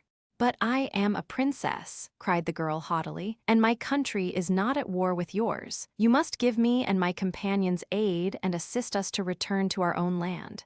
"It is the law of Barsoom. Manader knows only the laws of Manader," replied Eudor. "But come." You shall go with us to the city, where you, being beautiful, need have no fear. I myself will protect you if Otar so decrees. And as for your companion, but hold, you said companions, there are others of your party then. You see what you see, replied Tara haughtily. Be that as it may, said Eudor. If there be more, they shall not escape Manator. But as I was saying, if your companion fights well, he too may live, for Otar is just, and just are the laws of Manator. Come, Gek demurred. It is useless, said the girl, seeing that he would have stood his ground and fought them. Let us go with them. Why pit your puny blade against their mighty ones, when there should lie in your great brain the means to outwit them? She spoke in a low whisper, rapidly. You are right, Tara of Helium, he replied and sheathed his sword. And so they moved down the hillside toward the gates of Manator, Tara, Princess of Helium, and Gek, the Chaldean of Bantum, and surrounding them rode the savage, painted warriors of Eudor, Dwar of the 8th Utan of Otar, Jedak of Manator. Chapter 11, The Choice of Tara. The dazzling sunlight of Barsoom clothed Manator in an aureole of splendor as the girl and her captors rode into the city through the gate of enemies. Here the wall was some 50 feet thick, and the sides of the passageway within the gate were covered with parallel shelves of masonry from bottom to top. Within these shelves, or long, horizontal niches, stood row upon row of small figures, appearing like tiny, grotesque statuettes of men, their long, black hair falling below their feet and sometimes trailing to the shelf beneath. The figures were scarce a foot in height, and but for their diminutive proportions might have been the mummified bodies of once living men. The girl noticed that as they passed, the warriors saluted the figures with their spears after the manner of Barsoomian fighting men in extending a military courtesy, and then they rode on into the avenue beyond, which ran, wide and stately, through the city toward the east. On either side were great buildings wondrously wrought. Paintings of great beauty and antiquity covered many of the walls, their colors softened and blended by the suns of ages. Upon the pavement, the life of the newly awakened city was already afoot. Women in brilliant trappings, befeathered warriors, their bodies daubed with paint. Artisans, armed but less gaily caparisoned, took their various ways upon the duties of the day. A giant citadar, magnificent in rich harness, rumbled its broad-wheeled cart along the stone pavement toward the gate of enemies. Life and color and beauty wrought together a picture that filled the eyes of Tara of Helium with wonder and with admiration, for here was a scene out of the dead past of dying Mars. Such had been the cities of the founders of her race before Throxius, mightiest of oceans, had disappeared from the face of a world. And from balconies on either side men and women looked down in silence upon the scene below. The people in the street looked at the two prisoners, especially at the hideous Gek, and called out in question or comment to their guard. But the watchers upon the balconies spoke not, nor did one so much as turn ahead to note their passing. There were many balconies on each building, and not a one that did not hold its silent party of richly trapped men and women, with here and there a child or two, but even the children maintained the uniform silence and immobility of their elders. And now the avenue widened into an immense square, at the far end of which rose a stately edifice gleaming white in virgin marble among the gaily painted buildings surrounding it, and its scarlet sward and gaily flowering, green-foliaged shrubbery. Toward this Eudor led his prisoners and their guard to the great arched entrance, before which a line of 50 mounted warriors barred the way. When the commander of the guard recognized Eudor, the guardsmen fell back to either side, leaving a broad avenue through which the party passed. Directly inside the entrance were inclined runways leading upward on either side. Eudor turned to the left and led them upward to the second floor and down a long corridor. Here they passed other mounted men, and in chambers upon either side they saw more. Occasionally there was another runway leading either up or down. A warrior, his steed at full gallop, dashed into sight from one of these and raced swiftly past them upon some errand. Nowhere as yet had Tara of Helium seen a man afoot in this great building, but when at a turn, Eudor led them to the third floor. She caught glimpses of chambers, in which many riderless thoats were penned, and others adjoining where dismounted warriors lolled at ease or played games of skill or chance, and many there were who played at jeton. And then the party passed into a long, wide hall of state, as magnificent an apartment as even a princess of mighty Helium ever had seen. The length of the room ran an arched ceiling ablaze with countless radium bulbs. The mighty spans extended from wall to wall, leaving the vast floor unbroken by a single column. The arches were of white marble, apparently quarried in single, huge blocks from which each arch was cut complete. Between the arches, the ceiling was set solid about the radium bulbs with precious stones, whose scintillant fire and color and beauty filled the whole apartment. The stones were carried down the walls in an irregular fringe for a few feet, where they appeared to hang like a beautiful and gorgeous drapery against the white marble of the wall. The marble ended some 6 or 7 feet from the floor, the walls from that point down being wainscoted in solid gold. The floor itself was of marble, richly inlaid with gold. In that single room was a vast treasure equal to the wealth of many a large city. But what riveted the girls' attention, even more than the fabulous treasure of decorations, were the files of gorgeously harnessed warriors who sat their thoats in grim silence and immobility on either side of the central aisle, rank after rank of them to the farther walls. And as the party passed between them, she could not note so much as the flicker of an eyelid or the twitching of a thoat's ear. "The Hall of Chiefs," whispered one of her guard, evidently noting her interest. There was a note of pride in the fellow's voice and something of hushed awe. Then they passed through a great doorway into the chamber beyond, a large, square room in which a dozen mounted warriors lolled in their saddles. As Eudor and his party entered the room, the warriors came quickly erect in their saddles and formed a line before another door upon the opposite side of the wall. The padwar commanding them saluted Eudor, who, with his party, had halted facing the guard. "Send one to Otar announcing that Eudor brings 2 prisoners worthy of the observation of the great Jeddak," said Eudor, "one because of her extreme beauty, the other because of his extreme ugliness." "Otar sits in council with the lesser chiefs," replied the lieutenant, "but the words of Eudor the dwar shall be carried to him," and he turned and gave instructions to one who sat his thoat behind him. "What manner of creature is the male?" he asked of Eudor. "It cannot be that both are of one race. They were together in the hills south of the city," explained Eudor, "and they say that they are lost and starving." "The woman is beautiful," said the padwar. "She will not long go begging in the city of Manader." And then they spoke of other matters, of the doings of the palace, of the expedition of Eudor, until the messenger returned to say that Otar bade them bring the prisoners to him. They passed then through a massive doorway, which, when opened, revealed the great council chamber of Otar, Jeddak of Manader, beyond. A central aisle led from the doorway the full length of the great hall, terminating at the steps of a marble dais upon which a man sat in a great throne chair. Upon either side of the aisle were ranged rows of highly carved desks and chairs of skeel, a hard wood of great beauty. Only a few of the desks were occupied, those in the front row, just below the rostrum. At the entrance, Eudor dismounted with 4 of his followers, who formed a guard about the 2 prisoners, who were then conducted toward the foot of the throne, following a few paces behind Eudor. As they halted at the foot of the marble steps, the proud gaze of Tara of Helium rested upon the enthroned figure of the man above her. He sat erect without stiffness, a commanding presence trapped in the barbaric splendor that the Barsoomian chieftain loves. He was a large man, the perfection of whose handsome face was marred only by the hauteur of his cold eyes and the suggestion of cruelty imparted by 2 thin lips.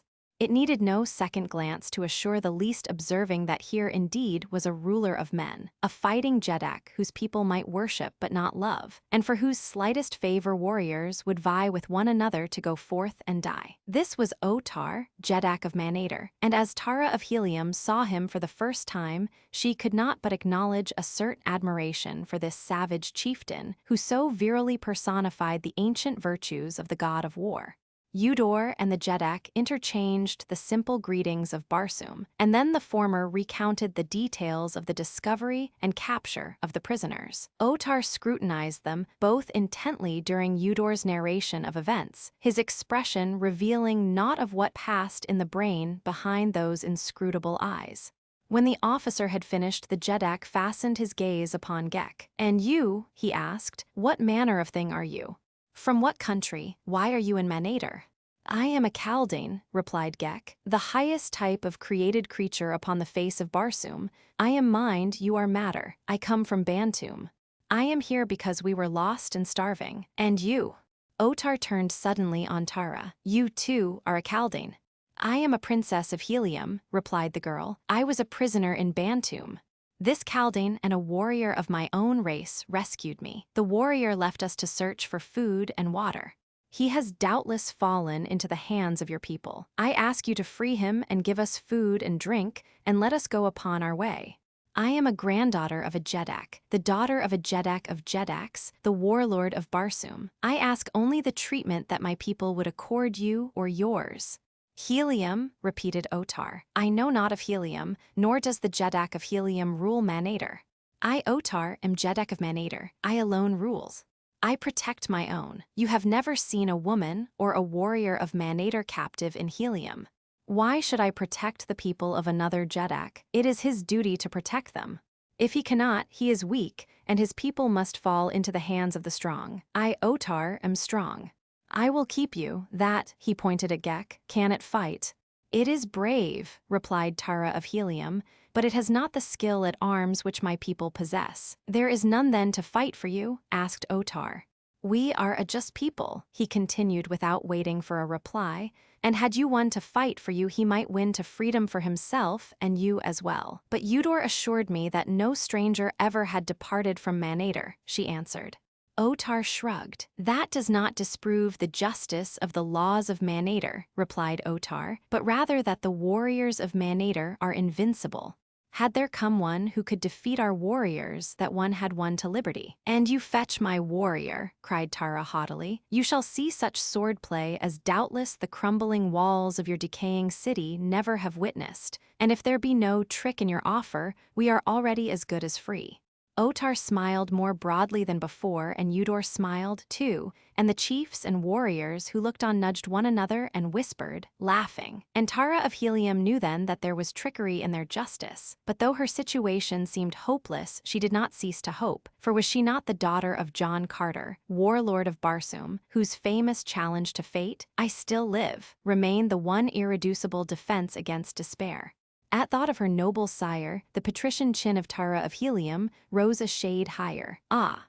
If he but knew where she was, there were little to fear then. The hosts of Helium would batter at the gates of Manator. The great green warriors of John Carter's savage allies would swarm up from the dead sea bottoms lusting for pillage and for loot. The stately ships of her beloved navy would soar above the unprotected towers and minarets of the doomed city, which only capitulation and heavy tribute could then save.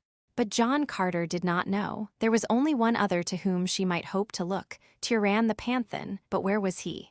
She had seen his sword in play, and she knew that it had been wielded by a master hand, and who should know swordplay better than Tara of Helium, who had learned it well under the constant tutorage of John Carter himself. Tricks, she knew, that discounted even far greater physical prowess than her own, and a method of attack that might have been at once the envy and despair of the cleverest of warriors. And so it was that her thoughts turned to Tyran the Panthan, though not alone because of the protection he might afford her. She had realized, since he had left her in search of food, that there had grown between them a certain comradeship that she now missed. There had been that about him which seemed to have bridged the gulf between their stations in life. With him, she had failed to consider that he was a Panthan or that she was a princess. They had been comrades. Suddenly, she realized that she missed him for himself more than for his sword. She turned toward Otar. "Where is Tyran, my warrior?" she demanded. "You shall not lack for warriors," replied the Jeddak. "One of your beauty will find plenty ready to fight for her. Possibly it shall not be necessary to look farther than the Jeddak of Manator. You please me, woman." What say you to such an honor? Through narrowed lids the Princess of Helium scrutinized the Jeddak of Manator, from feathered headdress to sandaled foot and back to feathered headdress. Honor, she mimicked in tones of scorn. I please thee, do I? Then know, swine, that thou pleaseth me not, that the daughter of John Carter is not for such as thou. A sudden, tense silence fell upon the assembled chiefs. Slowly, the blood receded from the sinister face of Otar, Jeddak of Manator, leaving him a sickly purple in his wrath. His eyes narrowed to two thin slits, his lips were compressed to a bloodless line of malevolence. For a long moment, there was no sound in the throne room of the palace at Manator. Then the Jeddak turned toward Eudor. Take her away, he said in a level voice that belied his appearance of rage. Take her away, and at the next games let the prisoners and the common warriors play at Jetton for her. And this? Asked Eudor, pointing at Gek. To the pits until the next games, replied Otar. So this is your vaunted justice, cried Tara of Helium, that two strangers who have not wronged you shall be sentenced without trial. And one of them is a woman. The swine of Manator are as just as they are brave. Away with her, shouted Otar, and at a sign from Eudor, the guards formed about the two prisoners and conducted them from the chamber. Outside the palace, Gek and Tara of Helium were separated.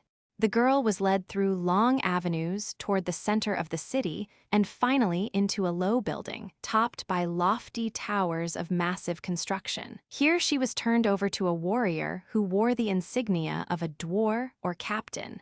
It is Otar's wish, explained Eudor to this one, that she be kept until the next games, when the prisoners and the common warriors shall play for her. Had she not the tongue of a thoat, she had been a worthy stake for our noblest steel, and Eudor sighed. Perhaps even yet I may win a pardon for her. It were too bad to see such beauty fall to the lot of some common fellow. I would have honored her myself. If I am to be imprisoned, imprison me, said the girl. I do not recall that I was sentenced to listen to the insults of every low-born boor who chanced to admire me. You see, Acor, cried Eudor, the tongue that she has. Even so, and worse spoke she to Otar the Jeddak. I see, replied Acor, whom Tara saw was with difficulty restraining a smile. Come then with me, woman, he said, and we shall find a safe place within the towers of Jetton. But stay, what ails thee?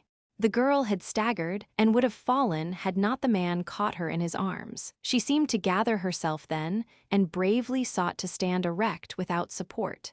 Acor glanced at Eudor. Knew you the woman was ill? He asked. Possibly it is lack of food, replied the other. She mentioned, I believe, that she and her companions had not eaten for several days. Brave are the warriors of Otar, sneered Acor, lavish their hospitality. Eudor, whose riches are uncounted, and the brave Otar, whose squealing thoats are stabled within marble halls and fed from troughs of gold, can spare no crust to feed a starving girl. The black-haired Eudor scowled. Thy tongue will yet pierce thy heart, son of a slave. He cried, once too often mayst thou try the patience of the just Otar. Hereafter guard thy speech as well as thy towers. Think not to taunt me with my mother's state, said Acor. 'Tis the blood of the slave woman that fills my veins with pride, and my only shame is that I am also the son of thy Jeddak. And Otar heard this? Queried Eudor. Otar has already heard it from my own lips, replied Acor. This and more. He turned upon his heel, a supporting arm still around the waist of Tara of Helium, and thus he half led, half carried her into the towers of Jetton, while Eudor wheeled his thoat and galloped back in the direction of the palace. Within the main entrance to the Tower of Jetton lolled a half-dozen warriors. To one of these spoke Acor, keeper of the towers. Fetch Lano, the slave girl, and bid her bring food and drink to the upper level of the Thurian tower. Then he lifted the half-fainting girl in his arms and bore her along the spiral, inclined runway that led upward within the tower. Somewhere in the long ascent, Tara lost consciousness. When it returned, she found herself in a large, circular chamber, the stone walls of which were pierced by windows at regular intervals about the entire circumference of the room. She was lying upon a pile of sleeping silks and furs, while there knelt above her a young woman who was forcing drops of some cooling beverage between her parched lips. Tara of Helium rose upon an elbow and looked about. In the first moments of returning consciousness, there were swept from the screen of recollection the happenings of many weeks. She thought that she awoke in the palace of the warlord at Helium. Her brows knit as she scrutinized the strange face bending over her. "Who are you?" she asked, "and where is Uthia?" "I am Lan, the slave girl," replied the other. "I know none by the name of Uthia."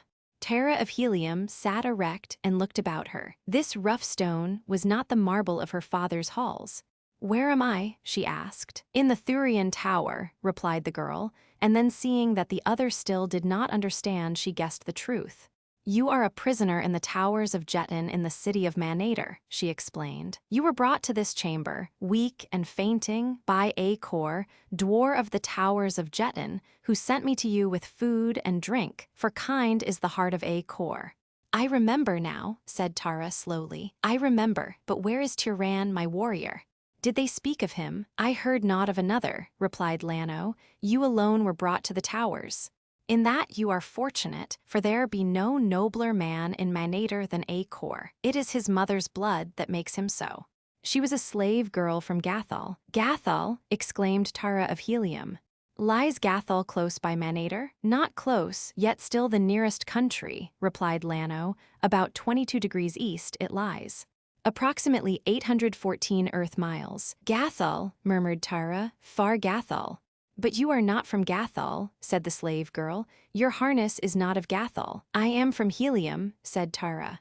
"It is far from Helium to Gathol," said the slave girl. "But in our studies we learned much of the greatness of Helium, we of Gathol, so it seems not so far away." "You, too, are from Gathol?" asked Tara. "Many of us are from Gathol who are slaves in Manator," replied the girl. "It is to Gathol, nearest country, that the Manatorians look for slaves most often. They go in great numbers at intervals of 3 or 7 years, and haunt the roads that lead to Gathol, and thus they capture whole caravans, leaving none to bear warning to Gathol of their fate. Nor do any ever escape from Manator to carry word of us back to Gahan our Jed." Tara of Helium ate slowly and in silence. The girl's words aroused memories of the last hours she had spent in her father's palace and the great midday function at which she had met Gahan of Gathol.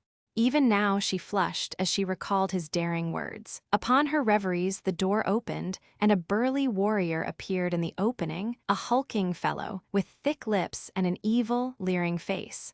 The slave girl sprang to her feet, facing him. "What does this mean, Emed?" she cried. "Was it not the will of Acor that this woman be not disturbed?"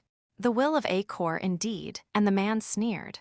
"The will of Acor is without power in the towers of Jetton or elsewhere, for Acor lies now in the pits of Otar, and Emed is dwarf of the towers." Tara of Helium saw the face of the slave girl pale and the terror in her eyes. Chapter 12, Gek Plays Pranks.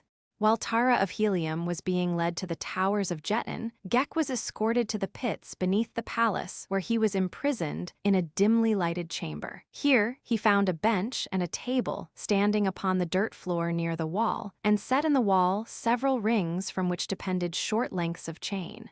At the base of the walls were several holes in the dirt floor. These, alone, of the several things he saw, interested him. Gek sat down upon the bench and waited in silence, listening. Presently the lights were extinguished.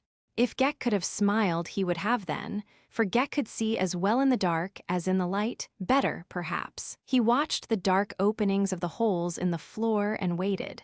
Presently he detected a change in the air about him. It grew heavy with a strange odor, and once again might Gek have smiled, could he have smiled. Let them replace all the air in the chamber with their most deadly fumes. It would be all the same to Gek, the Kaldane, who, having no lungs, required no air.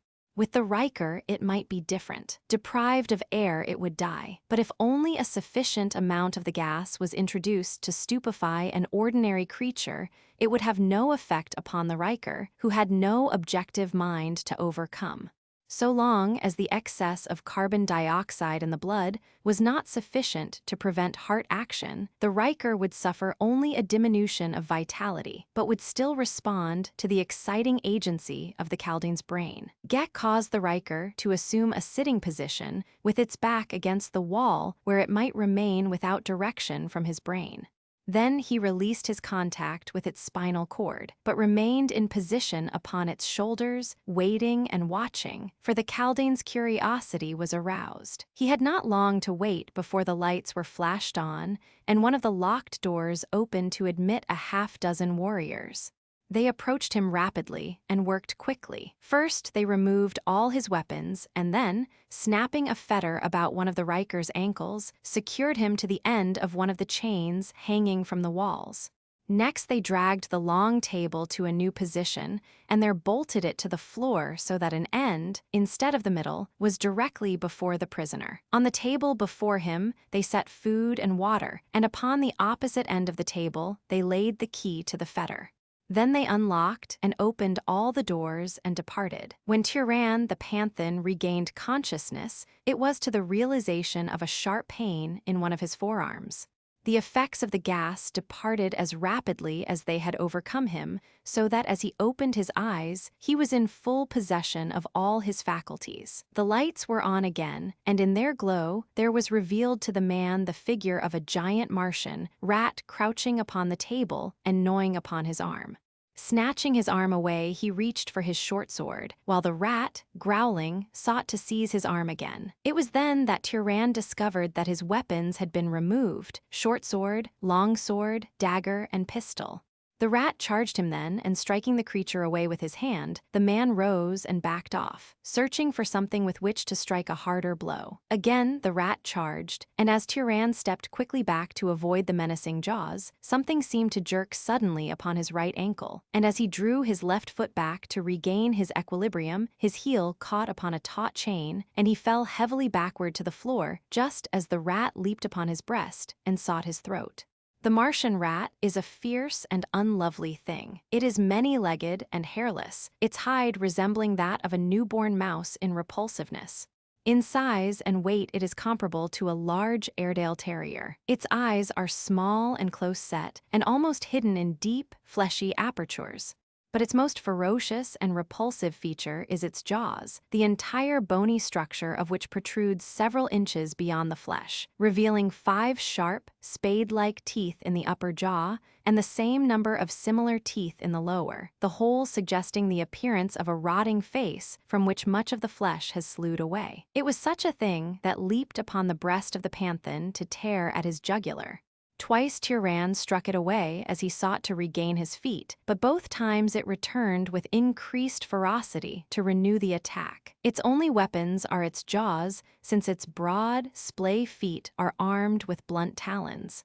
With its protruding jaws, it excavates its winding burrows, and with its broad feet, it pushes the dirt behind it. To keep the jaws from his flesh, then, was Tyran's only concern, and this he succeeded in doing until chance gave him a hold upon the creature's throat.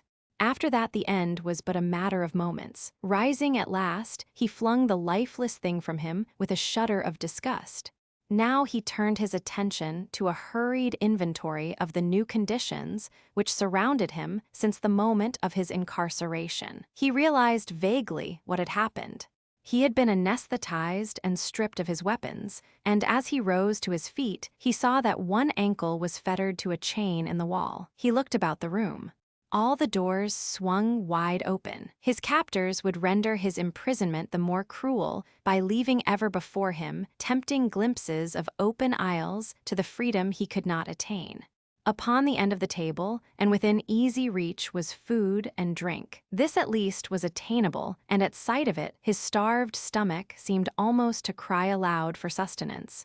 It was with difficulty that he ate and drank in moderation. As he devoured the food, his eyes wandered about the confines of his prison, until suddenly they seized upon a thing that lay on the table at the end farthest from him.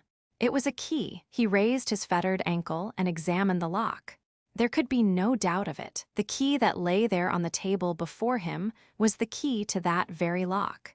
A careless warrior had laid it there and departed, forgetting. Hope surged high in the breast of Gahan of Gathol, of Turan the Panthan. Furtively his eyes sought the open doorways. There was no one in sight. Ah, if he could but gain his freedom, he would find some way from this odious city back to her side, and never again would he leave her until he had won safety for her or death for himself. He rose and moved cautiously toward the opposite end of the table where lay the coveted key. The fettered ankle halted his first step, but he stretched at full length along the table, extending eager fingers toward the prize. They almost laid hold upon it. A little more and they would touch it. He strained and stretched, but still the thing lay just beyond his reach. He hurled himself forward until the iron fetter bit deep into his flesh, but all futilely. He sat back upon the bench then and glared at the open doors and the key, realizing now that they were part of a well-laid scheme of refined torture, none the less demoralizing because it inflicted no physical suffering. For just a moment the man gave way to useless regret and foreboding, then he gathered himself together, his brows cleared, and he returned to his unfinished meal. At least they should not have the satisfaction of knowing how sorely they had hit him. As he ate, it occurred to him that by dragging the table along the floor, he could bring the key within his reach. But when he essayed to do so, he found that the table had been securely bolted to the floor during the period of his unconsciousness. Again, Gahan smiled and shrugged and resumed his eating. When the warriors had departed from the prison in which Gek was confined, the Kaldane crawled from the shoulders of the Riker to the table. Here he drank a little water and then directed the hands of the Riker to the balance of it and to the food, upon which the brainless thing fell with avidity. While it was thus engaged, Gek took his spider-like way along the table to the opposite end, where lay the key to the fetter. Seizing it in a keela, he leaped to the floor and scurried rapidly toward the mouth of one of the burrows against the wall, into which he disappeared. For long had the brain been contemplating these burrow entrances. They appealed to his Chaldeanian tastes, and further, they pointed a hiding place for the key and a lair for the only kind of food that the Chaldean relished, flesh and blood. Gek had never seen an ulcio, since these great Martian rats had long ago disappeared from Barsoom, their flesh and blood having been greatly relished by the Chaldeans. But Gek had inherited, almost unimpaired, every memory of every ancestor, and so he knew that ulcio inhabited these lairs, and that ulcio was good to eat, and he knew what ulcio looked like and what his habits were, though he had never seen him nor any picture of him. Doubtless, in our own subjective minds lie many of the impressions and experiences of our forebears. These may impinge upon our consciousness in dreams only, or in vague, haunting suggestions that we have before experienced some transient phase of our present existence. Ah, if we had but the power to recall them, before us would unfold the forgotten story of the lost eons that have preceded us. We might even walk with God in the garden of his stars, while man was still but a budding idea within his mind. Gek descended into the burrow at a steep incline for some 10 feet when he found himself in an elaborate and delightful network of burrows. The Chaldean was elated. This indeed was life. He moved rapidly and fearlessly, and he went as straight to his goal as you could to the kitchen of your own home. This goal lay at a low level in a spheroidal cavity about the size of a large barrel. Here, in a nest of torn bits of silk and fur lay 6 baby ulcios. When the mother returned, there were but 5 babies and a great spider-like creature, which she immediately sprang to attack only to be met by powerful chelae, which seized and held her so that she could not move. Slowly they dragged her throat toward a hideous mouth, and in a little moment she was dead. Gek might have remained in the nest for a long time, since there was ample food for many days, but he did not do so. Instead, he explored the burrows. He followed them into many subterranean chambers of the city of Manator, and upward through walls to rooms above the ground. He found many ingeniously devised traps, and he found poisoned food and other signs of the constant battle that the inhabitants of Manator waged against these repulsive creatures that dwelt beneath their homes and public buildings. His exploration revealed not only the vast proportions of the network of runways that apparently traversed every portion of the city, but the great antiquity of the majority of them. Tons upon tons of dirt must have been removed, and for a long time he wondered where it had been deposited, until in following downward a tunnel of great size and length, he sensed before him the thunderous rush of subterranean waters, and presently came to the bank of a great, underground river, tumbling onward, no doubt, the length of a world to the buried sea of Omian. For only a moment did Gek tarry by the river, for his seemingly aimless wanderings were in reality prompted by a definite purpose, and this he pursued with vigor and singleness of design. He followed such runways as appeared to terminate in the pits or other chambers of the inhabitants of the city, and these he explored, usually from the safety of a burrow's mouth, until satisfied that what he sought was not there.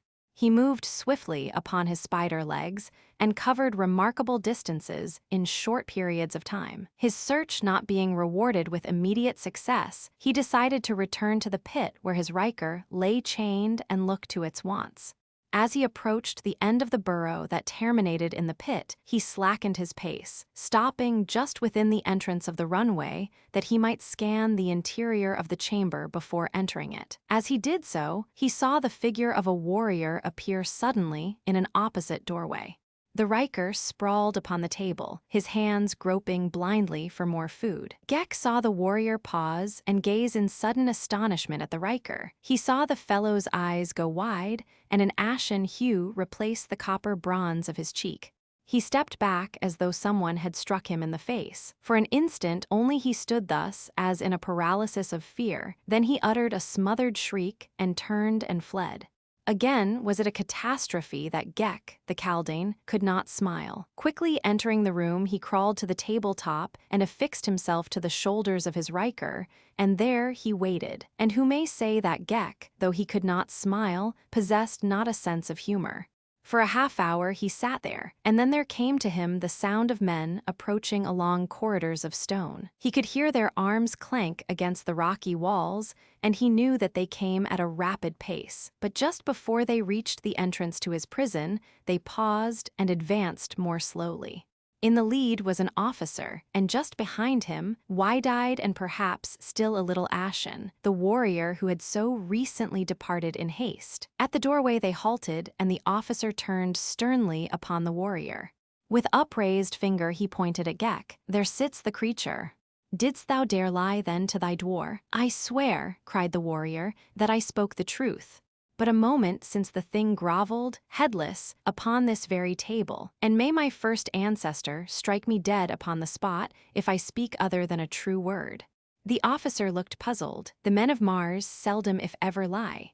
He scratched his head, then he addressed Gek. "How long have you been here?" he asked. "Who knows better than those who placed me here and chained me to a wall?" he returned in reply. "Saw you this warrior enter here a few minutes since?" "I saw him," replied Gek. "And you sat there where you sit now?" continued the officer. "Look thou to my chain, and tell me then where else might I sit," cried Gek. "Art the people of thy city all fools?" 3 other warriors pressed behind the 2 in front, craning their necks to view the prisoner, while they grinned at the discomfiture of their fellow. The officer scowled at Gek. "Thy tongue is as venomous as that of the Shebanth Otar sent to the towers of Jetton," he said. "You speak of the young woman who was captured with me?" asked Gek, his expressionless monotone and face revealing naught of the interest he felt.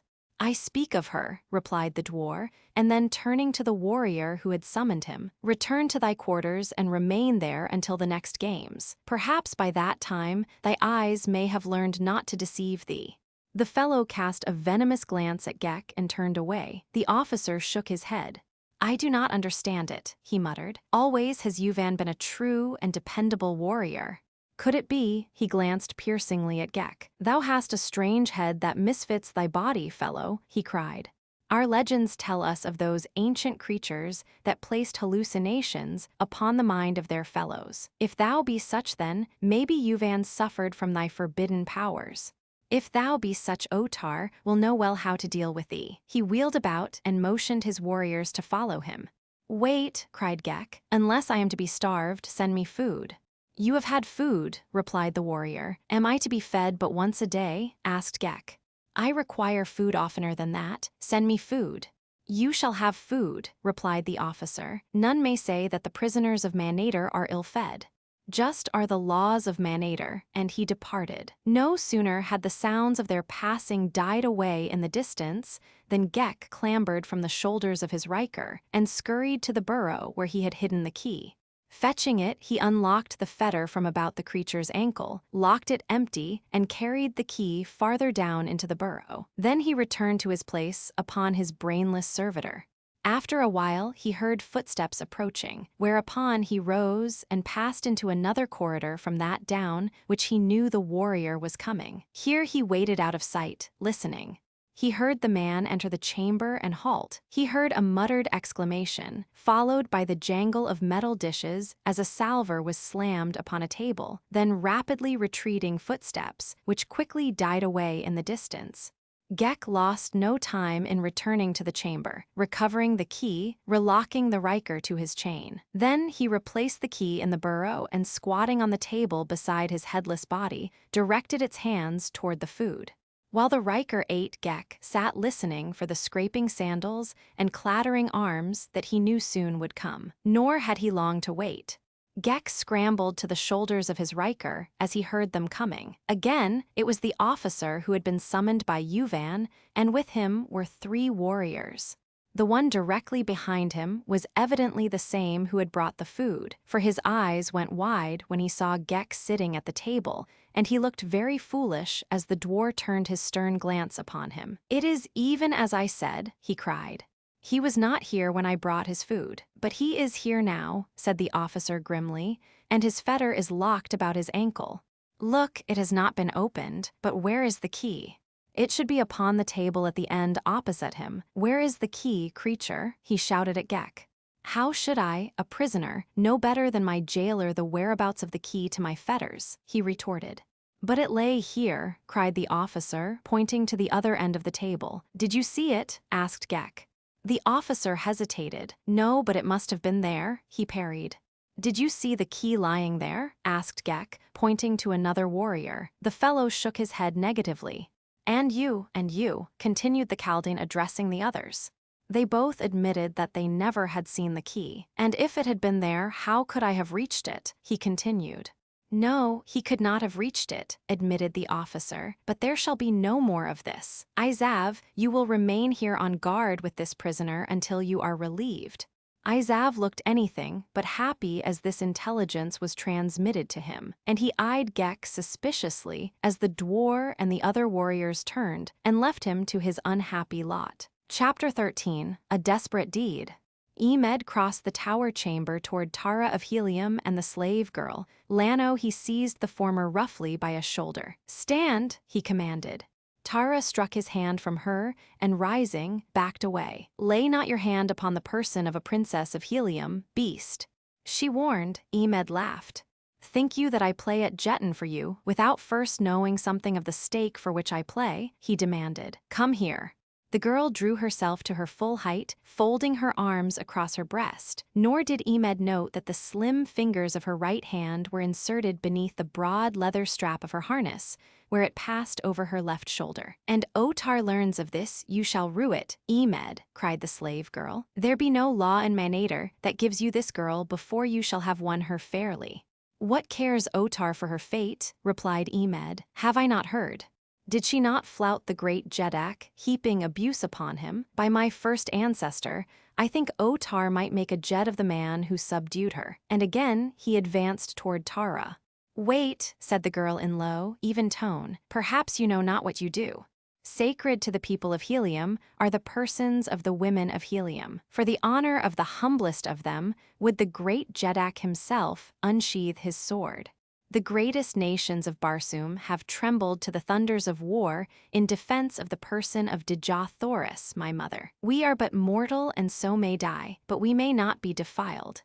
You may play at Jetton for a princess of Helium, but though you may win the match, never may you claim the reward. If thou wouldst possess a dead body, press me too far, but know, man of Manator, that the blood of the warlord flows not in the veins of Tara of Helium for naught. I have spoken. I know not of Helium, and Otar is our warlord, replied Emed, but I do know that I would examine more closely the prize that I shall play for and win. I would test the lips of her who is to be my slave after the next games, nor is it well, woman, to drive me too far to anger. His eyes narrowed as he spoke, his visage taking on the semblance of that of a snarling beast. If you doubt the truth of my words, ask Lano, the slave girl. He speaks truly, O woman of Helium, interjected Lano. Try not the temper of Emed if you value your life. But Tara of Helium made no reply. Already had she spoken. She stood in silence, now facing the burly warrior who approached her. He came close, and then quite suddenly he seized her and, bending, tried to draw her lips to his.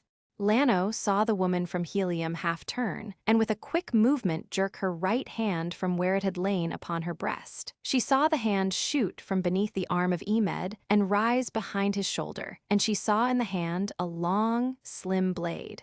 The lips of the warrior were drawing closer to those of the woman, but they never touched them, for suddenly the man straightened, stiffly, a shriek upon his lips, and then he crumpled like an empty fur and lay, a shrunken heap, upon the floor. Tara of Helium stooped and wiped her blade upon his harness. Lano, wide-eyed, looked with horror upon the corpse. For this we shall both die, she cried. And who would live a slave in Manator? Asked Tara of Helium. I am not so brave as thou, said the slave girl, and life is sweet and there is always hope. Life is sweet, agreed Tara of Helium, but honor is sacred, but do not fear. When they come I shall tell them the truth, that you had no hand in this and no opportunity to prevent it. For a moment, the slave girl seemed to be thinking deeply. Suddenly her eyes lighted. There is a way, perhaps, she said, to turn suspicion from us. He has the key to this chamber upon him. Let us open the door and drag him out. Maybe we shall find a place to hide him. Good, exclaimed Tara of Helium, and the two immediately set about the matter Lano had suggested. Quickly they found the key and unlatched the door, and then, between them, they half carried, half dragged, the corpse of Emed from the room and down the stairway to the next level where Lano said there were vacant chambers. The first door they tried was unlatched, and through this, the two bore their grisly burden into a small room lighted by a single window. The apartment bore evidence of having been utilized as a living room rather than as a cell, being furnished with a degree of comfort and even luxury. The walls were paneled to a height of about 7 feet from the floor, while the plaster above and the ceiling were decorated with faded paintings of another day. As Tara's eyes ran quickly over the interior, her attention was drawn to a section of paneling that seemed to be separated at one edge from the piece next adjoining it. Quickly, she crossed to it, discovering that one vertical edge of an entire panel projected a half-inch beyond the others. There was a possible explanation which piqued her curiosity, and acting upon its suggestion, she seized upon the projecting edge and pulled outward. Slowly, the panel swung toward her, revealing a dark aperture in the wall behind. Look, Lano, she cried. See what I have found, a hole in which we may hide the thing upon the floor. Lano joined her, and together the two investigated the dark aperture, finding a small platform from which a narrow runway led downward into Stygian darkness. Thick dust covered the floor within the doorway, indicating that a great period of time had elapsed since human foot had trod it, a secret way, doubtless, unknown to living Manatorians. Here they dragged the corpse of Emed, leaving it upon the platform, and as they left the dark and forbidden closet, Lano would have slammed to the panel had not Tara prevented. Wait, she said, and fell to examining the door frame and the style. Hurry, whispered the slave girl. If they come, we are lost. It may serve us well to know how to open this place again, replied Tara of Helium, and then suddenly she pressed a foot against a section of the carved base at the right of the open panel. Ah, she breathed, a note of satisfaction in her tone, and closed the panel until it fitted snugly in its place. Come, she said, and turned toward the outer doorway of the chamber. They reached their own cell without detection, and closing the door, Tara locked it from the inside and placed the key in a secret pocket in her harness. Let them come, she said. Let them question us. What could two poor prisoners know of the whereabouts of their noble jailer? I ask you, Lano, what could they? Nothing, admitted Lano, smiling with her companion. Tell me of these men of Manator, said Tara presently. Are they all like Emed, or are some of them like Acor, who seemed a brave and chivalrous character? They are not unlike the peoples of other countries, replied Lano. There be among them both good and bad. They are brave warriors and mighty. Among themselves they are not without chivalry and honor, but in their dealings with strangers they know but one law, the law of might. The weak and unfortunate of other lands fill them with contempt and arouse all that is worst in their natures, which doubtless accounts for their treatment of us, their slaves. But why should they feel contempt for those who have suffered the misfortune of falling into their hands? Queried Tara. I do not know, said Lano. Acor says that he believes that it is because their country has never been invaded by a victorious foe. In their stealthy raids, never have they been defeated, because they have never waited to face a powerful force. And so they have come to believe themselves invincible, and the other peoples are held in contempt as inferior in valor and the practice of arms. Yet Acor is one of them, said Tara. He is a son of Otar, the Jeddak, replied Lano, but his mother was a high-born Gatholian, captured and made slave by Otar, and Acor boasts that in his veins runs only the blood of his mother, and indeed is he different from the others. His chivalry is of a gentler form, though not even his worst enemy has dared question his courage, while his skill with the sword and the spear and the thoat is famous throughout the length and breadth of Manator. What think you they will do with him? Asked Tara of Helium.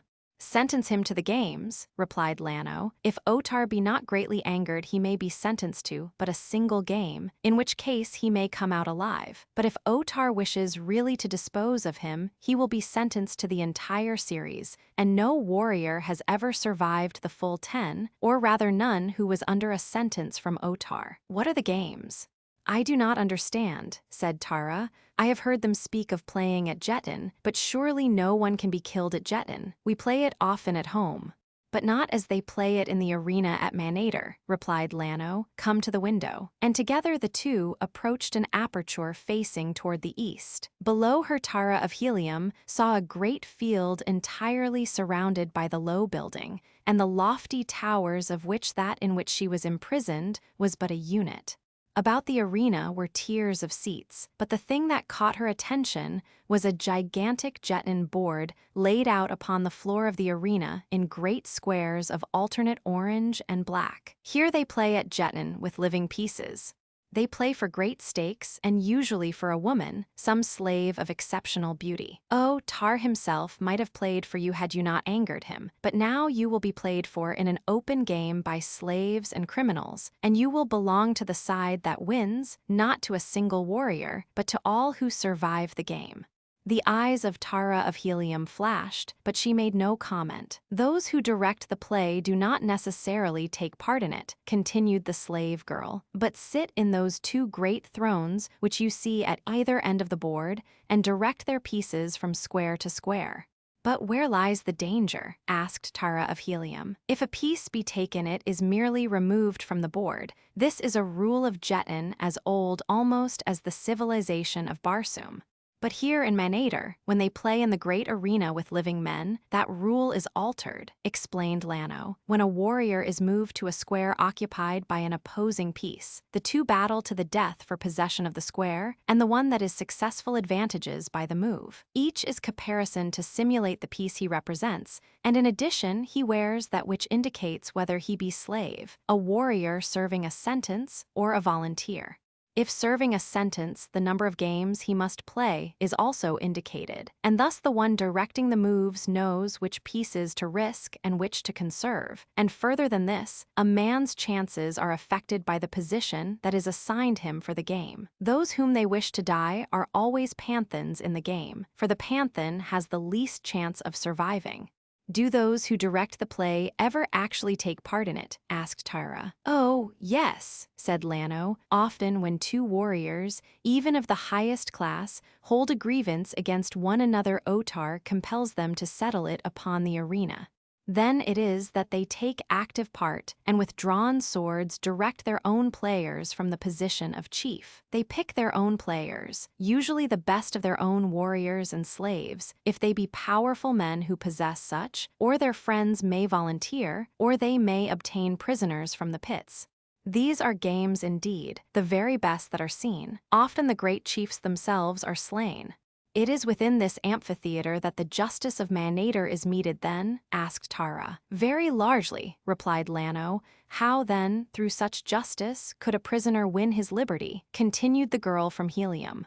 If a man, and he survived 10 games, his liberty would be his, replied Lano, but none ever survives, queried Tara. And if a woman, no stranger within the gates of Manator ever has survived 10 games, replied the slave girl.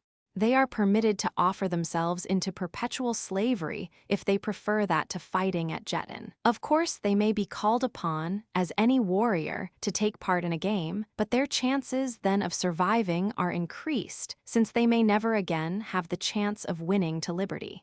But a woman, insisted Tara, how may a woman win her freedom? Lano laughed. Very simply, she cried derisively. She has but to find a warrior who will fight through 10 consecutive games for her and survive. Just are the laws of Manator, quoted Tara, scornfully. Then it was that they heard footsteps outside their cell, and a moment later a key turned in the lock and the door opened. A warrior faced them. Hast seen Emed the dwarf? He asked. Yes, replied Tara. He was here some time ago. The man glanced quickly about the bear chamber, and then searchingly first at Tara of Helium, and then at the slave girl. Lano, the puzzled expression upon his face increased. He scratched his head. It is strange, he said. A score of men saw him ascend into this tower, and though there is but a single exit, and that well guarded, no man has seen him pass out. Tara of Helium hid a yawn with the back of a shapely hand. The Princess of Helium is hungry, fellow, she drawled. Tell your master that she would eat. It was an hour later that food was brought, an officer and several warriors accompanying the bearer. The former examined the room carefully, but there was no sign that aught amiss had occurred there. The wound that had sent Emed the dwarf to his ancestors had not bled, fortunately for Tara of Helium. Woman, cried the officer, turning upon Tara, you were the last to see Emed the dwarf. Answer me now and answer me truthfully. Did you see him leave this room? I did, answered Tara of Helium. Where did he go from here? How should I know? Think you that I can pass through a locked door of steel? The girl's tone was scornful. Of that we do not know, said the officer. Strange things have happened in the cell of your companion in the pits of Manator. Perhaps you could pass through a locked door of steel as easily as he performs seemingly more impossible feats. Whom do you mean? She cried. Tyran the Panthan. He lives then. Tell me, is he here in Manator unharmed? I speak of that thing which calls itself Gek the Caldane, replied the officer. But Tyran. Tell me, Padwar, have you heard aught of him? Tara's tone was insistent, and she leaned a little forward toward the officer, her lips slightly parted in expectancy. Into the eyes of the slave girl, Lano, who was watching her, there crept a soft light of understanding. But the officer ignored Tara's question. What was the fate of another slave to him? Men do not disappear into thin air, he growled, and if Emed be not found soon, Otar himself may take a hand in this. I warn you, woman, if you be one of those horrid Corfles that by commanding the spirits of the wicked dead gains evil mastery over the living, as many now believe the thing called Gek to be, that lest you return Emed, Otar will have no mercy on you. What foolishness is this? Cried the girl. I am a princess of Helium, as I have told you all a score of times. Even if the fabled Corfles existed, as none but the most ignorant now believes, the lore of the ancients tells us that they entered only into the bodies of wicked criminals of the lowest class. Man of Manator, thou art a fool, and thy Jeddak and all his people. And she turned her royal back upon the Padwar, and gazed through the window across the field of Jetton and the roofs of Manator, through the low hills and the rolling country and freedom. And you know so much of Corfles, then, he cried. You know that while no common man dare harm them, they may be slain by the hand of a Jeddak with impunity. The girl did not reply, nor would she speak again, for all his threats and rage, for she knew now that none in all Manator dared harm her save Otar, the Jedak. And after a while the Padwar left, taking his men with him. And after they had gone, Tara stood for long looking out upon the city of Manator, and wondering what more of cruel wrongs fate held in store for her. She was standing thus in silent meditation when there rose to her the strains of martial music from the city below, the deep, mellow tones of the long war trumpets of mounted troops, the clear, ringing notes of foot soldiers' music. The girl raised her head and looked about, listening, and Lano, standing at an opposite window, looking toward the west, motioned Tara to join her. Now they could see across roofs and avenues to the gate of enemies, through which troops were marching into the city. "The great Jed is coming," said Lano. "None other dares enter thus, with blaring trumpets, the city of Manator. It is Uthor, Jed of Manatos, second city of Manator. They call him the great Jed, the length and breadth of Manator, and because the people love him, Otar hates him. They say, who know, that it would need but slight provocation to inflame the two to war. How such a war would end no one could guess, for the people of Manator worship the great Otar, though they do not love him. Uthor they love, but he is not the Jedak." And Tara understood, as only a Martian may, how much that simple statement encompassed. The loyalty of a Martian to his Jedak is almost an instinct, and second not even to the instinct of self-preservation at that. Nor is this strange in a race whose religion includes ancestor worship, and where families trace their origin back into remote ages, and a Jedak sits upon the same throne that his direct progenitors have occupied for, perhaps, hundreds of thousands of years, and rules the descendants of the same people that his forebears ruled. Wicked Jedaks have been dethroned, but seldom are they replaced by other than members of the imperial house, even though the law gives to the Jeds the right to select whom they please. "Uthor is a just man and good, then?" asked Tara of Helium. "There be none nobler," replied Lano. "In Manatos none but wicked criminals who deserve death are forced to play at Jeton, and even then the play is fair and they have their chance for freedom. Volunteers may play, but the moves are not necessarily to the death. A wound, and even sometimes points in swordplay, deciding the issue. There they look upon Jeton as a martial sport, here it is but butchery. And Uthor is opposed to the ancient slave raids and to the policy that keeps Manator forever isolated from the other nations of Barsoom. But Uthor is not Jedak, and so there is no change." The two girls watched the column, moving up the broad avenue from the Gate of Enemies toward the palace of Otar. Utan after Utan entered through the great gate, and even when the head of the column reached the palace of Tar, they were not all within the city. "I have been here many years," said the girl, Lano, "but never have I seen even the great Jed bring so many fighting men into the city of Manator." Through half-closed eyes, Tara of Helium watched the warriors marching up the broad avenue, trying to imagine them the fighting men of her beloved Helium coming to the rescue of their princess. That splendid figure upon the great thoat might be John Carter, himself, warlord of Barsoom, and behind him Utan after Utan of the veterans of the Empire. And then the girl opened her eyes again and saw the host of painted, befeathered barbarians and sighed. But yet she watched, fascinated by the martial scene, and now she noted again the groups of silent figures upon the balconies. No waving silks, no cries of welcome, no showers of flowers and jewels such as would have marked the entry of such a splendid, friendly pageant into the twin cities of her birth. "The people do not seem friendly to the warriors of Manatos," she remarked to Lano. "I have not seen a single welcoming sign from the people on the balconies." The slave girl looked at her in surprise. "It cannot be that you do not know," she exclaimed.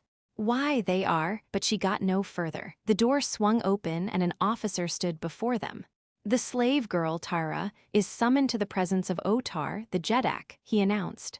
Chapter 14, At Gek's Command.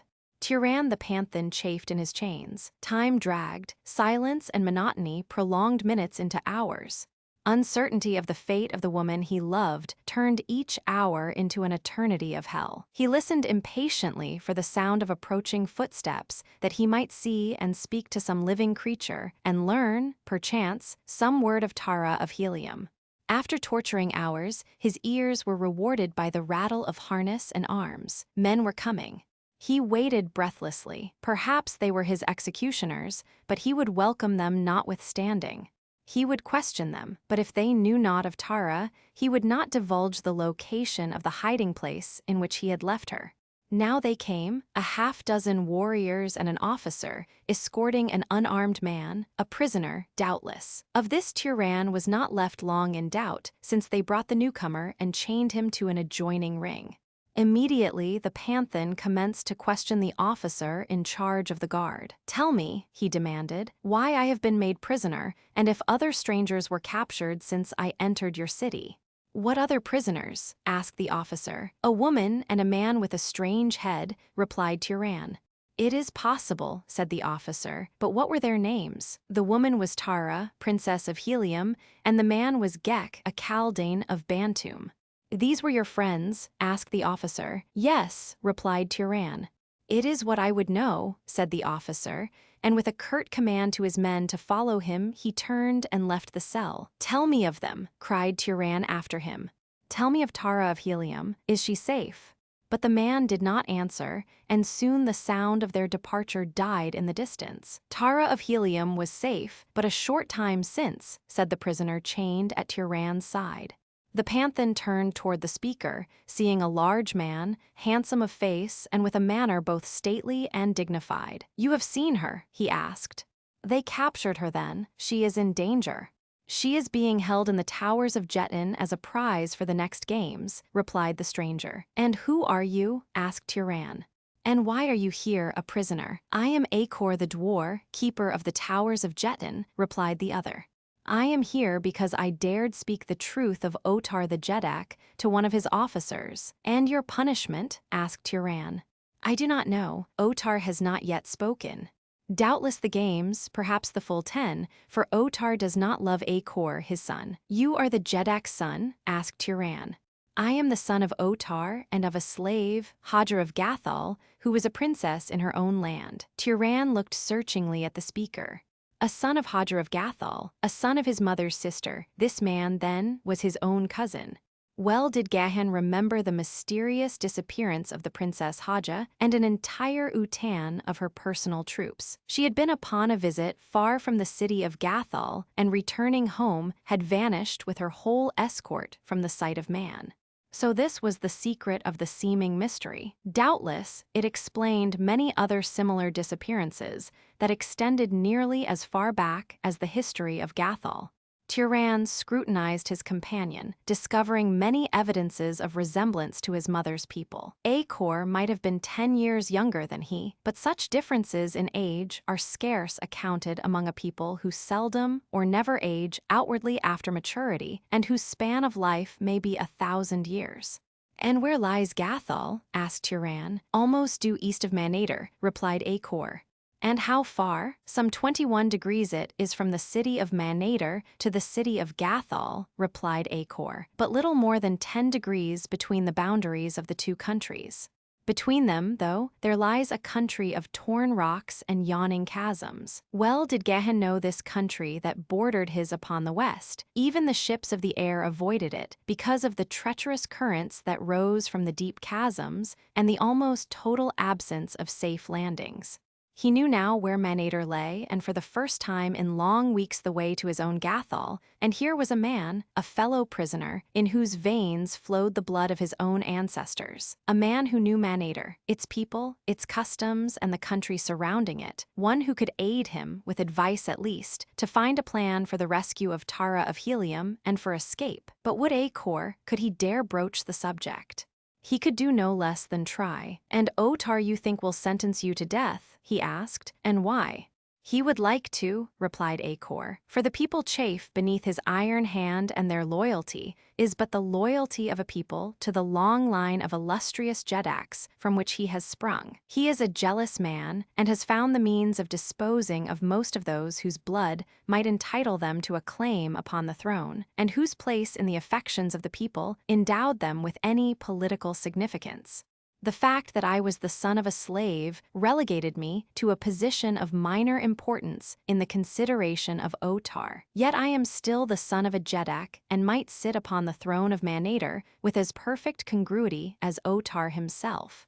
And now, I am firmly convinced he has seized upon my criticism of his treatment of the slave girl Tara as a pretext for ridding himself of me. But if you could escape and reach Gathol, suggested Tiran.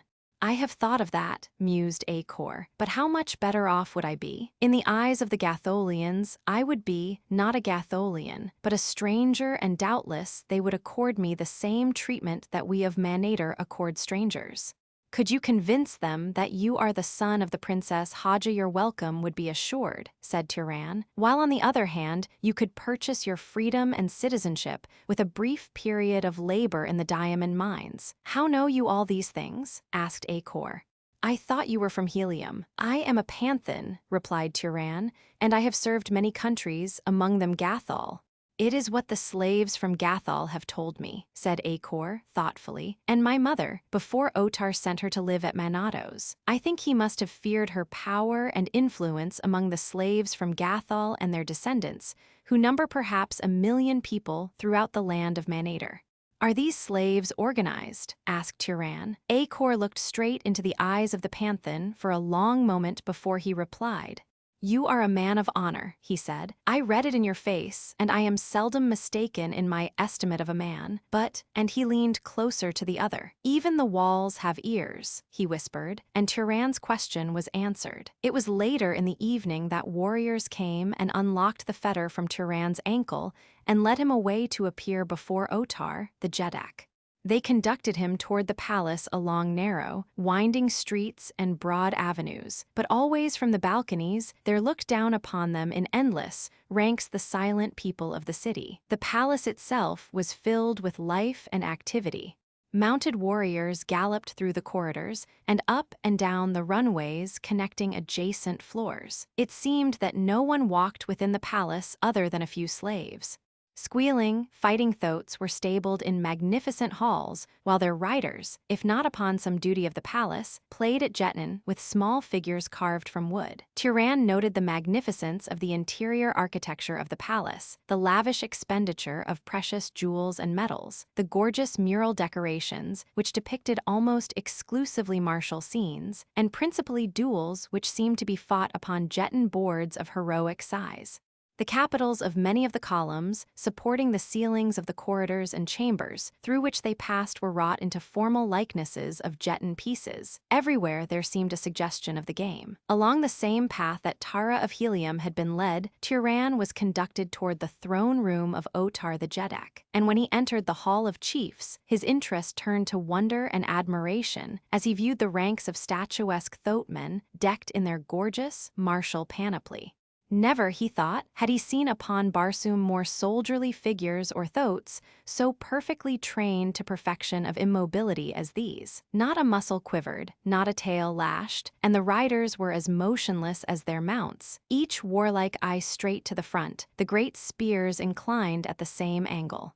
It was a picture to fill the breast of a fighting man with awe and reverence. Nor did it fail in its effect upon Tiran as they conducted him the length of the chamber, where he waited before great doors until he should be summoned into the presence of the ruler of Manator.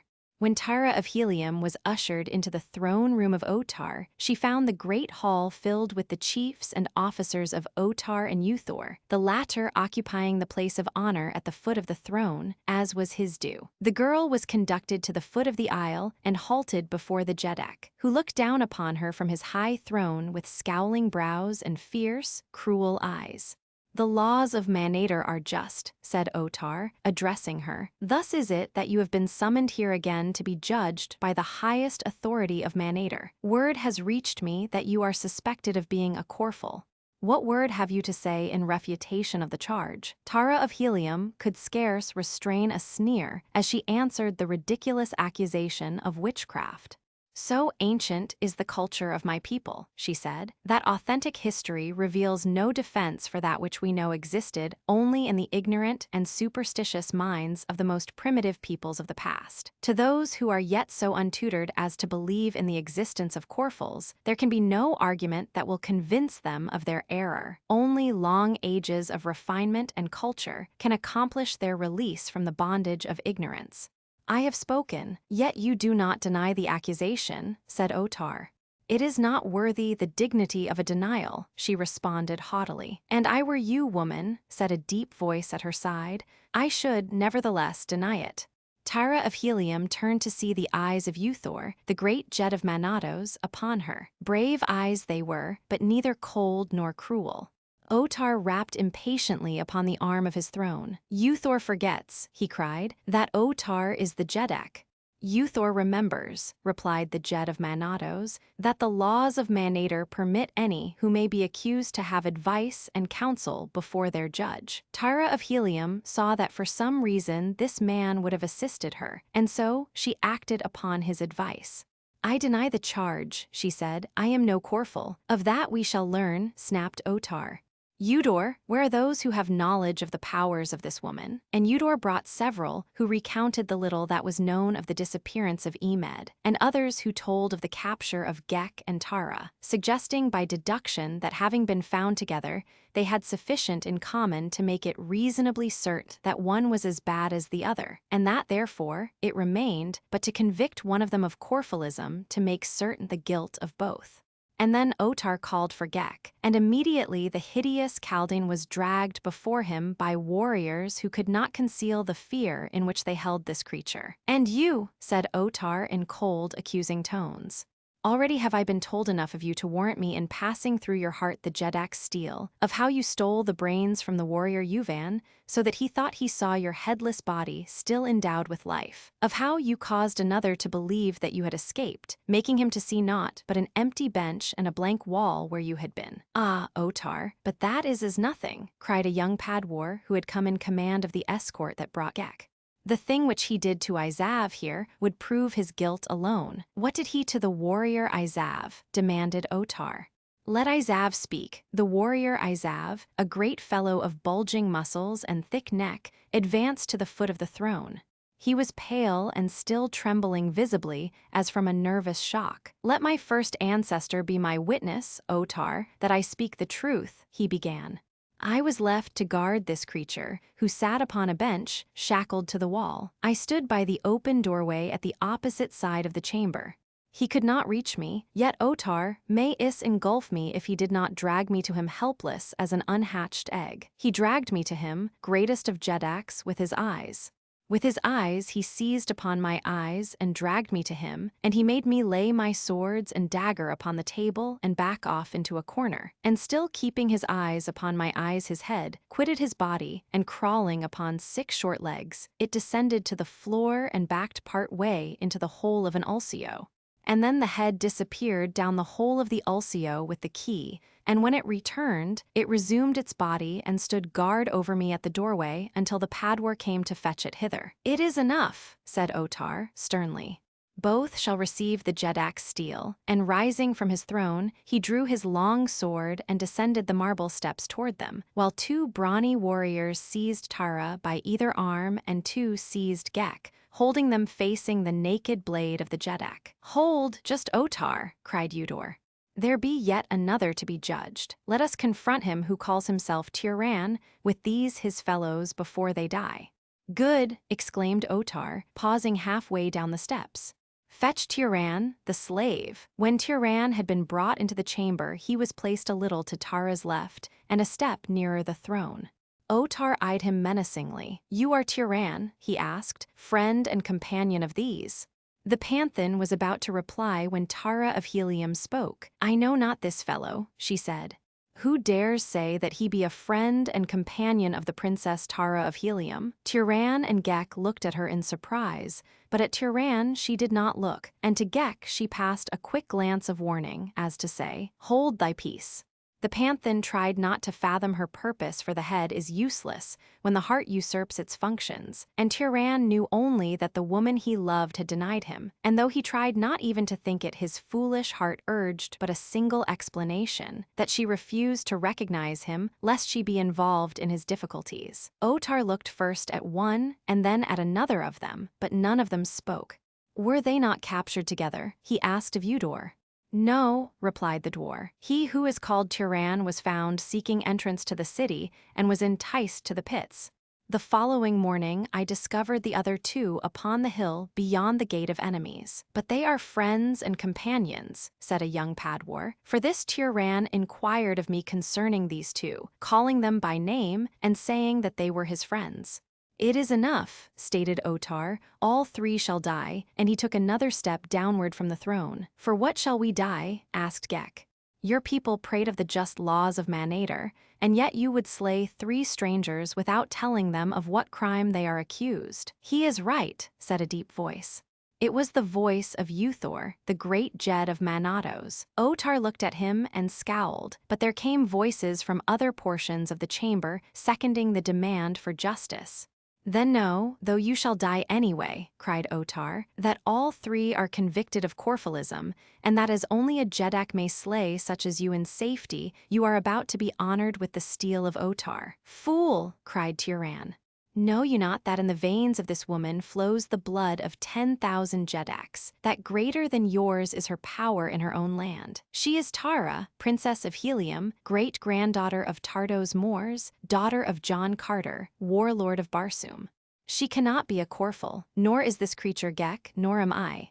And you would know more, I can prove my right to be heard, and to be believed if I may have word with the Princess Hajar of Gathol, whose son is my fellow prisoner in the pits of Otar, his father. At this Uthor rose to his feet and faced Otar. What means this? He asked. Speaks the man the truth? Is the son of Hajar a prisoner in thy pits, Otar? And what is it to the Jed of Manatos who be the prisoners in the pits of his Jeddak? Demanded Otar, angrily.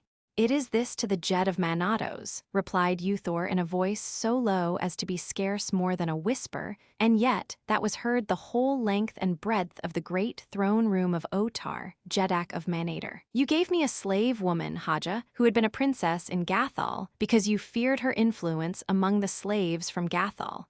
I have made of her a free woman, and I have married her and made her thus a princess of Manatos. Her son is my son, Otar, and though thou be my Jeddak, I say to you that for any harm that befalls Acor you shall answer to Uthor of Manatos. Otar looked long at Uthor, but he made no reply. Then he turned again to Tyran. If one be a Corphil, he said, then all of you be Corphils, and we know well from the things that this creature has done, he pointed at Gek, that he is a Corphil, for no mortal has such powers as he, and as you are all Corphils you must all die. He took another step downward, when Gek spoke. These two have no such powers as I, he said.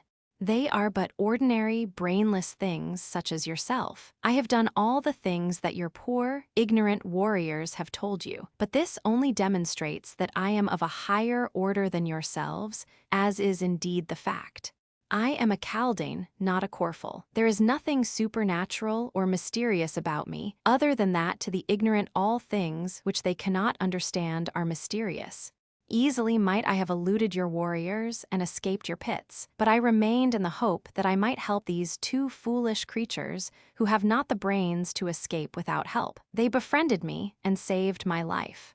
I owe them this debt. Do not slay them, they are harmless. Slay me if you will. I offer my life if it will appease your ignorant wrath. I cannot return to Bantoom, and so I might as well die, for there is no pleasure in intercourse with the feeble intellects that cumber the face of the world outside the valley of Bantoom. Hideous egotist, said Otar, prepare to die and assume not to dictate to Otar the Jeddak. He has passed sentence, and all 3 of you shall feel the Jeddak's naked steel. I have spoken.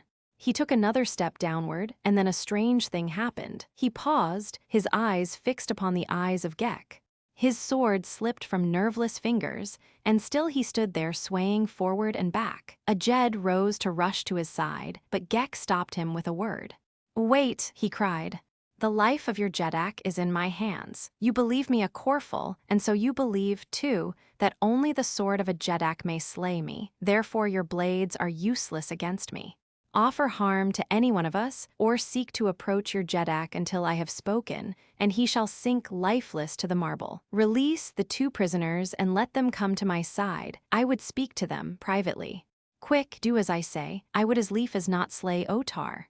I but let him live that I may gain freedom for my friends. Obstruct me, and he dies. The guards fell back, releasing Tara and Turan, who came close to Gek's side.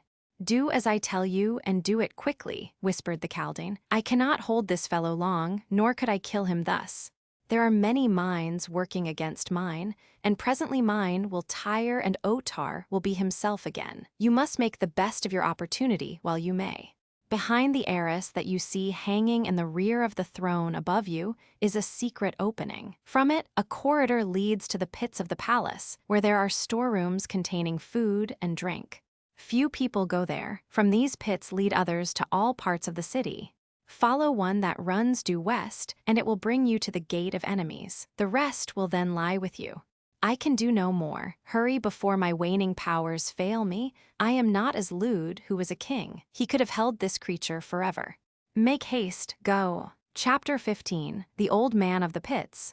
I shall not desert you, Gek, said Tara of Helium simply. Go. Go, whispered the Kaldane.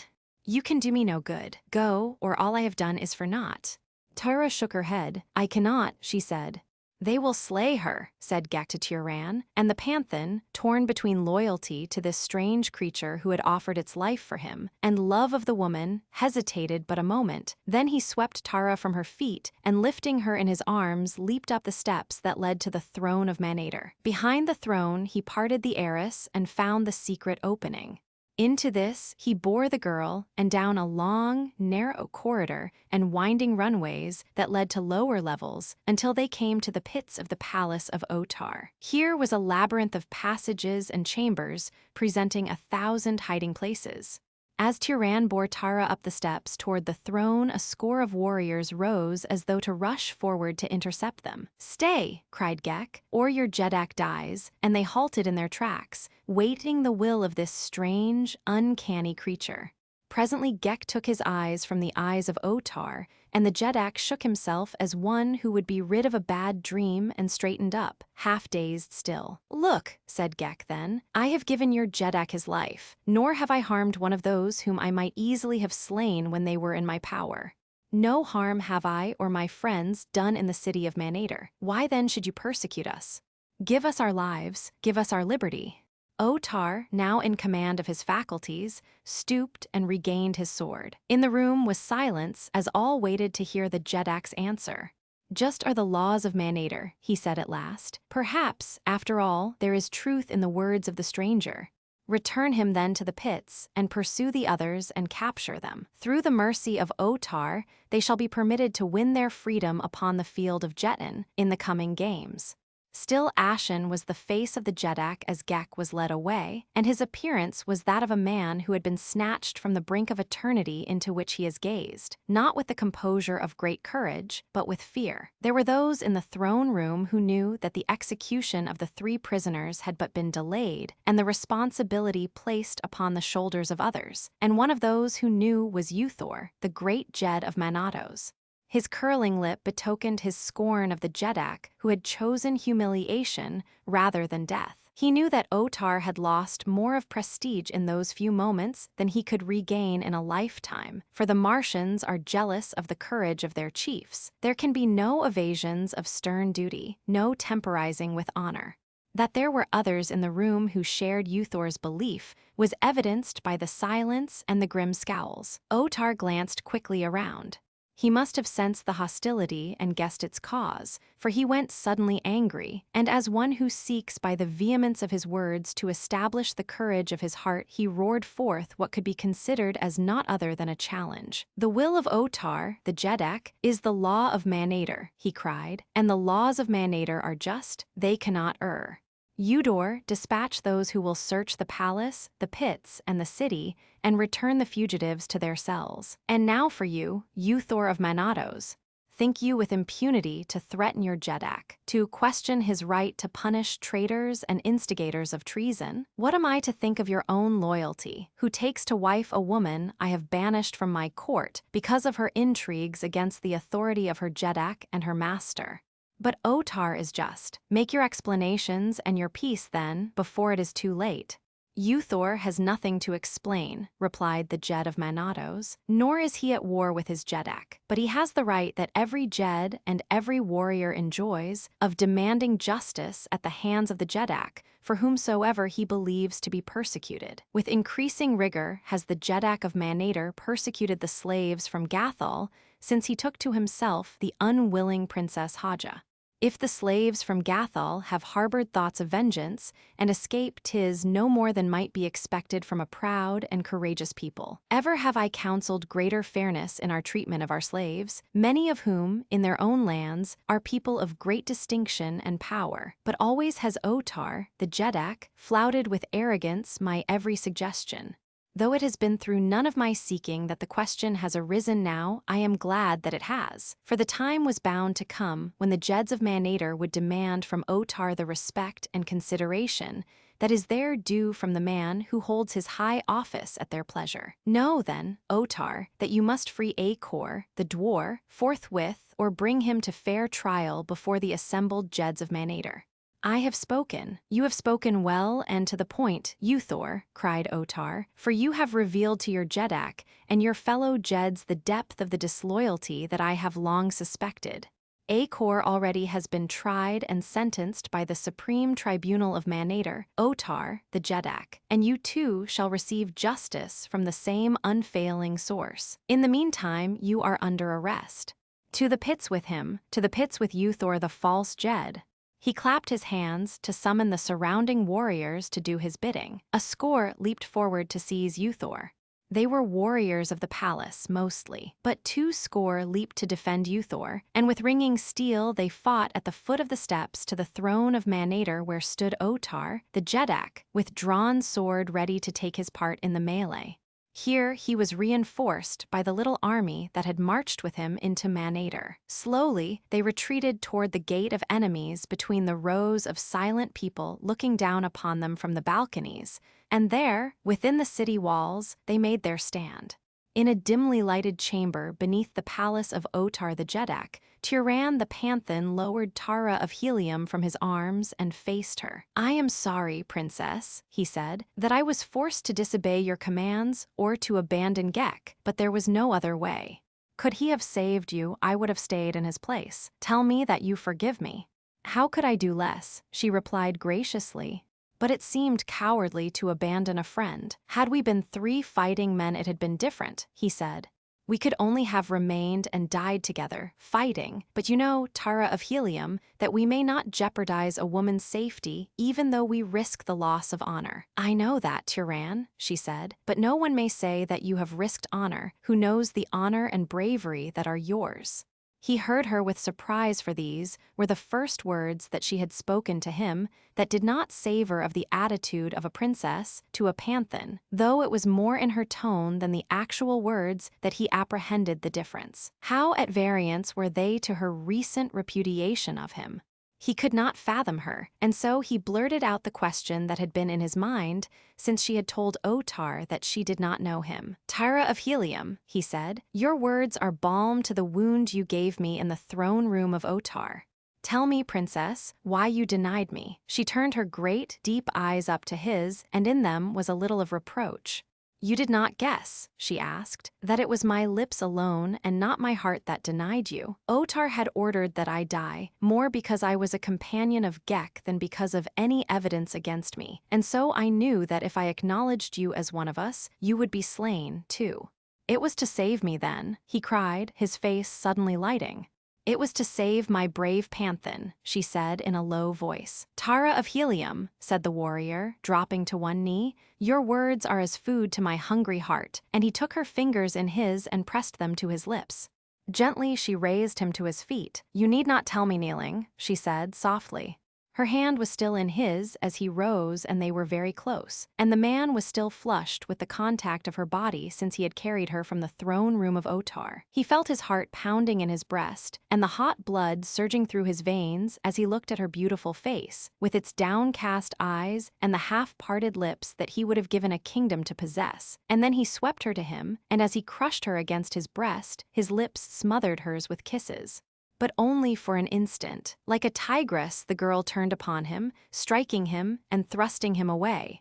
She stepped back, her head high and her eyes flashing fire. "You would dare," she cried, "you would dare thus defile a princess of Helium." His eyes met hers squarely, and there was no shame and no remorse in them. "Yes, I would dare," he said. "I would dare love Tara of Helium, but I would not dare defile her or any woman with kisses that were not prompted by love of her alone." He stepped closer to her and laid his hands upon her shoulders. "Look into my eyes, daughter of the warlord," he said, "and tell me that you do not wish the love of Tyran, the Panthan." "I do not wish your love," she cried, pulling away. "I hate you." And then turning away, she bent her head into the hollow of her arm and wept. The man took a step toward her as though to comfort her when he was arrested by the sound of a crackling laugh behind him. Wheeling about, he discovered a strange figure of a man standing in a doorway. It was one of those rarities occasionally to be seen upon Barsoom, an old man with the signs of age upon him. Bent and wrinkled, he had more the appearance of a mummy than a man. "Love in the pits of Otar," he cried, and again his thin laughter jarred upon the silence of the subterranean vaults. "A strange place to woo, a strange place to woo indeed.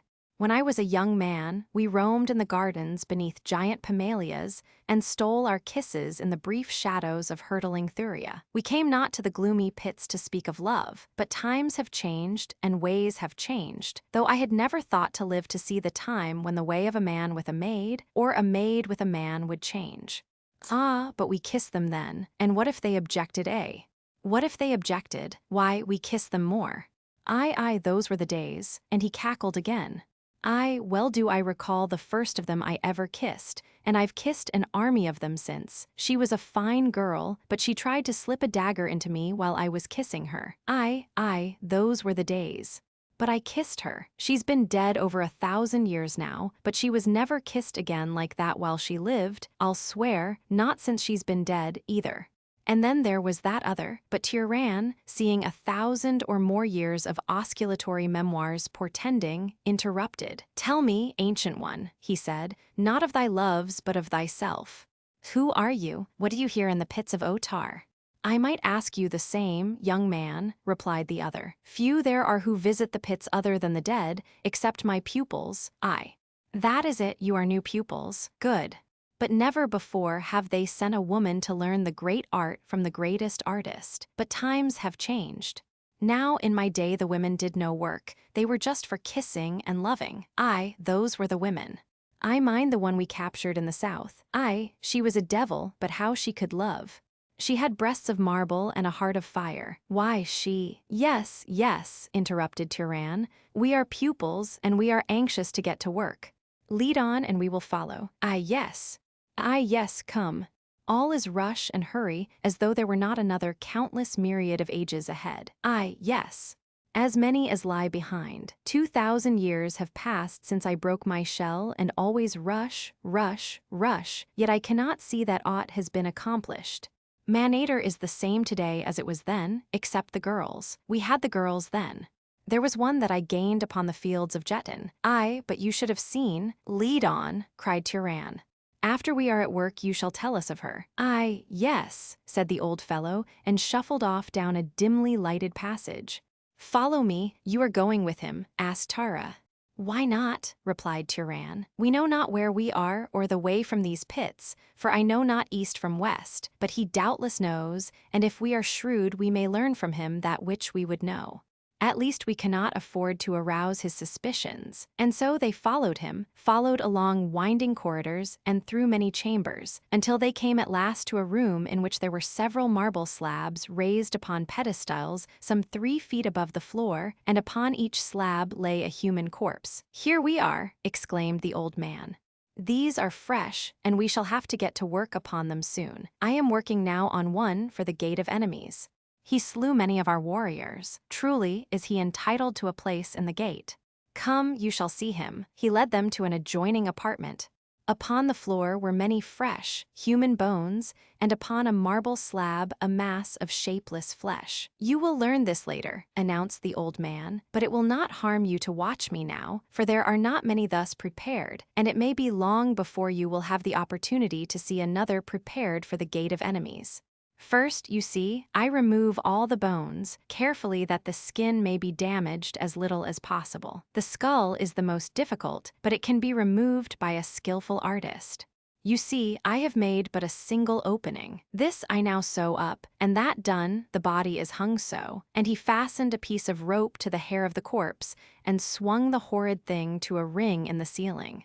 Directly below it was a circular manhole in the floor, from which he removed the cover, revealing a well partially filled with a reddish liquid. "Now we lower it into this, the formula for which you shall learn in due time.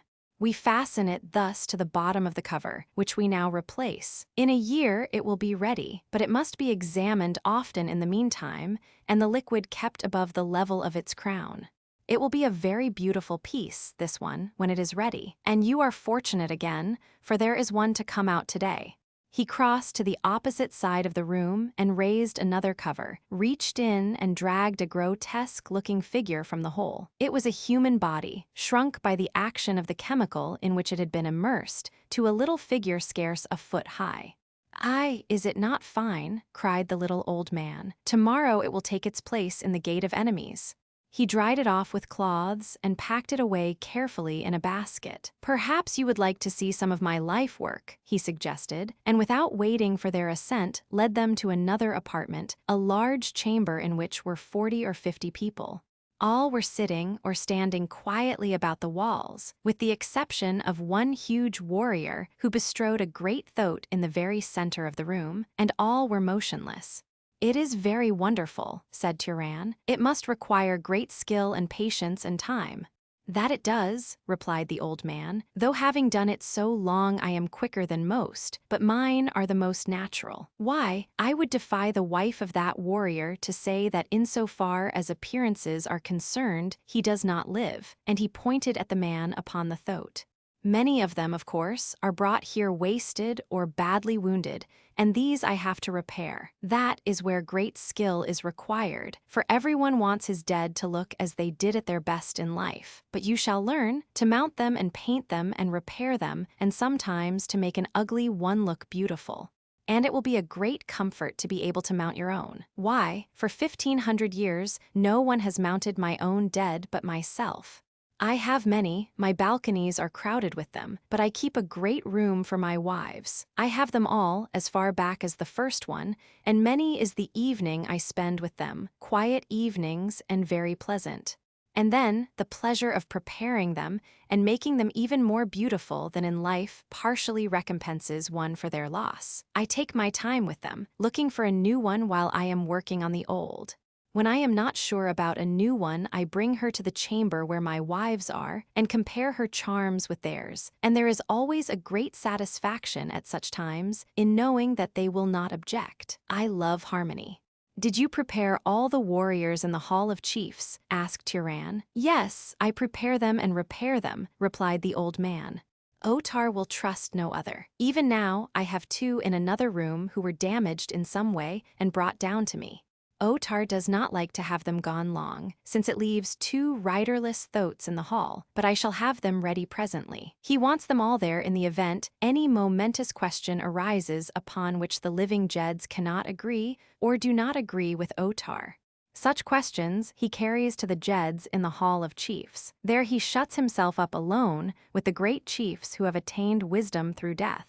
It is an excellent plan, and there is never any friction or misunderstandings. Otar has said that it is the finest deliberative body upon Barsoom, much more intelligent than that composed of the living Jeds. But come, we must get to work. Come into the next chamber, and I will begin your instruction." He led the way into the chamber in which lay the several corpses upon their marble slabs, and going to a cabinet, he donned a pair of huge spectacles and commenced to select various tools from little compartments. This done, he turned again toward his two pupils. "Now let me have a look at you," he said.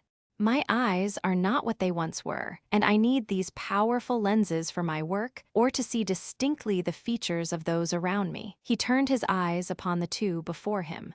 Tiran held his breath, for he knew that now the man must discover that they wore not the harness or insignia of Manator. He had wondered before why the old fellow had not noticed it, for he had not known that he was half-blind. The other examined their faces, his eyes lingering long upon the beauty of Tara of Helium, and then they drifted to the harness of the two. Tiran thought that he noted an appreciable start of surprise on the part of the taxidermist, but if the old man noticed anything, his next words did not reveal it. "Come with I goes," he said to Tiran. "I have materials in the next room that I would have you fetch hither. Remain here, woman, we shall be gone but a moment." He led the way to one of the numerous doors opening into the chamber and entered ahead of Tiran.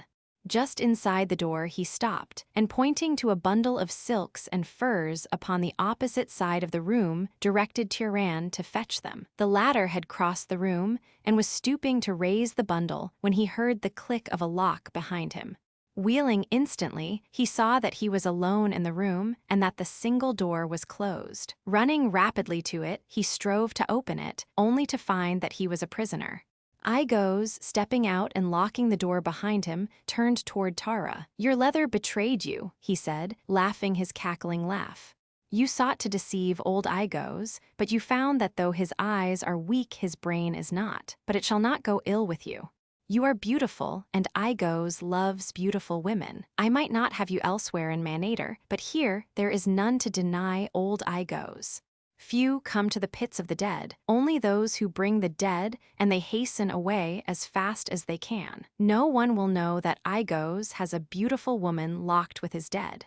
I shall ask you no questions, and then I will not have to give you up, for I will not know to whom you belong, And when you die, I shall mount you beautifully and place you in the chamber with my other women. Will not that be fine, He had approached until he stood close beside the horrified girl. "Come," he cried, seizing her by the wrist. "Come to I goes." Chapter 16. Another change of name. Tiran dashed himself against the door of his prison in a vain effort to break through the solid skeel to the side of Tara, whom he knew to be in grave danger. But the heavy panels held, and he succeeded only in bruising his shoulders and his arms. At last, he desisted and set about searching his prison for some other means of escape. He found no other opening in the stone walls, but his search revealed a heterogeneous collection of odds and ends of arms and apparel, of harness and ornaments and insignia, and sleeping silks and furs in great quantities. There were swords and spears, and several large, two-bladed battle-axes, the heads of which bore a striking resemblance to the propeller of a small flyer. Seizing one of these, he attacked the door once more with great fury. He expected to hear something from I goes at this ruthless destruction, but no sound came to him from beyond the door, which was, he thought, too thick for the human voice to penetrate, but he would have wagered much that I goes heard him. Bits of the hardwood splintered at each impact of the heavy axe, but it was slow work and heavy. Presently he was compelled to rest, and so it went for what seemed hours, working almost to the verge of exhaustion, and then resting for a few minutes. But ever the hole grew larger, though he could see nothing of the interior of the room beyond because of the hanging that I goes had drawn across it after he had locked Tiran within.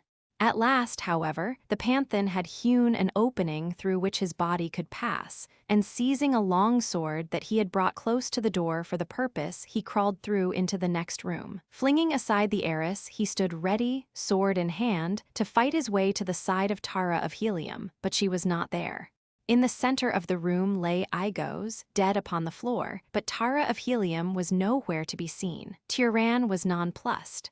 It must have been her hand that had struck down the old man, yet she had made no effort to release Tiran from his prison. And then he thought of those last words of hers, "I do not want your love. I hate you," and the truth dawned upon him. She had seized upon this first opportunity to escape him. With downcast heart, Tiran turned away. What should he do? There could be but one answer. While he lived and she lived, he must still leave no stone unturned to effect her escape and safe return to the land of her people. But how? How was he even to find his way from this labyrinth? How was he to find her again? He walked to the nearest doorway. It chanced to be that which led into the room containing the mounted dead, awaiting transportation to balcony or grim room or whatever place was to receive them. His eyes traveled to the great, painted warrior on the thoat, and as they ran over the splendid trappings and the serviceable arms, a new light came into the pain-dulled eyes of the panthan. With a quick step, he crossed to the side of the dead warrior and dragged him from his mount. With equal celerity, he stripped him of his harness and his arms, and tearing off his own, donned the regalia of the dead man. Then he hastened back to the room in which he had been trapped, for there he had seen that which he needed to make his disguise complete. In a cabinet he found them, pots of paint that the old taxidermist had used to place the war paint in its wide bands across the cold faces of dead warriors. A few moments later Gahan of Gathol emerged from the room, a warrior of Manator in every detail of harness, equipment, and ornamentation. He had removed from the leather of the dead man the insignia of his house, and rank so that he might pass, with the least danger of arousing suspicion, as a common warrior. To search for Tara of Helium in the vast, dim labyrinth of the pits of Otar seemed to the Gatholian a hopeless quest, foredoomed to failure. It would be wiser to seek the streets of Manator, where he might hope to learn first if she had been recaptured, and if not, then he could return to the pits and pursue the hunt for her. To find egress from the maze, he must perforce travel a considerable distance through the winding corridors and chambers, since he had no idea as to the location or direction of any exit. In fact, he could not have retraced his steps 100 yards toward the point at which he and Tara had entered the gloomy caverns, and so he set out in the hope that he might find by accident either Tara of Helium or a way to the street level above. Even could he have read the language of Manator, they might not materially have aided one unfamiliar with the city, but he could not read them at all since, though there is but one spoken language upon Barsoom, there are as many different written languages as there are nations. One thing, however, soon became apparent to him. The hieroglyphic of a corridor remained the same until the corridor ended. It was not long before Tyran realized from the distance that he had traveled that the pits were part of a vast system undermining, possibly, the entire city. At least, he was convinced that he had passed beyond the precincts of the palace. The corridors and chambers varied in appearance and architecture from time to time. All were lighted, though usually quite dimly, with radium bulbs. For a long time he saw no signs of life other than an occasional ulcio. Then quite suddenly he came face to face with a warrior at one of the numerous crossings. The fellow looked at him, nodded, and passed on. Tyran breathed a sigh of relief as he realized that his disguise was effective, but he was caught in the middle of it by a hail from the warrior who had stopped and turned toward him. The panthan was glad that a sword hung at his side, and glad too that they were buried in the dim recesses of the pits, and that there would be but a single antagonist, for time was precious. "Heard you any word of the other?" called the warrior to him. "No," replied Tyran, who had not the faintest idea to whom or what the fellow referred. "He cannot escape," continued the warrior. "The woman ran directly into our arms, but she swore that she knew not where her companion might be found." "They took her back to Otar?" asked Tyran, for now he knew whom the other meant, and he would know more. "They took her back to the towers of Jeton," replied the warrior. "Tomorrow the games commence, and doubtless she will be played for, though I doubt if any wants her, beautiful as she is. She fears not even Otar. By Cluros, but she would make a hard slave to subdue, a regular she-banth. She is, not for me," and he continued on his way, shaking his head. Tyran hurried on searching for an avenue that led to the level of the streets above, when suddenly he came to the open doorway of a small chamber in which sat a man who was chained to the wall. Tyran voiced a low exclamation of surprise and pleasure as he recognized that the man was Acor, and that he had stumbled by accident upon the very cell in which he had been imprisoned. Acor looked at him questioningly. It was evident that he did not recognize his fellow prisoner. Tyran crossed to the table and leaning close to the other whispered to him. "I am Tyran the Panthan," he said. "Who was chained beside you?" Acor looked at him closely. "Your own mother would never know you." he said, "but tell me, what has transpired since they took you away?" Tiran recounted his experiences in the throne room of Otar and in the pits beneath. "And now," he continued, "I must find these towers of Jeton and see what may be done toward liberating the Princess of Helium." Acor shook his head. "Long was I dwar of the towers," he said, "and I can say to you, stranger, that you might as well attempt to reduce Manator, single-handed, as to rescue a prisoner from the towers of Jeton." "But I must," replied Tiran. "Are you better than a good swordsman?" asked Acor presently. "I am accounted so," replied Tiran. "Then there is a way, SSD. He was suddenly silent and pointing toward the base of the wall at the end of the room. Tiran looked in the direction the other's forefinger indicated, to see projecting from the mouth of an ulcio's burrow 2 large chelae and a pair of protruding eyes. "Gek!" he cried, and immediately the hideous Kaldane crawled out upon the floor and approached the table.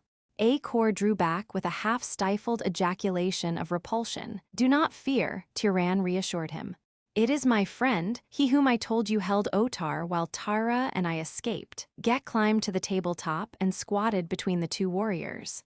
"You are safe in assuming," he said, addressing Acor, "that Tiran the Panthan has no master in all Manator where the art of swordplay is concerned. I overheard your conversation. Go on." "You are his friend," continued Acor, "and so I may explain safely in your presence the only plan I know whereby he may hope to rescue the Princess of Helium. She is to be the stake of one of the games, and it is Otar's desire that she be won by slaves and common warriors, since she repulsed him. Thus would he punish her. Not a single man, but all who survive upon the winning side are to possess her. With money, however, one may buy off the others before the game. That you could do, and if your side won and you survived, she would become your slave." "But how may a stranger and a hunted fugitive accomplish this?" asked Tiran. "No one will recognize you. You will go tomorrow to the Keeper of the Towers and enlist in that game for which the girl is to be the stake, telling the Keeper that you are from Manataj, the farthest city of Manator. If he questions you, you may say that you saw her when she was brought into the city after her capture. If you win her, you will find Thotes stabled at my palace, and you will carry for me a token that will place all that is mine at your disposal." "But how can I buy off the others in the game without money?" asked Tiran. "I have none, not even of my own country." Acor opened his pocket pouch and drew forth a packet of Manatorian money. "Here is sufficient to buy them off twice over," he said, handing a portion of it to Tiran. "But why do you do this for a stranger?" asked the Panthan. "My mother was a captive princess here," replied Acor. "I but do for the Princess of Helium what my mother would have me do." "Under the circumstances, then, Manatorian," replied Tiran, "I cannot but accept your generosity on behalf of Tara of Helium and live in hope that some day I may do for you something in return." "Now you must be gone," advised Acor. "At any minute a guard may come and discover you here. Go directly to the Avenue of Gates, which circles the city just within the outer wall. There you will find many places devoted to the lodging of strangers. You will know them by the Thote's head carved above the doors. Say that you are here from Manataj to witness the games. Take the name of Ukal, it will arouse no suspicion, nor will you if you can avoid conversation. Early in the morning, seek the Keeper of the Towers of Jeton. May the strength and fortune of all your ancestors be with you." Bidding goodbye to Gek and Acor, the Panthan, following directions given him by Acor, set out to find his way to the Avenue of Gates, nor had he any great difficulty. On the way he met several warriors, but beyond a nod they gave him no heed. With ease he found a lodging place where there were many strangers from other cities of Manator. As he had had no sleep since the previous night, he threw himself among the silks and furs of his couch to gain the rest which he must have. Was he to give the best possible account of himself in the service of Tara of Helium the following day? It was already morning when he awoke, and rising he paid for his lodgings, sought a place to eat, and a short time later was on his way toward the Towers of Jeton, which he had no difficulty in finding owing to the great crowds that were winding along the avenues toward the games. The name of each must be recorded as well as the position he was to play and the game or games in which he was to be entered. And then there were the substitutes for each that was entered in more than a single game. One for each additional game that an individual was entered for, that no succeeding game might be delayed by the death or disablement of a player. "Your name?" asked a clerk, as Tyran presented himself. "Ukal," replied the Panthan. "Your city?" Manitaj, the keeper, who was standing beside the clerk, looked at Tyran. "You have come a great way to play at Jetton," he said. "It is seldom that the men of Manitaj attend other than the decennial games. Tell me of Ozar. Will he attend next year?" "Ah, but he was a noble fighter. If you be half the swordsman Ukal, the fame of Manitaj will increase this day. But tell me, what of Ozar?" "He is well," replied Tyran glibly, "and he sent greetings to his friends in Manator." "Good," exclaimed the keeper, "and now in what game would you enter?" "I would play for the Heliometic princess, Tara," replied Tyran. "But man, she is to be the stake of a game for slaves and criminals," cried the keeper. "You would not volunteer for such a game." "But I would," replied Tyran. "I saw her when she was brought into the city, and even then I vowed to possess her." "But you will have to share her with the survivors even if your color wins," objected the other. "They may be brought to reason," insisted Tyran. "And you will chance incurring the wrath of Otar, who has no love for this savage barbarian," explained the keeper. "And I win her Otar will be rid of her," said Tyran. The keeper of the towers of Jetton shook his head. "You are rash," he said. "I would that I might dissuade the friend of my friend Ozar from such madness." "Would you favor the friend of Ozar?" asked Tyran. "Gladly," exclaimed the other. "What may I do for him?" "Make me chief of the black, and give me for my pieces all slaves from Gathol, for I understand that those be excellent warriors," replied the Panthan. "It is a strange request," said the keeper, "but for my friend Ozar. I would do even more, though of course," he hesitated, "it is customary for one who would be chief to make some slight payment." "Certainly," Tyran hastened to assure him. "I had not forgotten that. I was about to ask you what the customary amount is." "For the friend of my friend it shall be nominal," replied the keeper, naming a figure that Gahan, accustomed to the high price of wealthy Gathol, thought ridiculously low. "Tell me," he said, handing the money to the keeper, "when the game for the Heliumite is to be played." "It is the second in order of the day's games, and now if you will come with me, you may select your pieces." Tyran followed the keeper to a large court which lay between the towers and the Jetton field, where hundreds of warriors were assembled. Already chiefs for the games of the day were selecting their pieces and assigning them to positions, though for the principal games these matters had been arranged for weeks before. The keeper led Tyran to a part of the courtyard where the majority of the slaves were assembled. "Take your choice of those not assigned," said the keeper, "and when you have your quota, conduct them to the field. Your place will be assigned you by an officer there, and there you will remain with your pieces until the second game is called. I wish you luck, Ukal, though from what I have heard you will be more lucky to lose than to win the slave from Helium." After the fellow had departed, Tyran approached the slaves. "I seek the best swordsmen for the second game," he announced. "Men from Gathol I wish, for I have heard that these be noble fighters." A slave rose and approached him. "It is all the same in which game we die," he said. "I would fight for you as a Panthan in the second game." Another came. "I am not from Gathol," he said.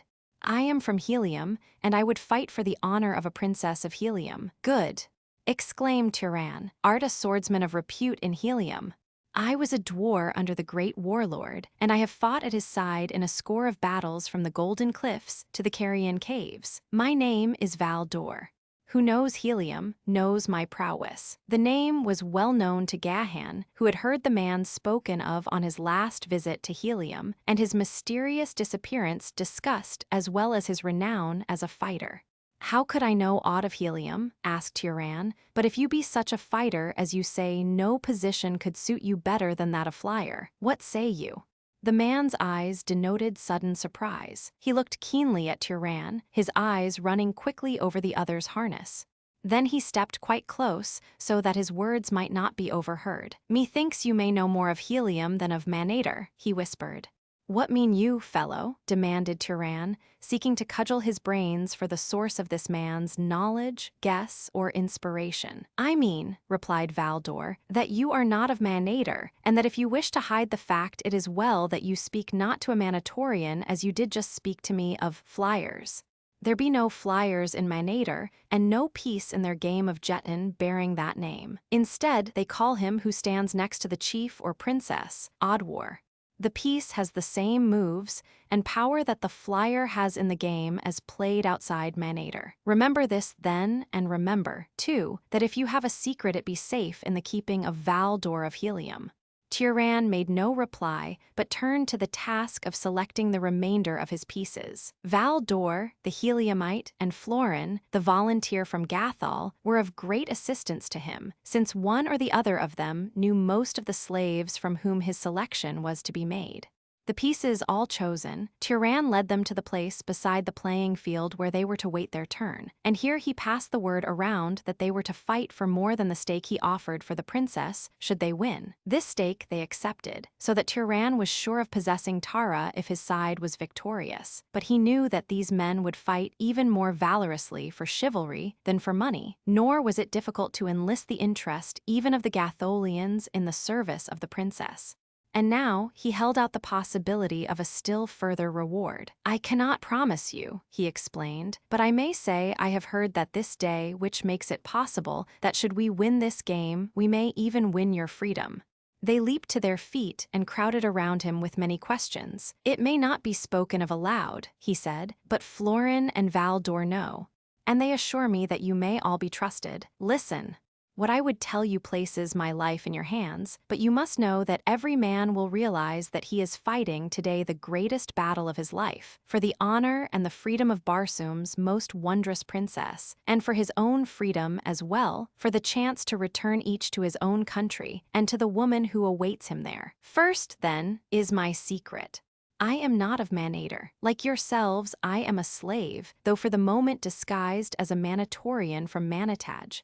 My country and my identity must remain undisclosed for reasons that have no bearing upon our game today. I, then, am one of you. I fight for the same things that you will fight for, and now for that which I have but just learned.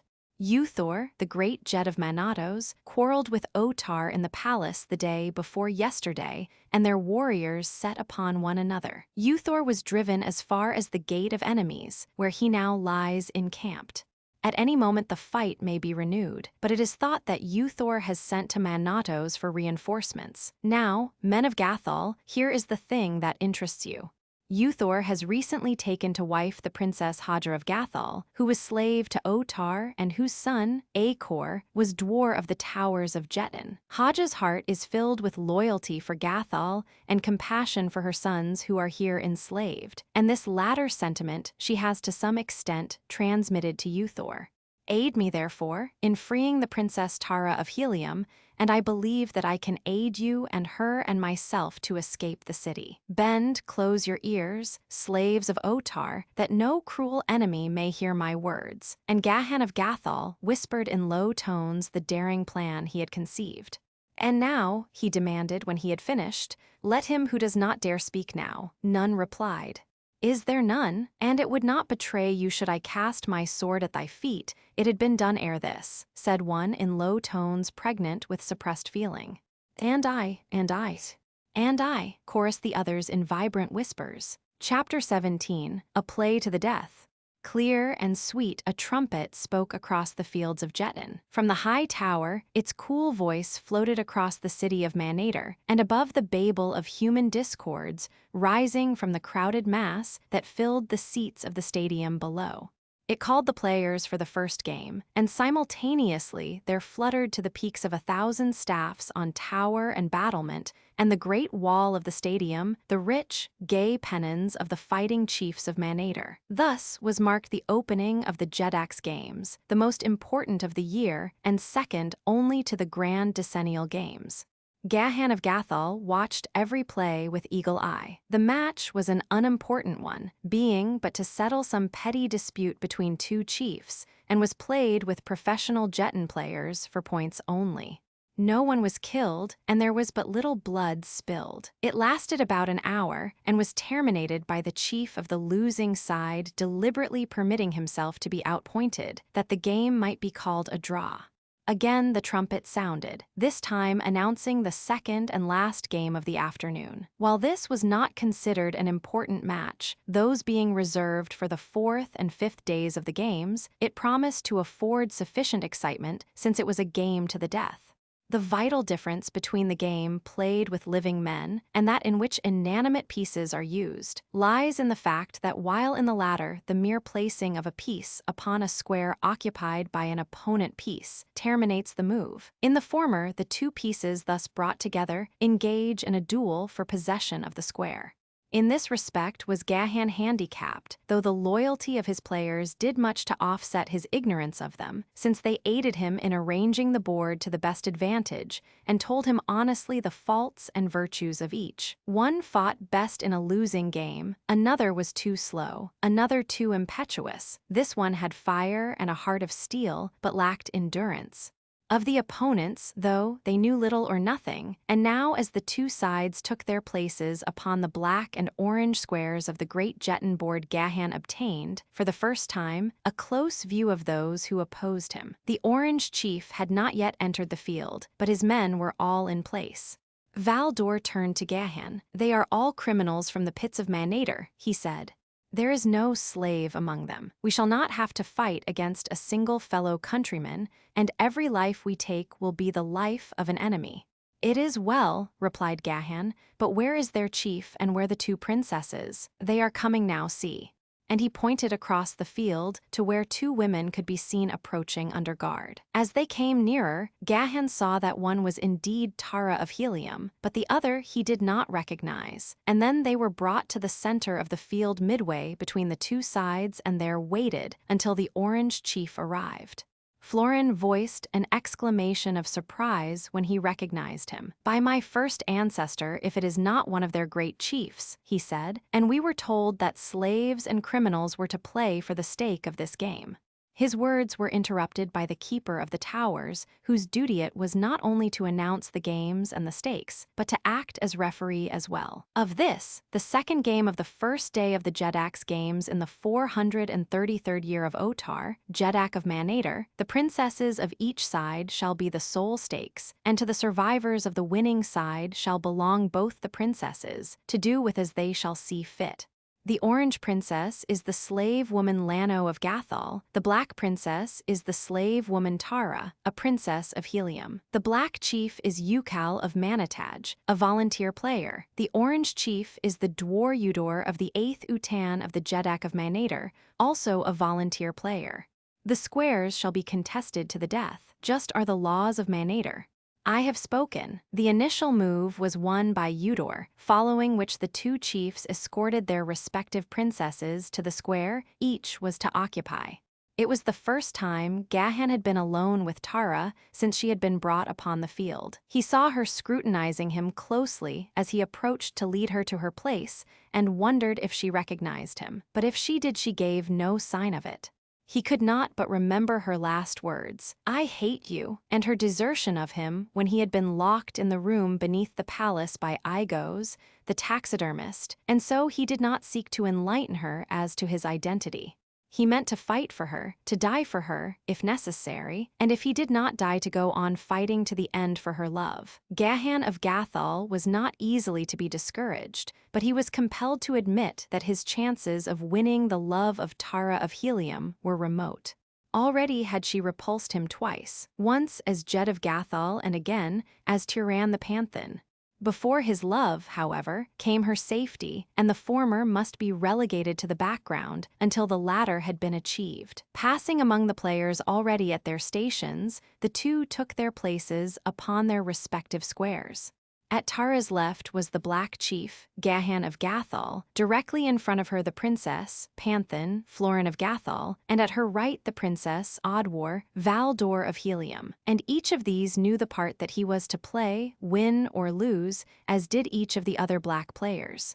As Tara took her place, Valdor bowed low. "My sword is at your feet, Tara of Helium," he said. She turned and looked at him, an expression of surprise and incredulity upon her face. "Val d'Or, the dwarf," she exclaimed. "Val d'Or of Helium, one of my father's trusted captains. Can it be possible that my eyes speak the truth?" "It is Val d'Or, princess," the warrior replied, "and here to die for you if need be, as is every wearer of the black upon this field of Jetton today." "No, princess," he whispered, "that upon this side is no man of Manator, but each and every is an enemy of Manator." She cast a quick, meaning glance toward Gahan. "But what of him?" she whispered, and then she caught her breath quickly in surprise. "Shade of the first Jeddak," she exclaimed. "I did but just recognize him through his disguise." "And you trust him?" asked Val d'Or. "I know him not, but he spoke fairly as an honorable warrior, and we have taken him at his word." "You have made no mistake," replied Tara of Helium. "I would trust him with my life, with my soul, and you, too, may trust him." Happy indeed would have been Gahan of Gathol could he have heard those words, but fate, who is usually unkind to the lover in such matters, ordained it otherwise, and then the game was on. Eudor moved his princess, Oddwar 3 squares diagonally to the right, which placed the piece upon the Black Chief's Oddwar's 7th. The move was indicative of the game that Eudor intended playing, a game of blood, rather than of science, and evidenced his contempt for his opponents. Gahan followed with his Oddwar's Pantheon 1 square straight forward, a more scientific move, which opened up an avenue for himself through his line of Pantheons, as well as announcing to the players and spectators that he intended having a hand in the fighting himself even before the exigencies of the game forced it upon him. The move elicited a ripple of applause from those sections of seats reserved for the common warriors and their women, showing perhaps that Eudor was none too popular with these, and, too, it had its effect upon the morale of Gahan's pieces. To invite personal combat, therefore, denotes confidence in his own swordsmanship and great courage, 2 attributes that were calculated to fill the black players with hope and valor when evinced by their chief thus early in the game. Eudor's next move placed Lano's Oddwar upon Tara's Oddwar's 4th, within striking distance of the Black Princess. Another move, and the game would be lost to Gahan unless the orange Oddwar was overthrown or Tara moved to a position of safety. But to move his princess now would be to admit his belief in the superiority of the orange. In the 3 squares allowed him, he could not place himself squarely upon the square occupied by the Oddwar of Eudor's princess. There was only one player upon the black side that might dispute the square with the enemy, and that was the chief's Oddwar, who stood upon Gahan's left. Gahan turned upon his thoat and looked at the man. He was a splendid-looking fellow, resplendent in the gorgeous trappings of an Oddwar, the 5 brilliant feathers which denoted his position rising defiantly erect from his thick, black hair. In common with every player upon the field and every spectator in the crowded stands, he knew what was passing in his chief's mind. He dared not speak, the ethics of the game forbade it, but what his lips might not voice his eyes expressed in martial fire, and eloquently, "The honor of the black and the safety of our princess are secure with me." Gahan hesitated no longer. "Chief's Oddwar to princess, Oddwar's 4th," he commanded. It was the courageous move of a leader who had taken up the gauntlet thrown down by his opponent. The warrior sprang forward and leaped into the square occupied by Eudor's piece. It was the first disputed square of the game. The eyes of the players were fastened upon the contestants. The spectators leaned forward in their seats after the first applause that had greeted the move, and silence fell upon the vast assemblage. If the black went down to defeat, Eudor could move his victorious piece on to the square occupied by Tara of Helium, and the game would be over in 4 moves, and lost to Gahan of Gathol. If the orange lost, Eudor would have sacrificed one of his most important pieces, and more than lost what advantage the first move might have given him.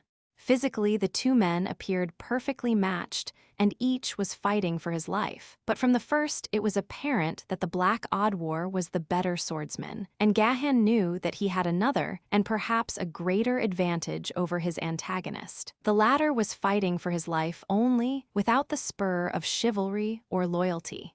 The Black Oddwar had these to strengthen his arm, and besides these the knowledge of the thing that Gahan had whispered into the ears of his players before the game, and so he fought for what is more than life to the man of honor. It was a duel that held those who witnessed it in spellbound silence. The weaving blades gleamed in the brilliant sunlight, ringing to the parries of cut and thrust. The barbaric harness of the duelists lent splendid color to the savage, martial scene. The Orange Oddwar, forced upon the defensive, was fighting madly for his life. The Black, with cool and terrible efficiency, was forcing him steadily, step by step, into a corner of the square, a position from which there could be no escape. To abandon the square was to lose it to his opponent and win for himself ignoble and immediate death before the jeering populace. Spurred on by the seeming hopelessness of his plight, the Orange Oddwar burst into a sudden fury of offense that forced the Black back a half-dozen steps, and then the sword of Eudor's piece leaped in and drew first blood from the shoulder of his merciless opponent. An ill-smothered cry of encouragement went up from Eudor's men. The Orange Oddwar, encouraged by his single success, sought to bear down the Black by the rapidity of his attack. There was a moment in which the swords moved with a rapidity that no man's eye might follow, and then the Black Oddwar made a lightning parry of a vicious thrust, leaned quickly forward into the opening he had effected, and drove his sword through the heart of the Orange Oddwar. To the hilt, he drove it through the body of the Orange Oddwar. A shout arose from the stands, for wherever may have been the favor of the spectators, none there was who could say that it had not been a pretty fight or that the better man had not won. And from the Black players came a sigh of relief as they relaxed from the tension of the past moments. I shall not weary you with the details of the game. Only the high features of it are necessary to your understanding of the outcome. The fourth move after the victory of the Black Oddwar found Gahan upon Eudor's fourth. An orange panthan was on the adjoining square diagonally to his right, and the only opposing piece that could engage him other than Eudor himself. It had been apparent to both players and spectators for the past two moves that Gahan was moving straight across the field into the enemy's country to seek personal combat with the Orange Chief, that he was staking all upon his belief in the superiority of his own swordsmanship, since if the two chiefs engage, the outcome decides the game. Eudor had placed his own princess 4 squares east of Gahan when her position had been threatened, and he had hoped to lure the Black Chief after her and away from Eudor. But in that, he had failed. He now discovered that he might play his own Oddwar into personal combat with Gahan, but he had already lost one Oddwar and could ill spare the other.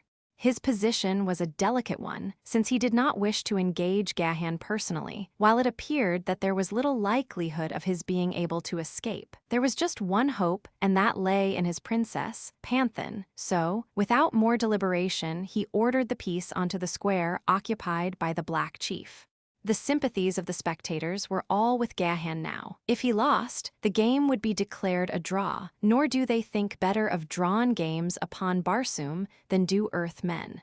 If he won, it would doubtless mean a duel between the two chiefs, a development for which they all were hoping. The game already bade fair to be a short one, and it would be an angry crowd should it be decided a draw with only 2 men slain. There were great, historic games on record where of the 40 pieces on the field when the game opened only 3 survived, the 2 princesses and the victorious chief. They blamed Eudor, though in fact he was well within his rights in directing his play as he saw fit, nor was a refusal on his part to engage the Black Chief necessarily an imputation of cowardice.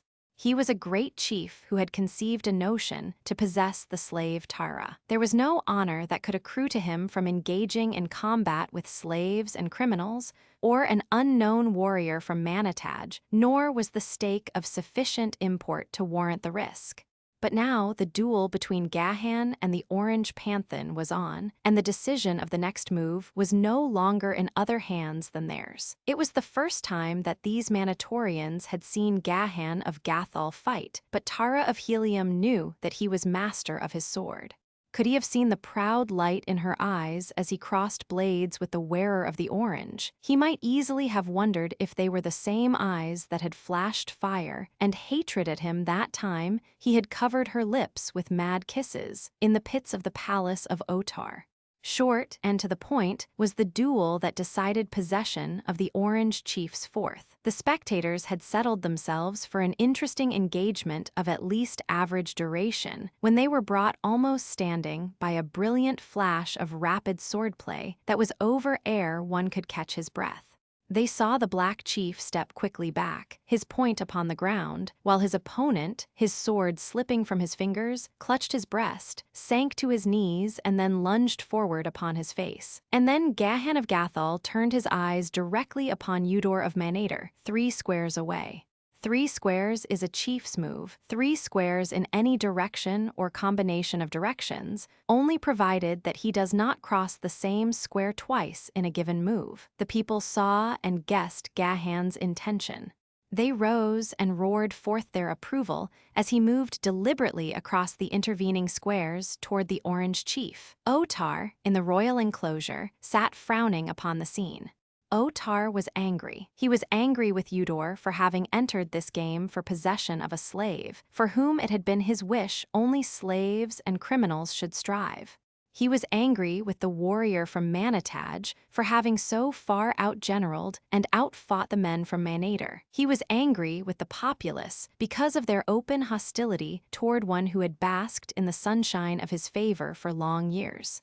Otar the Jedak had not enjoyed the afternoon. Those who surrounded him were equally glum. They, too, scowled upon the field, the players, and the people.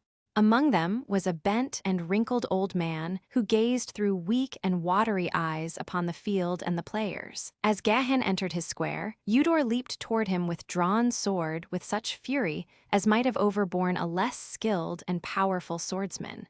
For a minute, the fighting was fast and furious, and by comparison reducing to insignificance all that had gone before. Here, indeed, were 2 magnificent swordsmen, and here was to be a battle that bade fair to make up for whatever the people felt they had been defrauded of by the shortness of the game.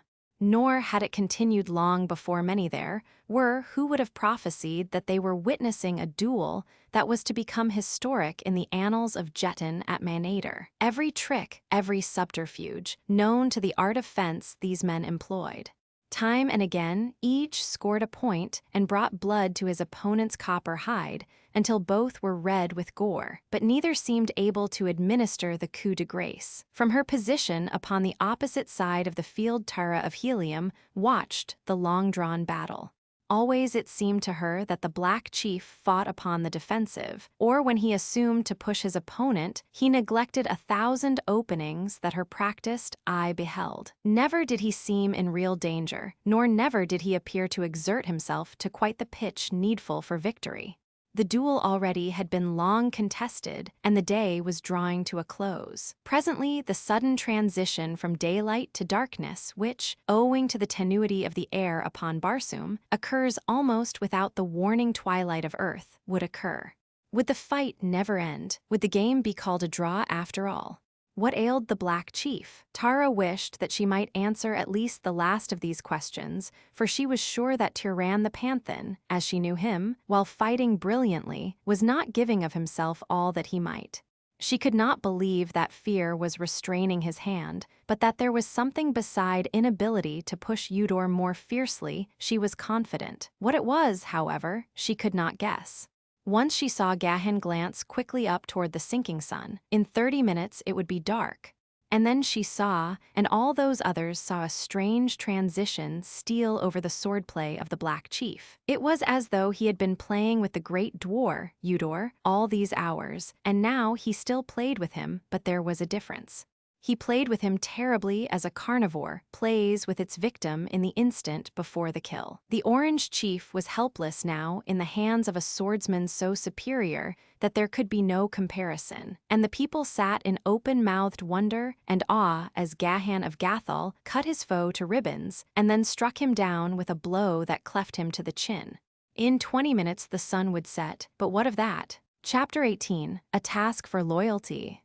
Long and loud was the applause that rose above the field of Jetnin at Manator, as the keeper of the towers summoned the two princesses and the victorious chief to the center of the field and presented to the latter the fruits of his prowess. And then, as custom demanded, the victorious players, headed by Gahan and the two princesses, formed in procession behind the keeper of the towers and were conducted to the place of victory before the royal enclosure that they might receive the commendation of the Jeddak. Directly beneath the royal enclosure are the gates to one of the tunnels that, passing beneath the seats, give ingress or egress to or from the field. Before this gate, the party halted while Otar looked down upon them from above. Valdor and Florin, passing quietly ahead of the others, went directly to the gates, where they were hidden from those who occupied the enclosure with Otar. The keeper of the towers may have noticed them, but so occupied was he with the formality of presenting the victorious chief to the Jeddak that he paid no attention to them. "I bring you, Otar, Jeddak of Manator, Ukal of Manataj," he cried in a loud voice that might be heard by as many as possible. Victor over the orange in the second of the Jeddak's games of the 433rd year of Otar, and the slave woman Tara and the slave woman Lano, that you may bestow these, the stakes, upon Ukal. "Ukal of Manataj," said Otar, "you have deserved the stakes. Seldom have we looked upon more noble swordplay. And you, Tyre of Manataj, there be always here in the city of Manator a place for you in the Jeddak's guard." While the Jeddak was speaking, the little, old man, failing clearly to discern the features of the Black Chief, reached into his pocket pouch and drew forth a pair of thick-lensed spectacles, which he placed upon his nose. For a moment he scrutinized Gahan closely, then he leaped to his feet and, addressing Otar, pointed a shaking finger at Gahan. As he rose, Tara of Helium clutched the Black Chief's arm. "Tyran," she whispered. "It is Igos, whom I thought to have slain in the pits of Otar. It is Igos, and he recognizes you and will, but what Igos would do was already transpiring." In his falsetto voice, he fairly screamed, "It is the slave Tyran who stole the woman Tara from your throne room, Otar. He desecrated the dead chief Imal and wears his harness now." Instantly, all was pandemonium. Warriors drew their swords and leaped to their feet. Gahan's victorious players rushed forward in a body, sweeping the keeper of the towers from his feet. Valdor and Florin threw open the gates beneath the royal enclosure, opening the tunnel that led to the avenue in the city beyond the towers. Gahan, surrounded by his men, drew Tara and Lano into the passageway, and at a rapid pace, the party sought to reach the opposite end of the tunnel before their escape could be cut off. They were successful, and when they emerged into the city, the sun had set and darkness had come, relieved only by an antiquated and ineffective lighting system, which cast but a pale glow over the shadowy streets. Now it was that Tara of Helium guessed why the Black Chief had drawn out his duel with Udor, and realized that he might have slain his man at almost any moment he had elected. The whole plan that Gahan had whispered to his players before the game was thoroughly understood. They were to make their way to the Gate of Enemies and there offer their services to Uthor, the great Jed of Manatos. The fact that most of them were Gatholians and that Gahan could lead rescuers to the pit where Acor, the son of Uthor's wife, was confined, convinced the Jed of Gathol that they would meet with no rebuff at the hands of Uthor.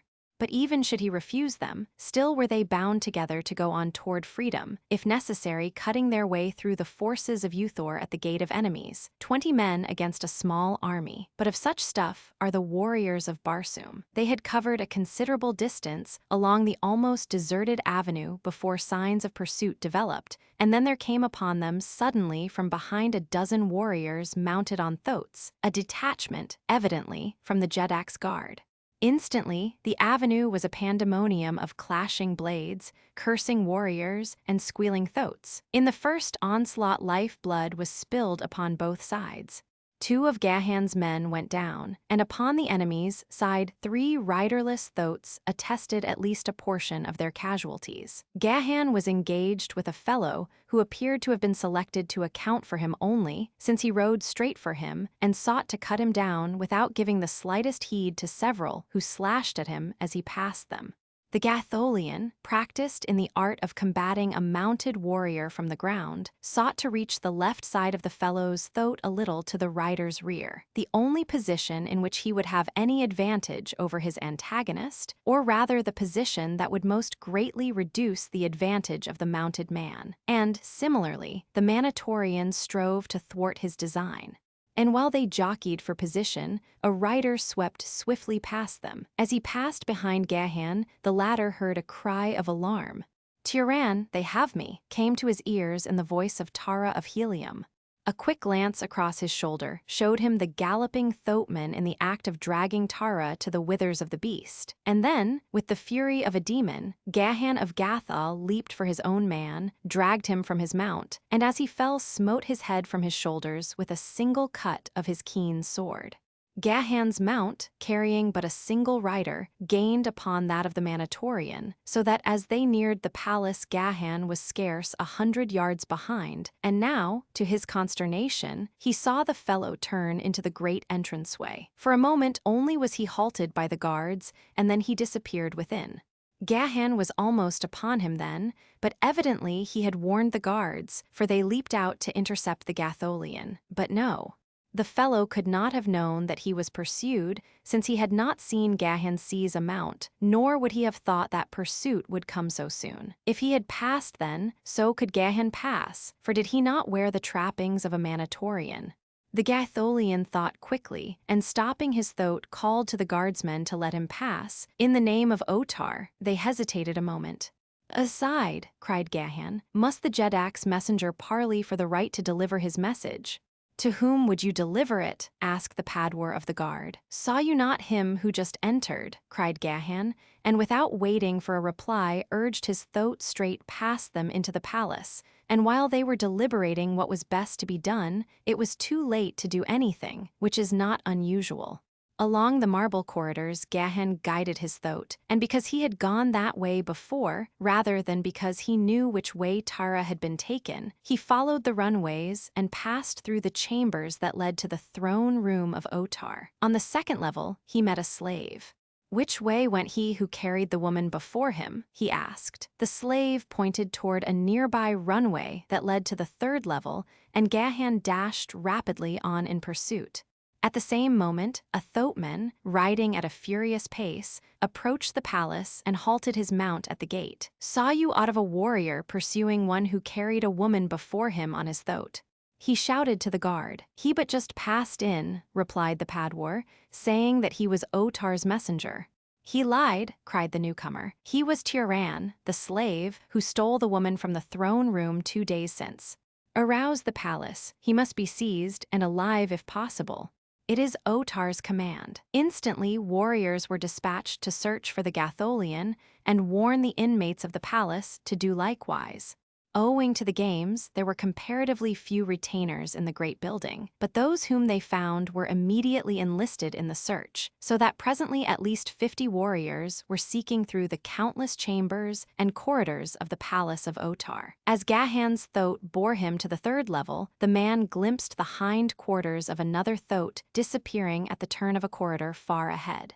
Urging his own animal forward, he raced swiftly in pursuit, and making the turn discovered only an empty corridor ahead. Along this, he hurried to discover near its farther end a runway to the fourth level, which he followed upward. Here he saw that he had gained upon his quarry, who was just turning through a doorway 50 yards ahead. As Gahan reached the opening, he saw that the warrior had dismounted and was dragging Tara toward a small door on the opposite side of the chamber. At the same instant, the clank of harness to his rear caused him to cast a glance behind where, along the corridor he had just traversed, he saw 3 warriors approaching on foot at a run. Leaping from his throat, Gahan sprang into the chamber where Tara was struggling to free herself from the grasp of her captor, slammed the door behind him, shot the great bolt into its seat, and drawing his sword, crossed the room at a run to engage the Manitorian.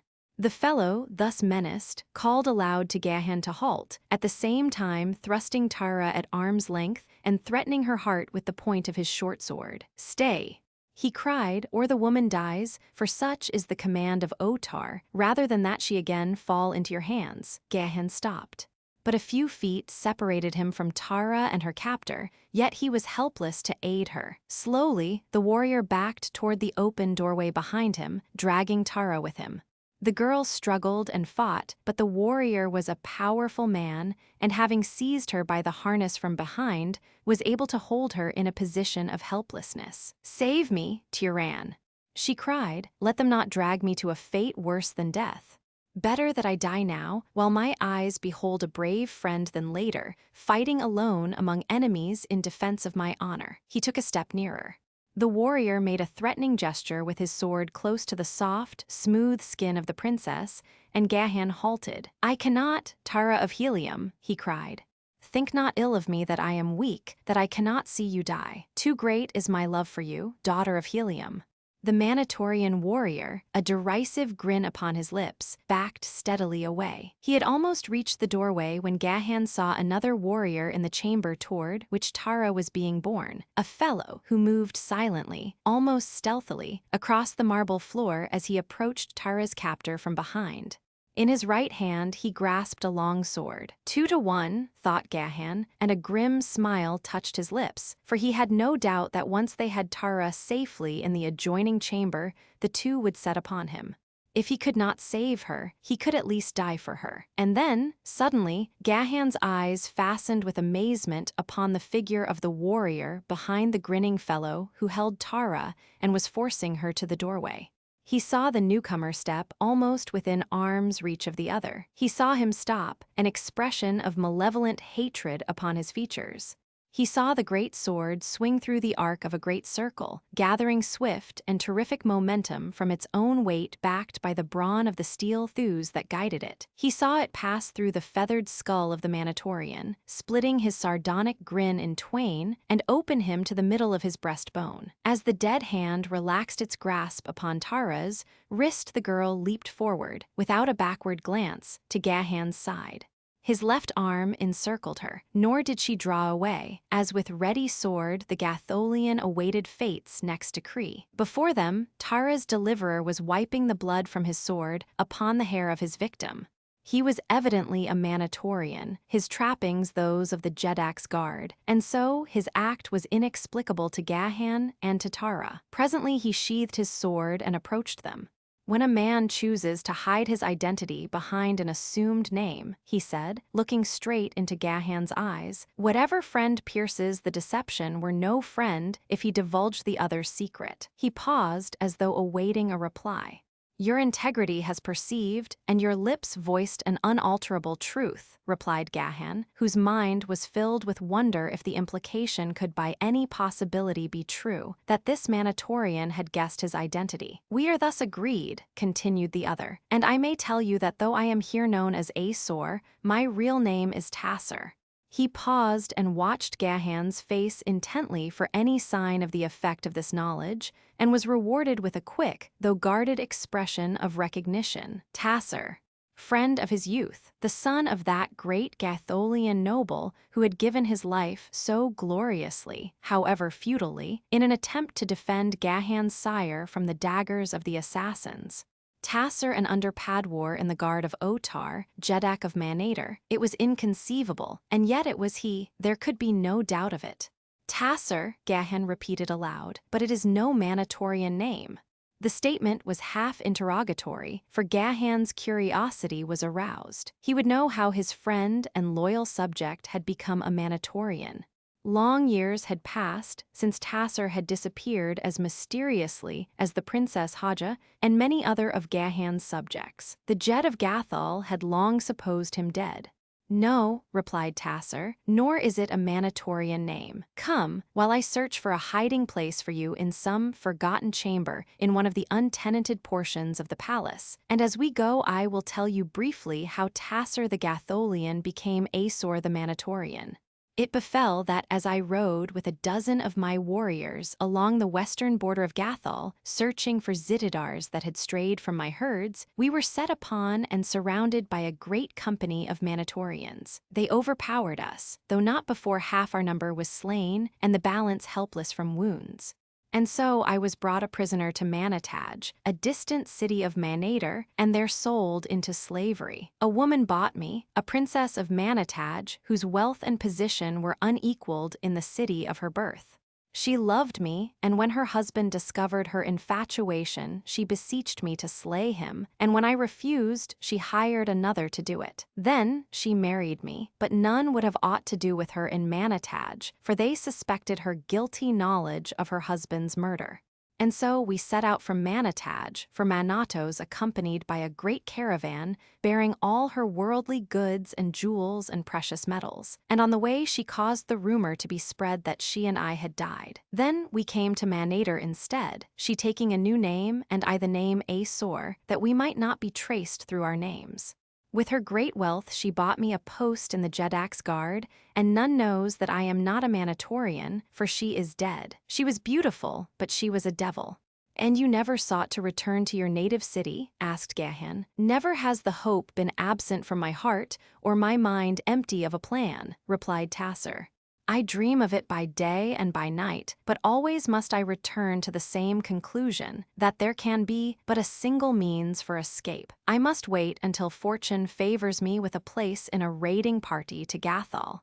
Then, once within the boundaries of my own country, they shall see me no more. Perhaps your opportunity lies already within your grasp, said Gahan. Has not your fealty to your own Jed been undermined by years of association with the men of Manator?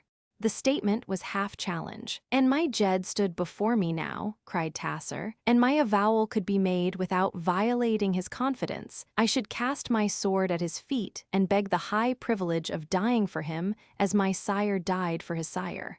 There could be no doubt of his sincerity, nor any that he was cognizant of Gahan's identity. The Jed of Gathol smiled. And if your Jed were here, there is little doubt but that he would command you to devote your talents and your prowess to the rescue of the Princess Tara of Helium, he said, meaningly. That, Tasser of Gathol, is what Gahan your Jed would demand of you, and that, Tiran the slave, is what I shall bend my every effort to accomplish after I have found a safe refuge for Tara of Helium and her panthan, replied Tasser. Gahan's glance carried to Tasser an intimation of his Jed's gratification, and filled him with a chivalrous determination to do the thing required of him, or die, for he considered that he had received from the lips of his beloved ruler a commission that placed upon his shoulders, a responsibility that encompassed not alone the life of Gahan and Tara, but the welfare, perhaps the whole future, of Gathol. Now and again, he tried a door until he found one that was unlocked. Opening it, he ushered them into a chamber, heavy with dust. Crumbling silks and furs adorned the walls, with ancient weapons and great paintings whose colors were toned by age to wondrous softness. This be as good as any place, he said. No one comes here. Never have I been here before, so I know no more of the other chambers than you. But this one, at least, I can find again when I bring you food and drink. Omai the Cruel occupied this portion of the palace during his reign, 5,000 years before Otar. In one of these apartments he was found dead, his face contorted in an expression of fear so horrible that it drove to madness those who looked upon it. Yet there was no mark of violence upon him. Since then the quarters of Omai have been shunned, for the legends have it that the ghosts of Corfels pursue the spirit of the wicked Jedak nightly through these chambers, shrieking and moaning as they go. But, he added, as though to reassure himself as well as his companions, such things may not be countenanced by the culture of Gathol or Helium. Gahan laughed, and if all who looked upon him were driven mad, who then was there to perform the last rites or prepare the body of the Jedak for them? There was none, replied Tasser. Where they found him, they left him, and there to this very day his moldering bones lie hid in some forgotten chamber of this forbidden suite. Tasser left them, then assuring them that he would seek the first opportunity to speak with Acor, and upon the following day he would bring them food and drink. Those who have read John Carter's description of the green Martians in A Princess of Mars will recall that these strange people could exist for considerable periods of time without food or water, and to a lesser degree is the same true of all Martians. After Tasser had gone, Tara turned to Gahan, and approaching laid a hand upon his arm. So swiftly have events transpired since I recognized you beneath your disguise, she said, that I have had no opportunity to assure you of my gratitude and the high esteem that your valor has won for you in my consideration. Let me now acknowledge my indebtedness, and if promises be not vain from one whose life and liberty are in grave jeopardy, accept my assurance of the great reward that awaits you at the hand of my father in Helium. I desire no reward, he replied, other than the happiness of knowing that the woman I love is happy. For an instant, the eyes of Tara of Helium blazed as she drew herself haughtily to her full height, and then they softened and her attitude relaxed as she shook her head sadly.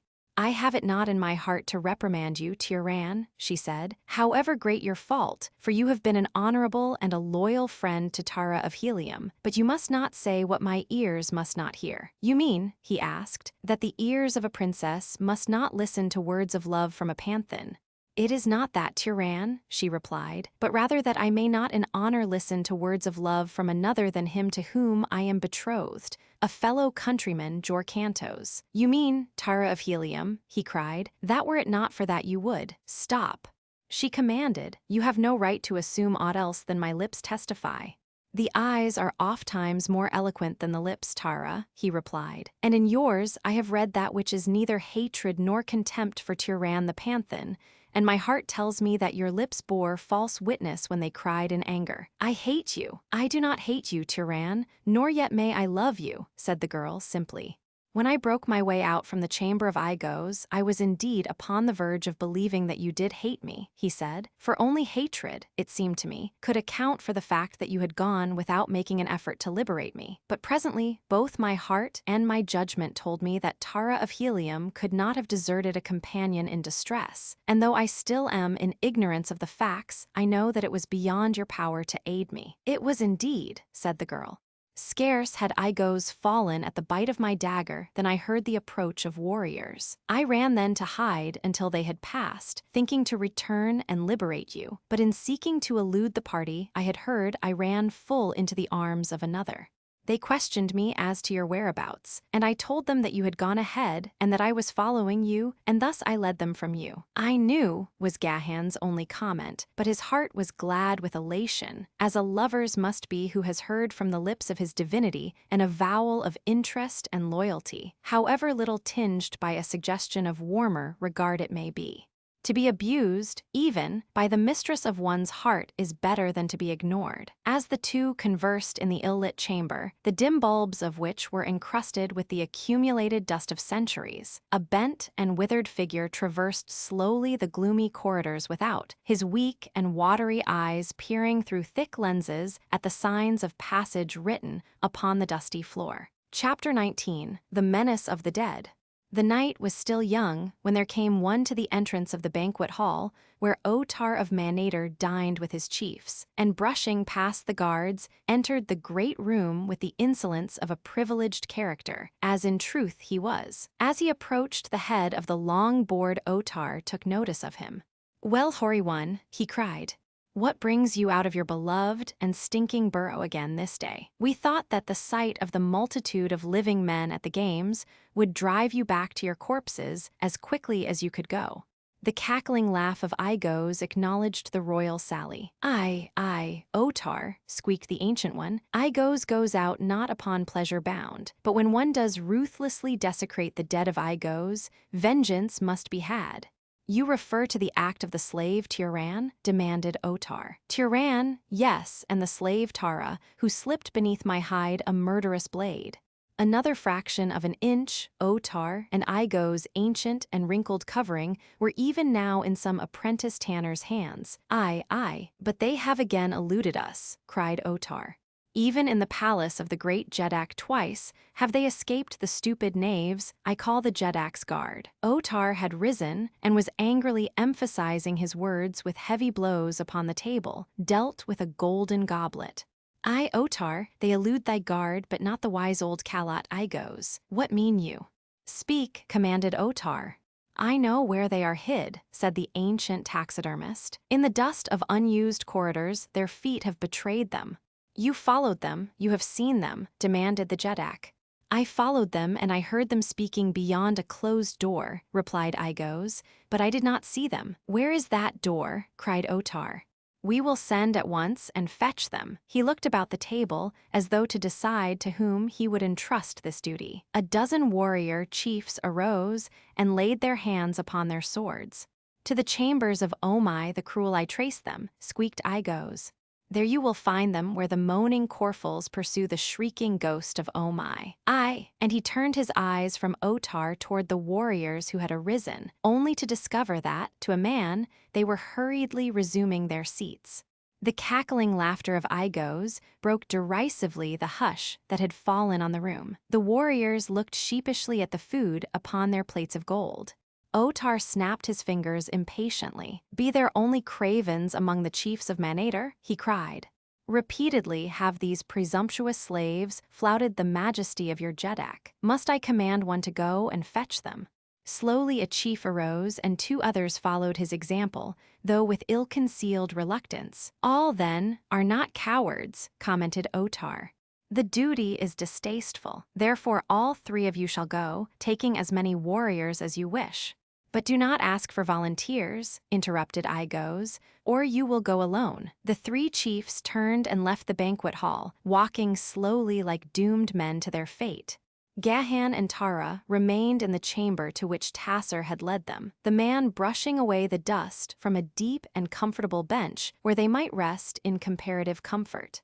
They spoke of many things of Haster and Helium and Tarth, and finally the conversation reminded Tara of Gathol. "You have served there?" she asked. "Yes," replied Tiran. "I met Gahan the Jet of Gathol at my father's palace," she said. "The very day before the storm snatched me from Helium. He was a presumptuous fellow, magnificently trapped in platinum and diamonds. Never in my life saw I so gorgeous a harness as his, and you must well know, Tiran, that the splendor of all Barsoom passes through the court at Helium. But in my mind, I could not see so resplendent a creature drawing that jeweled sword in mortal combat. I fear me that the Jet of Gathol, though a pretty picture of a man, is little else." In the dim light, Tara did not perceive the wry expression upon the half-averted face of her companion. "You thought little then of the Jet of Gathol?" he asked. "Then or now," she replied, and with a little laugh. How it would pique his vanity to know, if he might, that a poor panthan had won a higher place in the regard of Tara of Helium, and she laid her fingers gently upon his knee. He seized the fingers in his and carried them to his lips. "Oh, Tara of Helium," he cried. "Think you that I am a man of stone?" One arm slipped about her shoulders and drew the yielding body toward him. "May my first ancestor forgive me my weakness," she cried, as her arms stole about his neck, and she raised her panting lips to his. For long they clung there in love's first kiss, and then she pushed him away gently. "I love you, Tiran," she half-sobbed. "I love you so. It is my only poor excuse for having done this wrong to Jorcantos, whom now I know I never loved, who knew not the meaning of love. And if you love me as you say, Tiran, your love must protect me from greater dishonor, for I am but as clay in your hands." Again he crushed her to him, and then as suddenly released her, and rising, strode rapidly to and fro across the chamber, as though he endeavored by violent exercise to master and subdue some evil spirit that had laid hold upon him. Ringing through his brain and heart and soul like some joyous paean were those words that had so altered the world for Gahan of Gathol. "I love you, Tiran, I love you so." And it had come so suddenly. He had thought that she felt for him only gratitude for his loyalty, and then, in an instant, her barriers were all down. She was no longer a princess, but instead, his reflections were interrupted by a sound from beyond the closed door. His sandals of zitidar hide had given forth no sound upon the marble floor he strode, and as his rapid pacing carried him past the entrance to the chamber, there came faintly from the distance of the long corridor the sound of metal on metal, the unmistakable herald of the approach of armed men. For a moment Gahan listened intently, close to the door, until there could be no doubt but that a party of warriors was approaching. From what Tasser had told him, he guessed correctly that they would be coming to this portion of the palace, but for a single purpose, to search for Tara and himself, and it behooved him therefore to seek immediate means for eluding them. The chamber in which they were had other doorways beside that at which they had entered, and to one of these he must look for some safer hiding place. Crossing to Tara, he acquainted her with his suspicion, leading her to one of the doors which they found unsecured. Beyond it lay a dimly lighted chamber at the threshold of which they halted in consternation, drawing back quickly into the chamber they had just quitted, for their first glance revealed 4 warriors seated around a jeton board. That their entrance had not been noted was attributed by Gahan to the absorption of the 2 players and their friends in the game. Quietly closing the door, the fugitives moved silently to the next, which they found locked.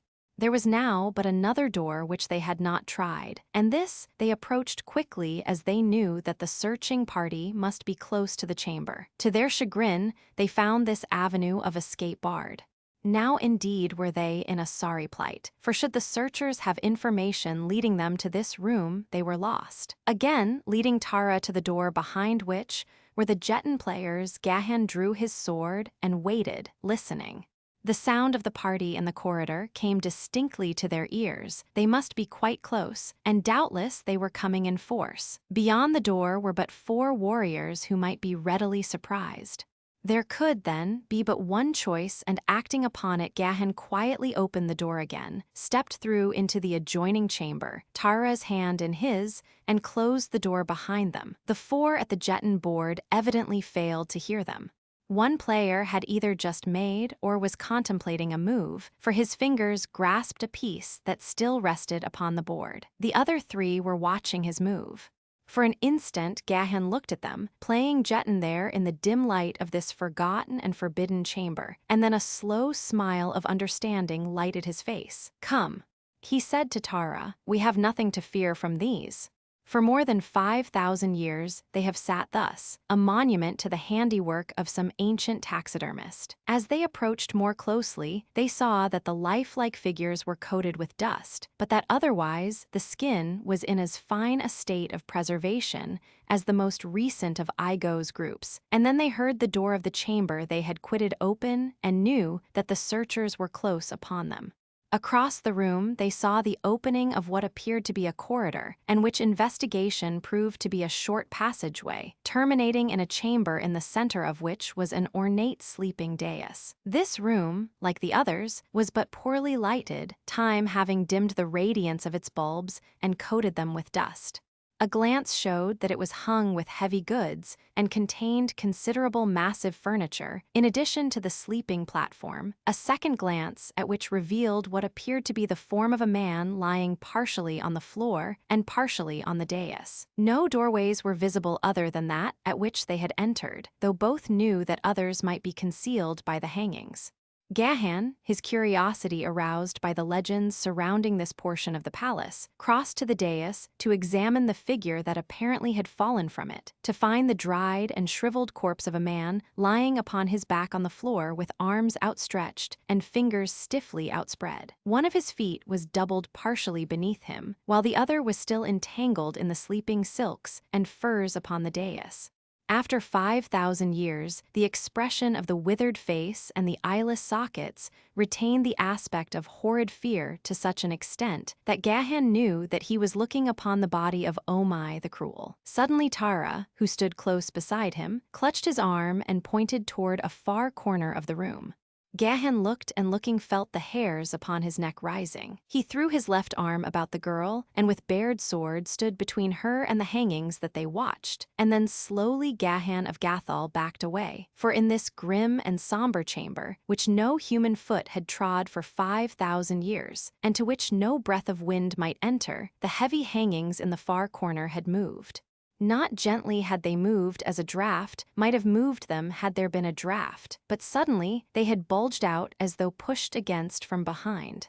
Behind the hangings, there was a space of about 3 feet in width between them and the wall, making a passageway entirely around the room, broken only by the single entrance opposite them, this being a common arrangement especially in the sleeping apartments of the rich and powerful upon Barsoom. The purposes of this arrangement were several. The passageway afforded a station for guards in the same room with their master, without intruding entirely upon his privacy. It concealed secret exits from the chamber. It permitted the occupant of the room to hide eavesdroppers and assassins for use against enemies that he might lure to his chamber. The 3 chiefs with a dozen warriors had had no difficulty in following the tracks of the fugitives through the dust of the corridors and chambers they had traversed.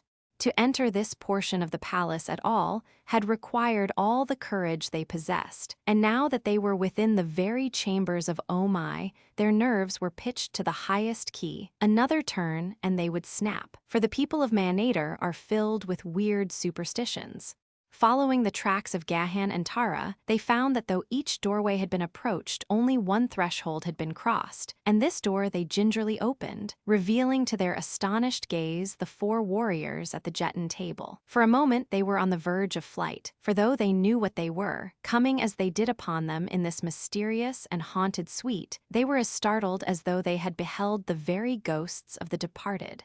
But they presently regained their courage sufficiently to cross this chamber too and enter the short passageway that led to the ancient sleeping apartment of Oh My the Cruel. They did not know that this awful chamber lay just before them, or it were doubtful that they would have proceeded farther. But they saw that those they sought had come this way.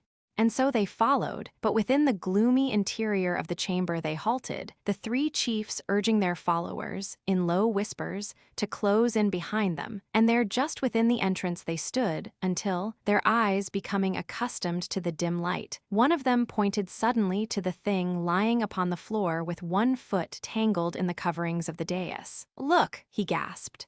"It is the corpse of Oh My, ancestor of ancestors. We are in the forbidden chamber." Simultaneously, there came from behind the hangings beyond the gruesome dead a hollow moan followed by a piercing scream, and the hangings shook and bellied before their eyes. With one accord, chieftains and warriors, they turned and bolted for the doorway, a narrow doorway where they jammed, fighting and screaming in an effort to escape. At sight of them, the warriors who had remained with the Jeddak leaped to their feet with drawn swords, thinking that their fellows were pursued by many enemies. But no one followed them into the room, and the 3 chieftains came and stood before Otar with bowed heads and trembling knees. "Well," demanded the Jeddak, "what ails you? Speak." "Otar," cried one of them when at last he could master his voice, "when have we 3 failed you in battle or combat? Have our swords been not always among the foremost in defense of your safety and your honor? Have I denied this?" demanded Otar. "Listen, then, O Jeddak, and judge us with leniency." We followed the 2 slaves to the apartments of Oh My the Cruel. We entered the accursed chambers, and still we did not falter. We came at last to that horrid chamber. No human eye had scanned before in 50 centuries, and we looked upon the dead face of Oh My lying, as he has lain for all this time, to the very death chamber of Oh My the Cruel. We came, and yet we were ready to go farther, when suddenly there broke upon our horrified ears the moans and the shrieking that mark these haunted chambers, and the hangings moved and rustled in the dead air. Otar, it was more than human nerves could endure. We turned and fled. We threw away our swords and fought with one another to escape. With sorrow, but without shame, I tell it, for there be no man in all Manator that would not have done the same. If these slaves be Corfels, they are safe among their fellow ghosts. If they be not Corfels, then already are they dead in the chambers of Oh My, and there may they rot for all of me, for I would not return to that accursed spot for the harness of a Jeddak and the half of Barsoom for an empire. I have spoken. Otar knitted his scowling brows. Are all my chieftains cowards and cravens? He demanded presently in sneering tones. From among those who had not been of the searching party, a chieftain arose and turned a scowling face upon Otar. "The Jeddak knows," he said, "that in the annals of Manator, her Jeddaks have ever been accounted the bravest of her warriors. Where my Jeddak leads I will follow, nor may any Jeddak call me a coward or a craven unless I refuse to go where he dares to go. I have spoken." After he had resumed his seat, there was a painful silence, for all knew that the speaker had challenged the courage of Otar the Jeddak of Manator, and all awaited the reply of their ruler. In every mind was the same thought: Otar must lead them at once to the chamber of Omai the Cruel, or accept forever the stigma of cowardice, and there could be no coward upon the throne of Manator. That they all knew, and that Otar knew as well. But Otar hesitated. He looked about upon the faces of those around him at the banquet board, but he saw only the grim visages of relentless warriors.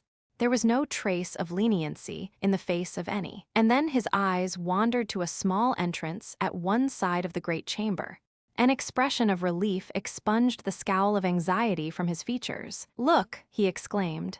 "See who has come." Chapter 20, The Charge of Cowardice.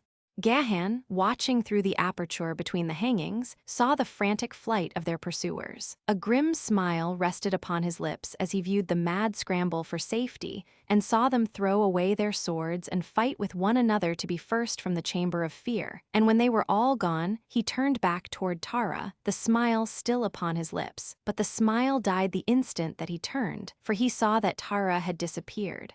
"Tara," he called in a loud voice, for he knew that there was no danger that their pursuers would return, but there was no response, unless it was a faint sound as of cackling laughter from afar. Hurriedly, he searched the passageway behind the hangings, finding several doors, one of which was ajar.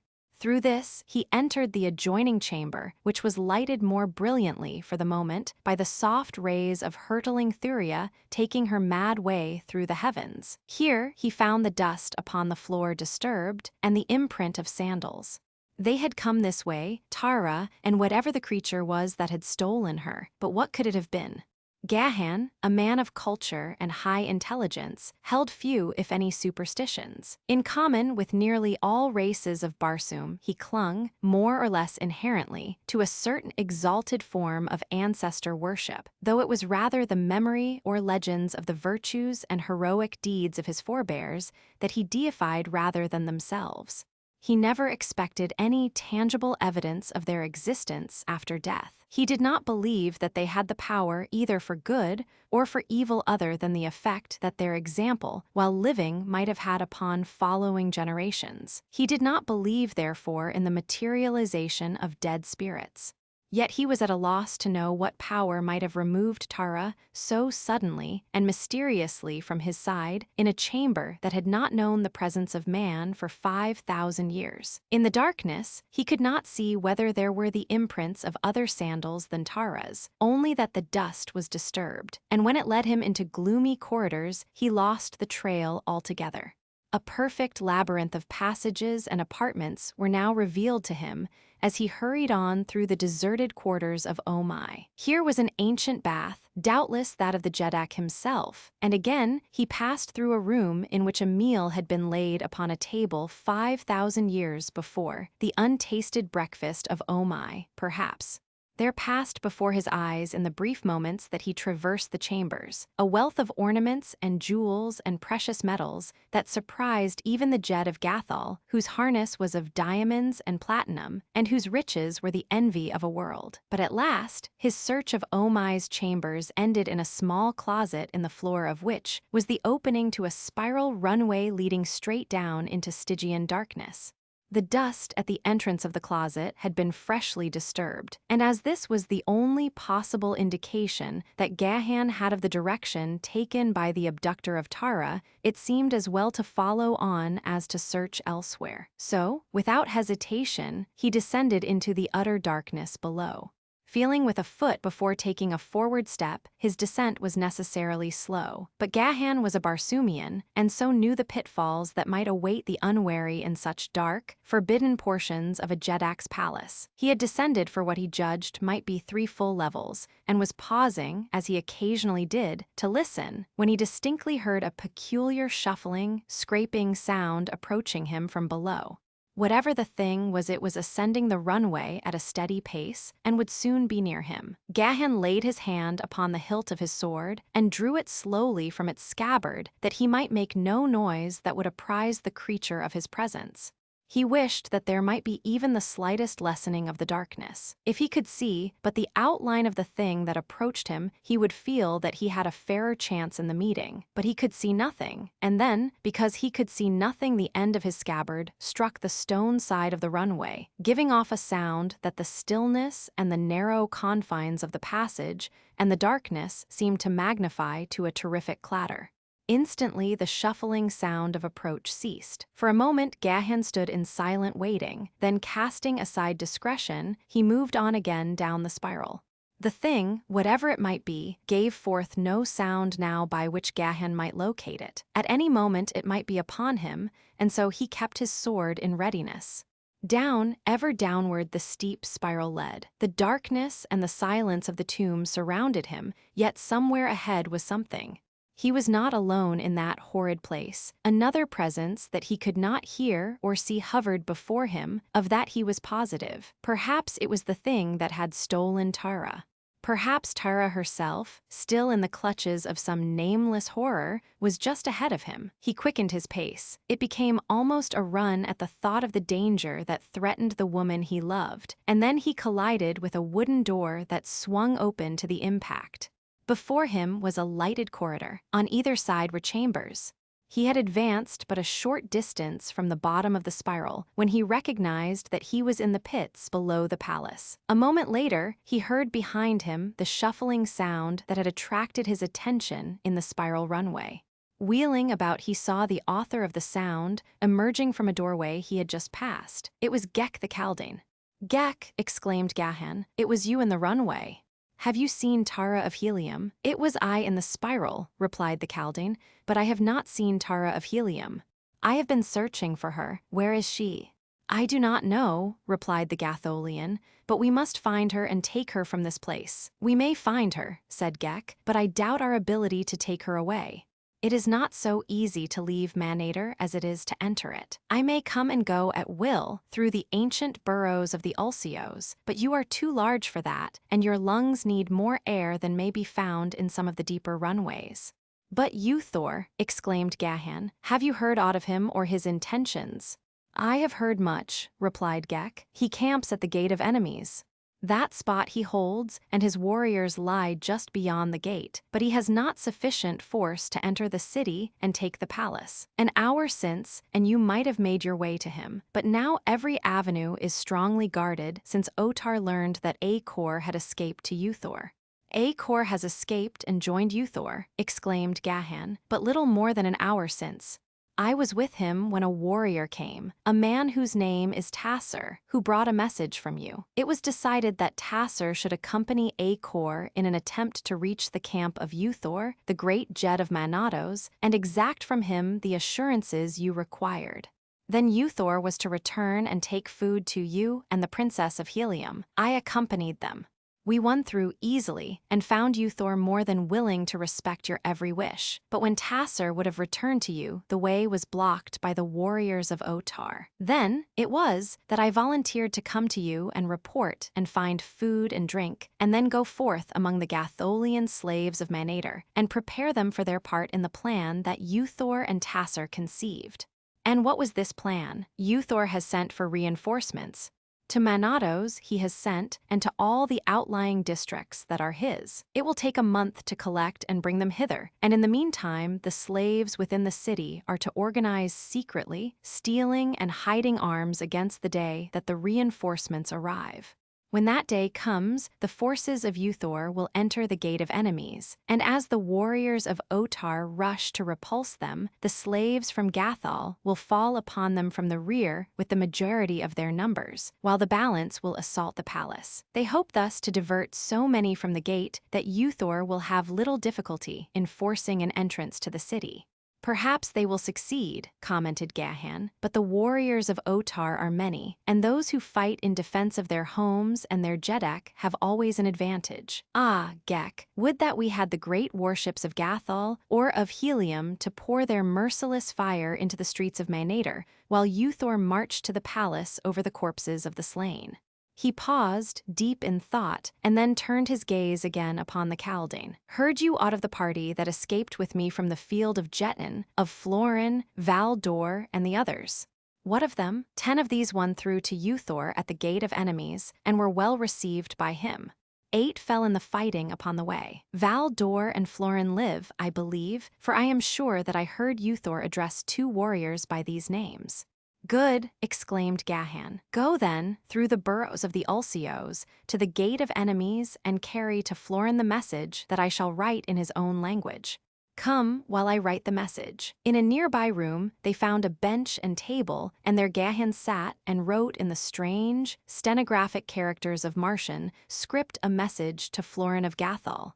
Why, he asked, when he had finished it, did you search for Tara through the spiral runway where we nearly met? Tasser told me where you were to be found, and as I have explored the greater part of the palace by means of the Ulcio runways and the darker and less frequented passages, I knew precisely where you were and how to reach you.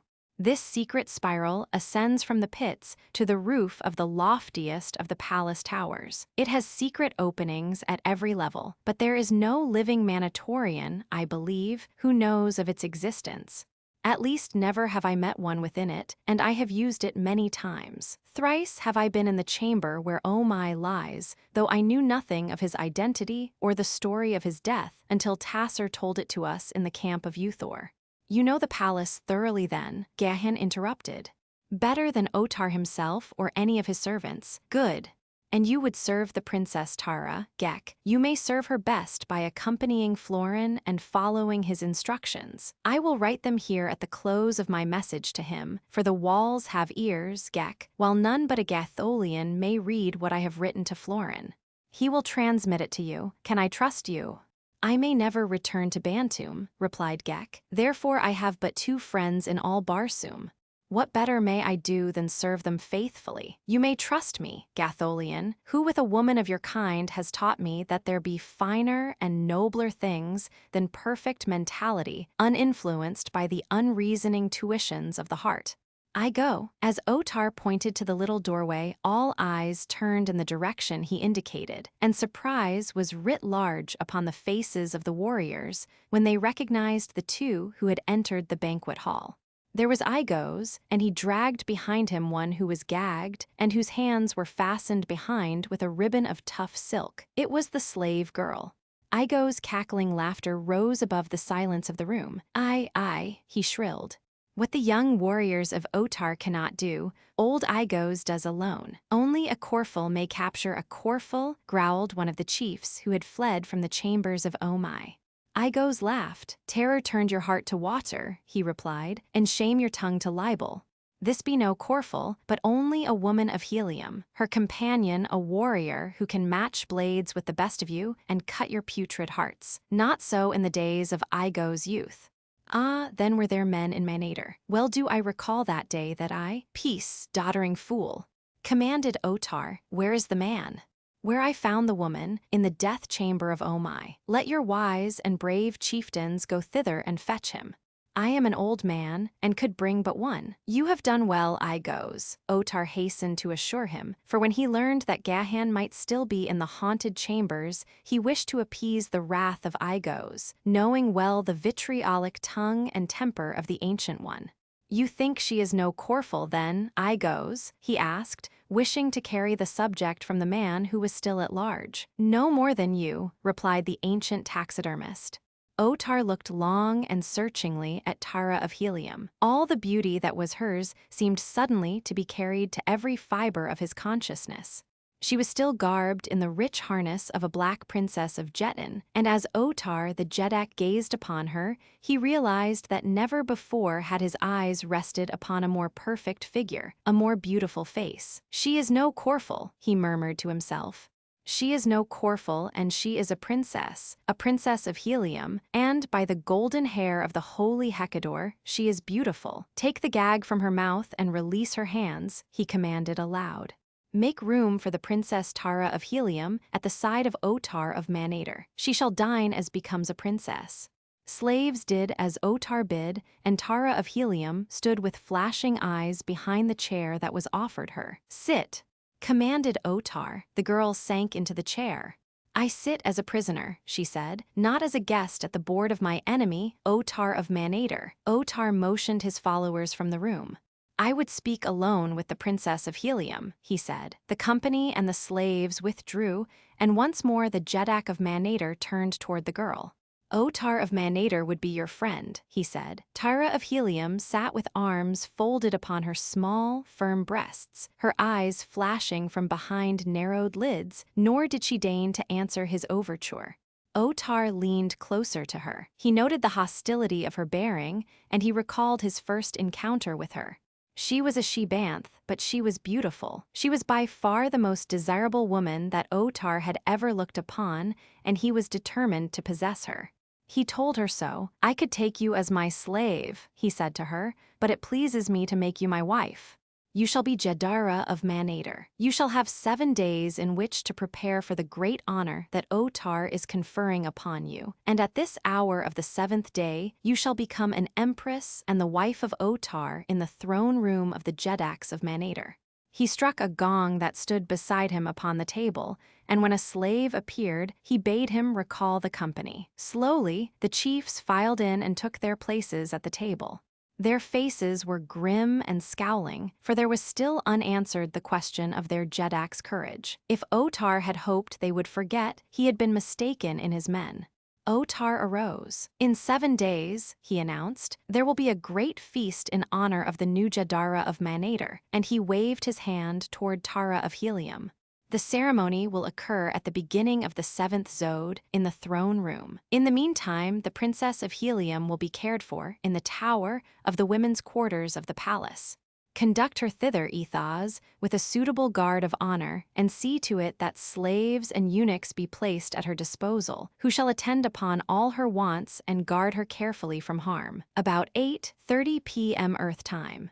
Now Ethos knew that the real meaning concealed in these fine words was that he should conduct the prisoner under a strong guard to the women's quarters and confine her there in the tower for 7 days, placing about her trustworthy guards who would prevent her escape or frustrate any attempted rescue. As Tara was departing from the chamber with Ethos and the guard, Otar leaned close to her ear and whispered, "Consider well during these 7 days the high honor I have offered you, and its sole alternative."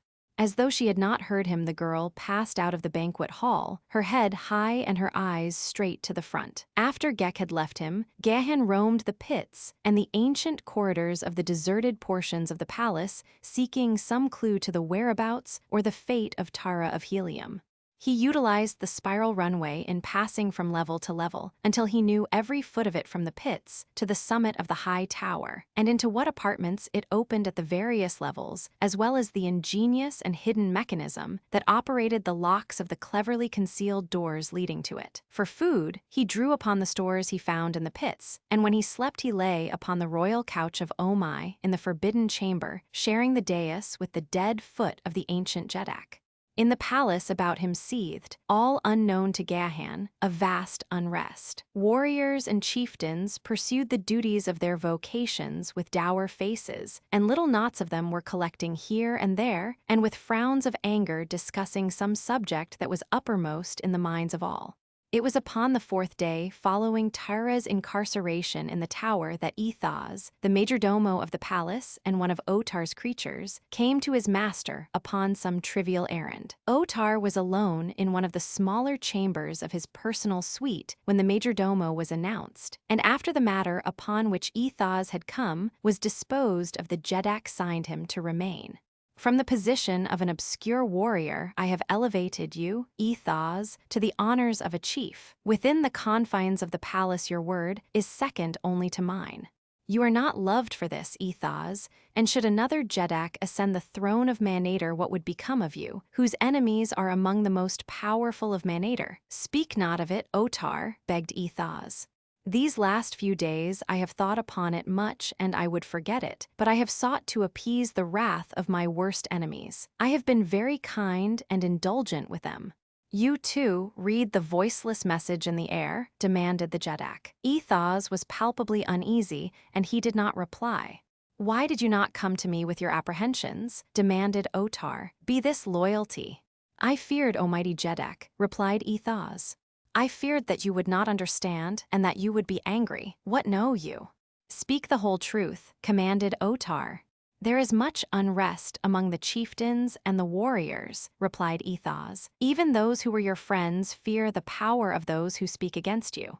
What say they? Growled the Jeddak. They say that you are afraid to enter the apartments of Omai in search of the slave Tiran. Oh, do not be angry with me, Jeddak. It is but what they say that I repeat. I, your loyal Ethos, believe no such foul slander. No, no, why should I fear? Demanded Otar. We do not know that he is there. Did not my chiefs go thither and see nothing of him? But they say that you did not go, pursued Ethos, and that they will have none of a coward upon the throne of Manator. They said that treason. Otar almost shouted. They said that and more, great Jeddak, answered the majordomo. They said that not only did you fear to enter the chambers of Omai, but that you feared the slave Tiran, and they blame you for your treatment of Acor, whom they all believe to have been murdered at your command. They were fond of Acor, and there are many now who say aloud that Acor would have made a wondrous Jeddak. They dare, screamed Otar, they dare suggest the name of a slave's bastard for the throne of Otar. He is your son, Otar, Ethos reminded him, nor is there a more beloved man in Manator. I but speak to you of facts which may not be ignored, and I dare do so, because only when you realize the truth may you seek a cure for the ills that draw about your throne. Otar had slumped down upon his bench. Suddenly he looked shrunken and tired and old. Cursed be the day, he cried, that saw those 3 strangers enter the city of Manator. Would that Eudor had been spared to me. He was strong, my enemies feared him, but he is gone, dead at the hands of that hateful slave, Tiran. May the curse of Isis be upon him. My Jeddak, what shall we do? Begged Ethos. Cursing the slave will not solve your problems, but the great feast and the marriage is but 3 days off, pleaded Otar. It shall be a great gala occasion. The warriors and the chiefs all know that it is the custom. Upon that day gifts and honors shall be bestowed. Tell me, who are most bitter against me? I will send you among them, and let it be known that I am planning rewards for their past services to the throne. We will make jeds of chiefs and chiefs of warriors, and grant them palaces and slaves. Ethos, the other shook his head. It will not do, Otar. They will have nothing of your gifts or honors. I have heard them say as much. What do they want? Demanded Otar. They want a Jeddak as brave as the bravest, replied Ethos, though his knees shook as he said it. They think I am a coward, cried the Jeddak. They say you are afraid to go to the apartments of Omai the Cruel. For a long time Otar sat, his head sunk upon his breast, staring blankly at the floor. Tell them, he said at last in a hollow voice that sounded not at all like the voice of a great Jeddak. Tell them that I will go to the chambers of Omai and search for Tiran the slave. Chapter 21, A Risk for Love. He is a craven, and he called me doddering fool. The speaker was Igos, and he addressed a knot of chieftains in one of the chambers of the palace of Otar, Jeddak of Manator. If Acor was alive, there were a Jeddak for us. Who says that Acor is dead? Demanded one of the chiefs. Where is he then? Asked Igos. Have not others disappeared, whom Otar thought too well beloved for men so near the throne as they? The chief shook his head. And I thought that, or knew it rather, I'd join Uthor at the gate of enemies. Essent, cautioned one. Here comes the liquor of feet, and all eyes were turned upon the approaching Ethos. Kaor friends, he exclaimed as he stopped among them, but his friendly greeting elicited naught but a few surly nods. Have you heard the news? He continued, unabashed by treatment to which he was becoming accustomed.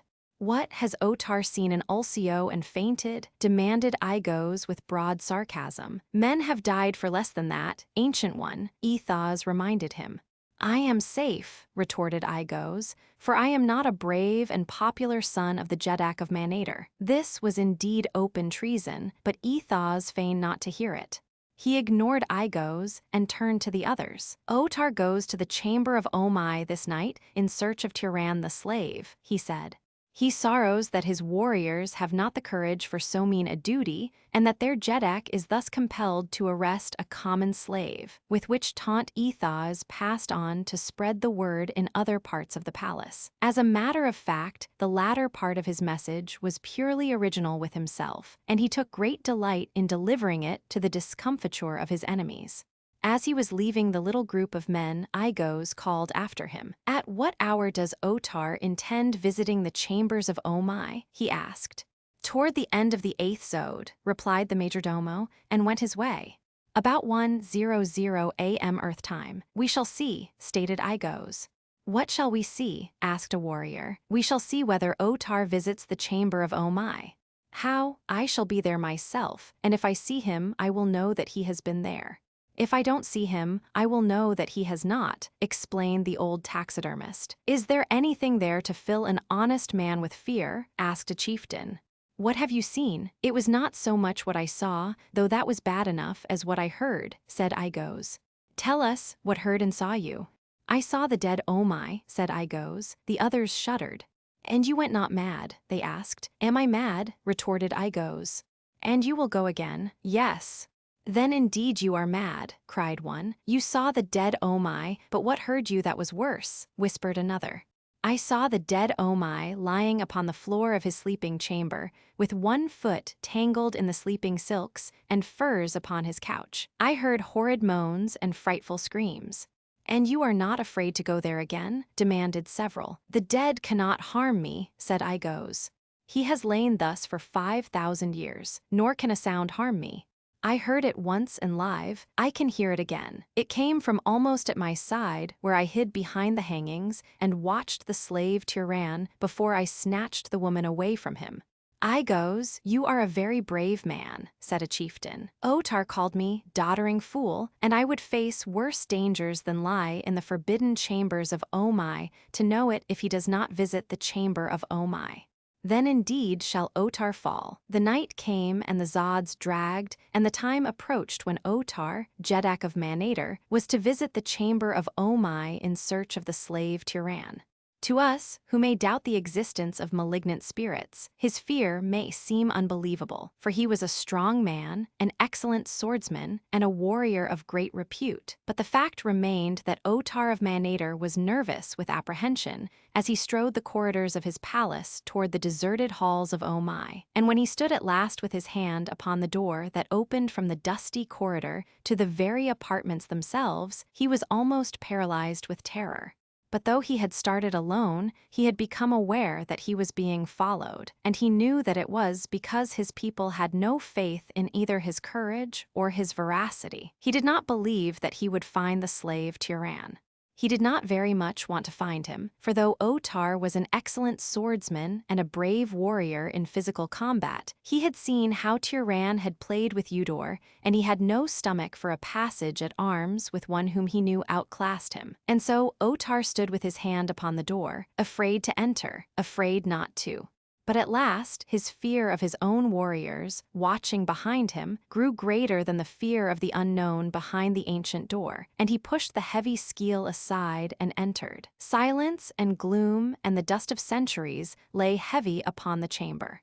From his warriors, he knew the route that he must take to the horrid chamber of Omai, and so he forced his unwilling feet across the room before him, across the room where the Jeton players sat at their eternal game, and came to the short corridor that led into the room of Omai. His naked sword trembled in his grasp.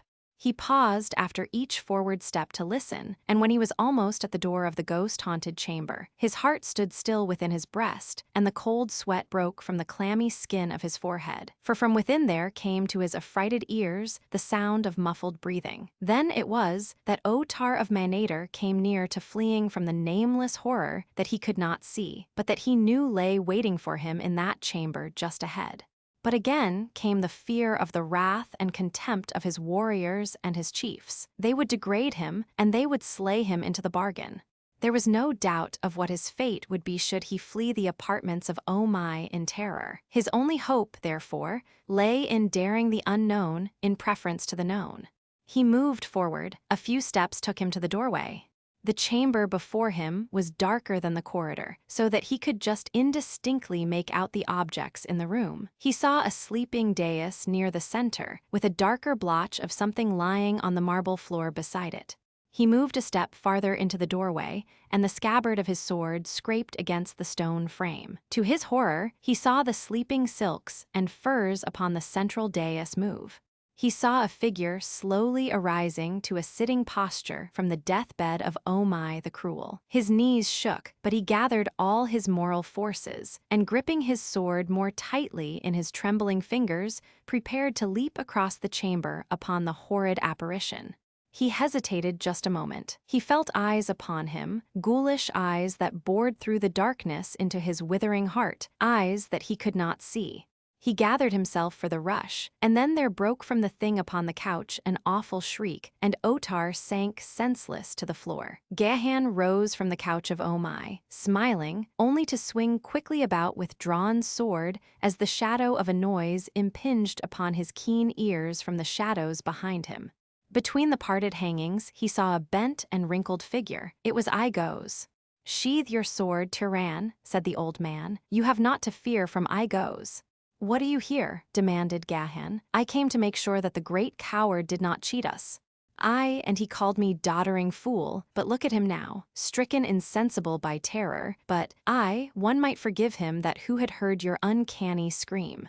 It all but blasted my own courage. And it was you, then, who moaned and screamed when the chiefs came the day that I stole Tara from you. "It was you, then, old scoundrel," demanded Gahan, moving threateningly toward Igos. Come, expostulated the old man. "It was I, but then I was your enemy. I would not do it now. Conditions have changed."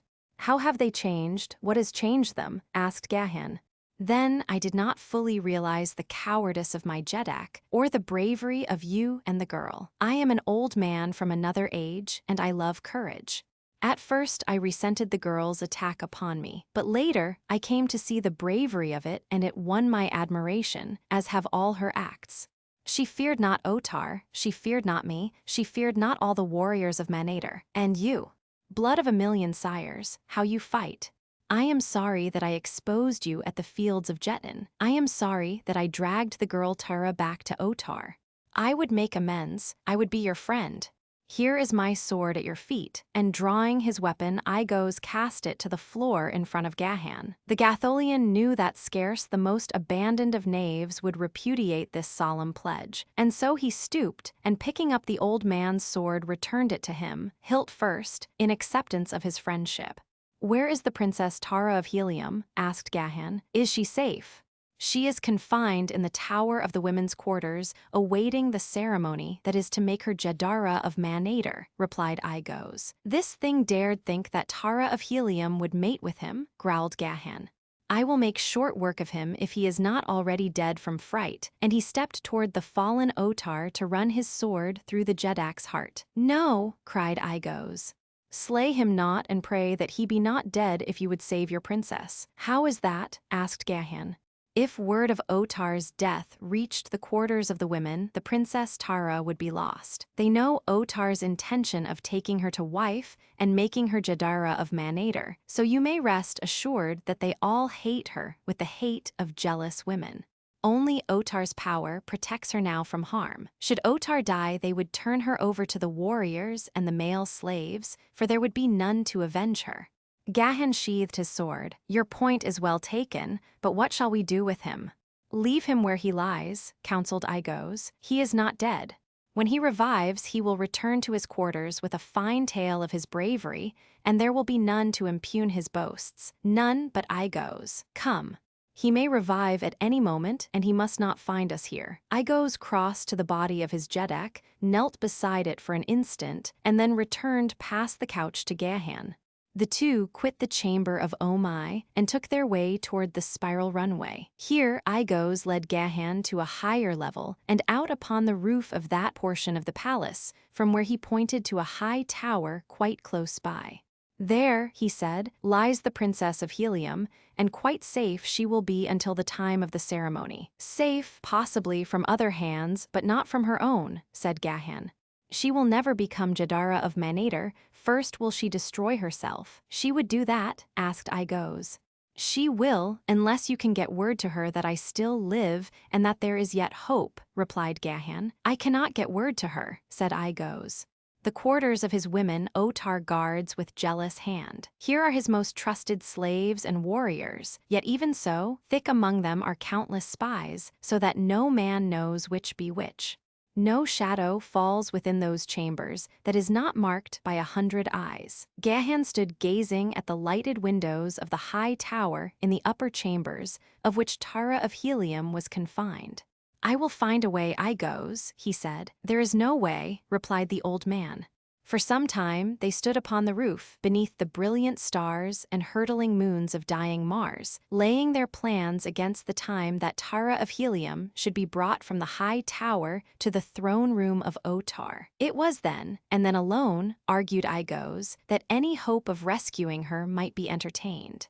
Just how far he might trust the other Gahan did not know, and so he kept to himself the knowledge of the plan that he had forwarded to Florin and Valdor by Gek, but he assured the ancient taxidermist that if he were sincere in his oft-repeated declaration that Otar should be denounced and superseded, he would have his opportunity on the night that the Jedak sought to wed the Heliometic princess. Where shall I see you again, and when? I go now to speak with Tara, princess of Helium. I like your boldness, said Igos, but it will avail you not. You will not speak with Tara, princess of Helium, though doubtless the blood of many Manatorians will drench the floors of the women's quarters before you are slain. Gahan smiled. I shall not be slain. Where and when shall we meet? But you may find me in Omai's chamber at night. That seems the safest retreat in all Manator for an enemy of the Jedak in whose palace it lies. I go. And may the spirits of your ancestors surround you, said Igos. After the old man had left him, Gahan made his way across the roof to the high tower, which appeared to have been constructed of concrete and afterward elaborately carved, its entire surface being covered with intricate designs cut deep into the stone-like material of which it was composed. Though wrought ages since, it was but little weather-worn owing to the aridity of the Martian atmosphere, the infrequency of rains, and the rarity of dust storms. To scale it, though, presented difficulties and danger that might have deterred the bravest of men. That would, doubtless, have deterred Gahan had he not felt that the life of the woman he loved depended upon his accomplishing the hazardous feat. Removing his sandals and laying aside all of his harness and weapons other than a single belt supporting a dagger, the Gatholian essayed the dangerous ascent. Clinging to the carvings with hands and feet, he worked himself slowly aloft, avoiding the windows and keeping upon the shadowy side of the tower, away from the light of Thuria and Cluros. The tower rose some 50 feet above the roof of the adjacent part of the palace, comprising 5 levels or floors with windows looking in every direction. A few of the windows were balconied, and these more than the others he sought to avoid. Although, it being now near the close of the 9th Zode, there was little likelihood that many were awake within the tower. His progress was noiseless, and he came at last, undetected, to the windows of the upper level. These, like several of the others he had passed at lower levels, were heavily barred, so that there was no possibility of his gaining ingress to the apartment where Tara was confined. Darkness hid the interior behind the first window that he approached. The second opened upon a lighted chamber where he could see a guard sleeping at his post outside a door. Here also was the top of the runway leading to the next level below. Passing still farther around the tower, Gahan approached another window, but now he clung to that side of the tower, which ended in a courtyard 100 feet below, and in a short time the light of Thuria would reach him. He realized that he must hasten, and he prayed that behind the window he now approached he would find Tara of Helium. Coming to the opening, he looked in upon a small chamber dimly lighted. In the center was a sleeping dais upon which a human form lay beneath silks and furs. A bare arm, protruding from the coverings, lay exposed against a black and yellow striped orluk skin, an arm of wondrous beauty about which was clasped an armlet that Gahan knew. No other creature was visible within the chamber, all of which was exposed to Gahan's view. Pressing his face to the bars, the Gatholian whispered her dear name. The girl stirred but did not awaken. Again he called, but this time louder. Tara sat up and looked about, and at the same instant, a huge eunuch leaped to his feet from where he had been lying on the floor close by that side of the dais farthest from Gahan. Simultaneously, the brilliant light of Thuria flashed full upon the window, where Gahan clung, silhouetting him plainly to the two within. Both sprang to their feet. The eunuch drew his sword and leaped for the window where the helpless Gahan would have fallen an easy victim to a single thrust of the murderous weapon the fellow bore, had not Tara of Helium leaped upon her guard, dragging him back. At the same time, she drew the slim dagger from its hiding place in her harness, and even as the eunuch sought to hurl her aside, its keen point found his heart. Without a sound, he died and lunged forward to the floor. Then Tara ran to the window. "Tyran, my chief," she cried, "what awful risk is this you take to seek me here, where even your brave heart is powerless to aid me?" "Be not so sure of that, heart of my heart," he replied. "While I bring but words to my love, they be the forerunner of deeds, I hope, that will give her back to me forever. I feared that you might destroy yourself, Tara of Helium, to escape the dishonor that Otar would do you, and so I came to give you new hope and to beg that you live for me through whatever may transpire, in the knowledge that there is yet a way, and that if all goes well, we shall be freed at last. Look for me in the throne room of Otar the night that he would wed you. And now, how may we dispose of this fellow?" He pointed to the dead eunuch upon the floor. "We need not concern ourselves about that," she replied. "None dares harm me for fear of the wrath of Otar, otherwise I should have been dead so soon as ever I entered this portion of the palace, for the women hate me. Otar alone may punish me, and what cares Otar for the life of a eunuch? No, fear not upon this score." Their hands were clasped between the bars, and now Gahan drew her nearer to him. "One kiss," he said, "before I go, my princess," and the proud daughter of Dejothoris, princess of Helium, and the warlord of Barsoom whispered, "My chieftain," and pressed her lips to the lips of Tyran, the common panthan. Chapter 22. At the moment of marriage. The silence of the tomb lay heavy about him as Otar, Jedak of Manader, opened his eyes in the chamber of Omai. Recollection of the frightful apparition that had confronted him swept to his consciousness. He listened, but heard not. Within the range of his vision, there was nothing apparent that might cause alarm.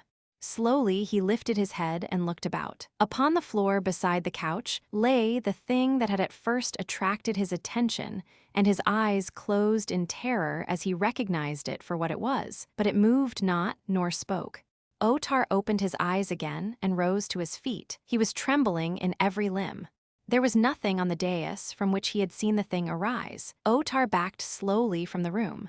At last he gained the outer corridor. It was empty. He did not know that it had emptied rapidly as the loud scream with which his own had mingled had broken upon the startled ears of the warriors who had been sent to spy upon him. He looked at the timepiece set in a massive bracelet upon his left forearm. The 9th zode was nearly half gone. Otar had lain for an hour unconscious. He had spent an hour in the chamber of Omai, and he was not dead. He had looked upon the face of his predecessor and was still sane.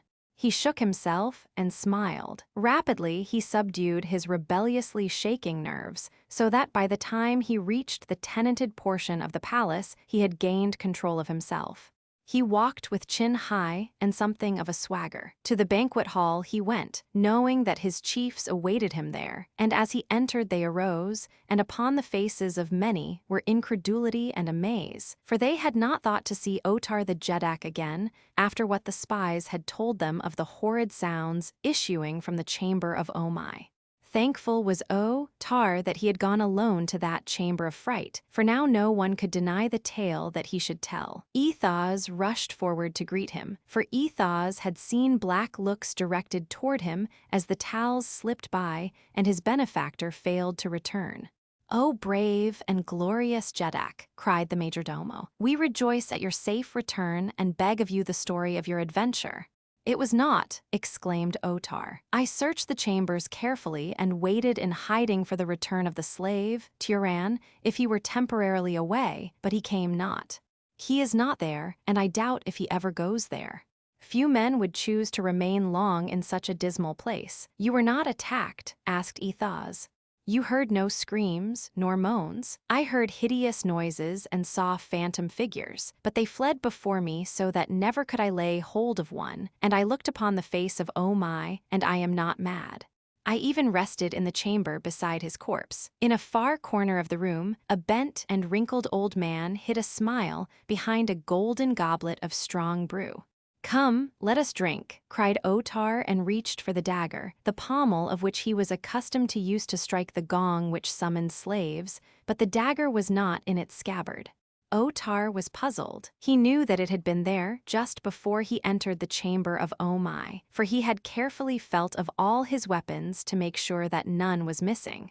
He seized instead a table utensil and struck the gong, and when the slaves came bade them bring the strongest brew for Otar and his chiefs. Before the dawn broke, many were the expressions of admiration bellowed from drunken lips, admiration for the courage of their Jeddak, but some there were who still looked glum. Came at last the day that Otar would take the Princess Tara of Helium to wife. For hours slaves prepared the unwilling bride. 7 perfumed baths occupied 3 long and weary hours. Then her whole body was anointed with the oil of pimelia blossoms and massaged by the deft fingers of a slave from distant Dusar. Her harness, all new and wrought for the occasion, was of the white hide of the great white apes of Barsoom, hung heavily with platinum and diamonds, fairly encrusted with them. The glossy mass of her jet hair had been built into a coiffure of stately and becoming grandeur, into which diamond-headed pins were stuck until the whole scintillated as the stars in heaven upon a moonless night. But it was a sullen and defiant bride that they led from the high tower toward the throne room of Otar. The corridors were filled with slaves and warriors, and the women of the palace and the city who had been commanded to attend the ceremony. All the power and pride, wealth and beauty of Manator were there. Slowly Tara, surrounded by a heavy guard of honor, moved along the marble corridors filled with people. At the entrance to the Hall of Chiefs Ethaz, the majordomo received her. The hall was empty except for its ranks of dead chieftains upon their dead mounts. Through this long chamber Ethaz escorted her to the throne room, which also was empty, the marriage ceremony in Manator differing from that of other countries of Barsoom.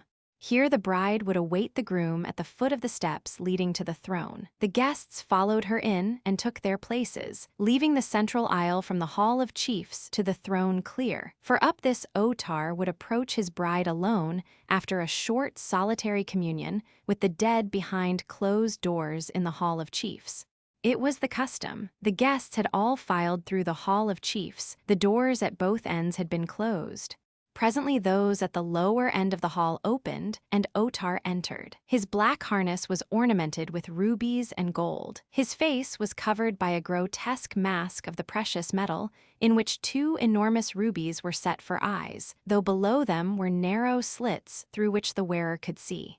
His crown was a fillet supporting carved feathers of the same metal as the mask. To the least detail, his regalia was that demanded of a royal bridegroom by the customs of Manator, and now, in accordance with that same custom, he came alone to the Hall of Chiefs to receive the blessings and the counsel of the great ones of Manator who had preceded him. As the doors at the lower end of the hall closed behind him, Tar, the Jeddak, stood alone with the great dead. By the dictates of ages, no mortal eye might look upon the scene enacted within that sacred chamber. As the mighty of Manator respected the traditions of Manator, let us, too, respect those traditions of a proud and sensitive people. Of what concern to us the happenings in that solemn chamber of the dead? 5 minutes passed. The bride stood silently at the foot of the throne.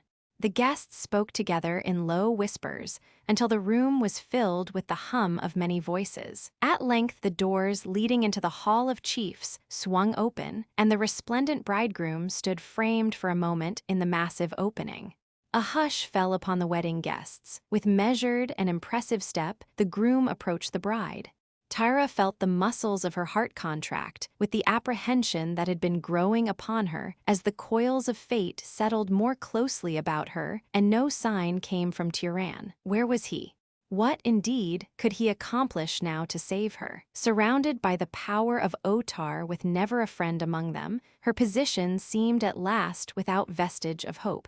"I still live," she whispered inwardly in a last brave attempt to combat the terrible hopelessness that was overwhelming her, but her fingers stole for reassurance to the slim blade that she had managed to transfer, undetected, from her old harness to the new.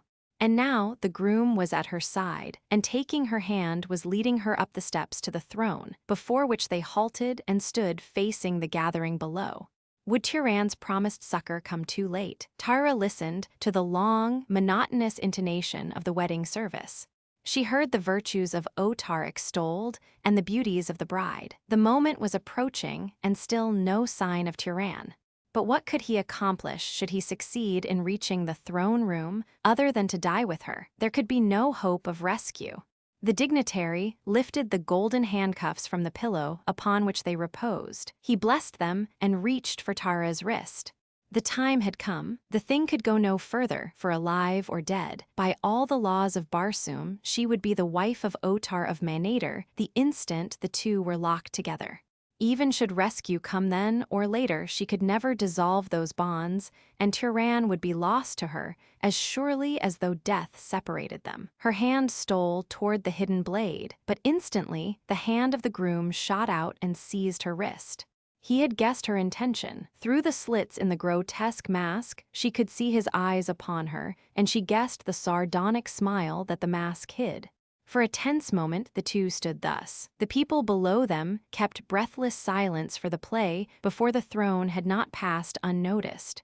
Dramatic as was the moment, it was suddenly rendered trebly so by the noisy opening of the doors leading to the Hall of Chiefs. All eyes turned in the direction of the interruption to see another figure framed in the massive opening, a half-clad figure buckling the half-adjusted harness hurriedly in place, the figure of Otar, Jedak of Manader.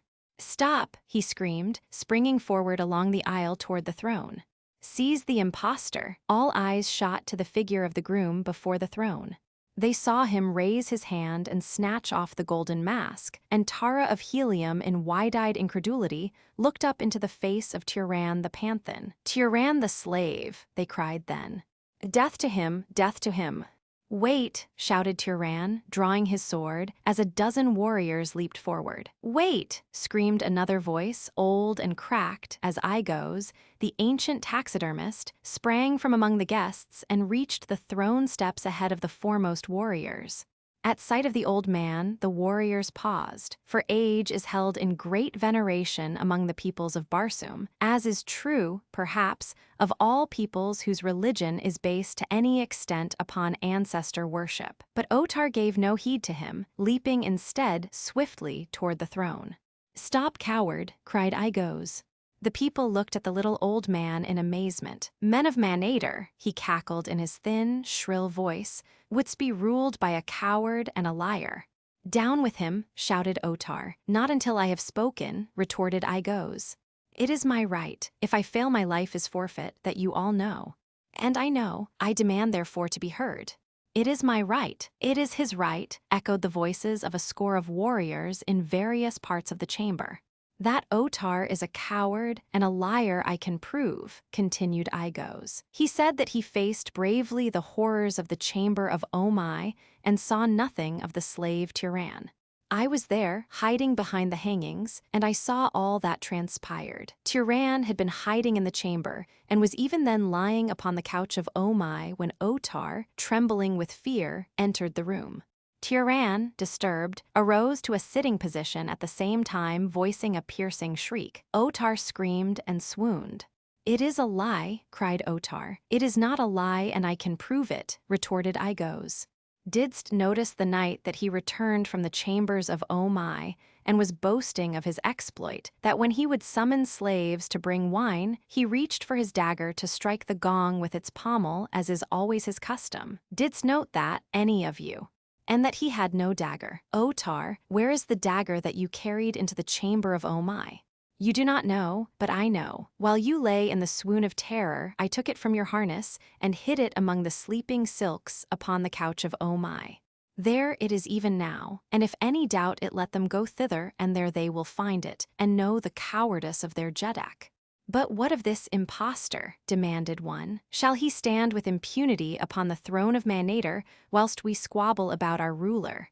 "It is through his bravery that you have learned the cowardice of Otar," replied Igos, "and through him you will be given a greater Jeddak. We will choose our own Jeddak. Seize and slay the slave." There were cries of approval from all parts of the room. Gahan was listening intently, as though for some hoped-for sound. He saw the warriors approaching the dais, where he now stood with drawn sword and with one arm about Tara of Helium. He wondered if his plans had miscarried after all. If they had, it would mean death for him, and he knew that Tara would take her life if he fell. Had he, then, served her so futilely after all his efforts? Several warriors were urging the necessity for sending at once to the chamber of Omai to search for the dagger that would prove, if found, the cowardice of Otar. At last 3 consented to go. "You need not fear," Igos assured them. "There is naught there to harm you. I have been there often of late, and Tyran the slave has slept there for these many nights." The screams and moans that frightened you and Otar were voiced by Tyran to drive you away from his hiding place. Shamefacedly, the 3 left the apartment to search for Otar's dagger. And now, the others turned their attention once more to Gahan. They approached the throne with bared swords, but they came slowly, for they had seen this slave upon the field of Jetton, and they knew the prowess of his arm. They had reached the foot of the steps when from far above there sounded a deep boom, and another, and Tyran smiled and breathed a sigh of relief. Perhaps, after all, it had not come too late. The warriors stopped and listened, as did the others in the chamber. Now there broke upon their ears a loud rattle of musketry, and it all came from above, as though men were fighting upon the roofs of the palace. "What is it?" they demanded, one of the other. "A great storm has broken over Manator," said one. "Mind not the storm until you have slain the creature who dares stand upon the throne of your Jeddak," demanded Otar. "Seize him." Even as he ceased speaking, the arras behind the throne parted, and a warrior stepped forth upon the dais. An exclamation of surprise and dismay broke from the lips of the warriors of Otar. "Uthor!" They cried, "What treason is this?" "It is no treason," said Uthor in his deep voice. "I bring you a new Jeddak for all of Manator. No lying poltroon, but a courageous man whom you all love." He stepped aside then, and another emerged from the corridor hidden by the arras. It was Acor, and at sight of him there rose exclamations of surprise, of pleasure, and of anger, as the various factions recognized the coup d'etat that had been arranged so cunningly. Behind Acor came other warriors until the dais was crowded with them, all men of Manator from the city of Manatos. Otar was exhorting his warriors to attack when a bloody and disheveled Padwar burst into the chamber through a side entrance. "The city has fallen," he cried aloud. "The hordes of Manatos pour through the gate of enemies. The slaves from Gathol have arisen and destroyed the palace guards. Great ships are landing warriors upon the palace roof and in the fields of Jetton. The men of Helium and Gathol are marching through Manator. They cry aloud for the princess of Helium and swear to leave Manator a blazing funeral pyre, consuming the bodies of all our people. The skies are black with ships. They come in great processions from the east and from the south." And then once more the doors from the Hall of Chiefs swung wide, and the men of Manator turned to see another figure standing upon the threshold, a mighty figure of a man with white skin and black hair and gray eyes that glittered now like points of steel, and behind him the Hall of Chiefs was filled with fighting men wearing the harness of far countries. The warlord eyed the assemblage for a moment before he spoke. "Lay down your arms, men of Manator," he said. "I see my daughter and that she lives, and if no harm has befallen her, no blood need be shed. Your city is filled with the fighting men of Uthor, and those from Gathol and from Helium. The palace is in the hands of the slaves from Gathol, beside 1,000 of my own warriors who fill the halls and chambers surrounding this room. The fate of your Jeddak lies in your own hands. I have no wish to interfere. I come only for my daughter and to free the slaves from Gathol." "I have spoken," and without waiting for a reply, and as though the room had been filled with his own people rather than a hostile band, he strode up the broad main aisle toward Tara of Helium. The chiefs of Manator were stunned. They looked to Otar, but he could only gaze helplessly about him as the enemy entered from the Hall of Chiefs and circled the throne room until they had surrounded the entire company. And then a dwarf of the army of Helium entered. "We have captured 3 chiefs," he reported to the warlord, "who beg that they be permitted to enter the throne room and report to their fellows some matter which they say will decide the fate of Manator." "Fetch them," ordered the warlord. They came, heavily guarded, to the foot of the steps leading to the throne, and there they stopped, and the leader turned toward the others of Manator, and raising high his right hand displayed a jeweled dagger. "We found it," he said. "Even where Igos said that we would find it," and he looked menacingly upon Otar. "Acor, Jeddak of Manator," cried a voice, and the cry was taken up by 100 hoarse-throated warriors. "There can be but one Jeddak in Manator," said the chief who held the dagger. His eyes still fixed upon the hapless Otar, he crossed to where the latter stood and holding the dagger upon an outstretched palm, proffered it to the discredited ruler. "There can be but one Jeddak in Manator," he repeated meaningly. Otar took the proffered blade and, drawing himself to his full height, plunged it to the guard into his breast, in that single act redeeming himself in the esteem of his people and winning an eternal place in the Hall of Chiefs. As he fell, all was silence in the great room, to be broken presently by the voice of Uthor. "Otar is dead," he cried. "Let Acor rule until the chiefs of all Manator may be summoned to choose a new Jeddak. What is your answer?" "Let Acor rule, Acor, Jeddak of Manator." The cries filled the room, and there was no dissenting voice. Acor raised his sword for silence. "It is the will of Acor," he said, "and that of the great Jed of Manatos, and the commander of the fleet from Gathol, and of the illustrious John Carter, warlord of Barsoom, that peace lie upon the city of Manator. And so I decree that the men of Manator go forth and welcome the fighting men of these our allies as guests and friends, and show them the wonders of our ancient city and the hospitality of Manator. I have spoken." And Uthor and John Carter dismissed their warriors and bade them accept the hospitality of Manator. As the room emptied, Jor Cantos reached the side of Tara of Helium. The girl's happiness at rescue had been blighted by sight of this man, whom her virtuous heart told her she had wronged. She dreaded the ordeal that lay before her and the dishonor that she must admit before she could hope to be freed from the understanding that had for long existed between them.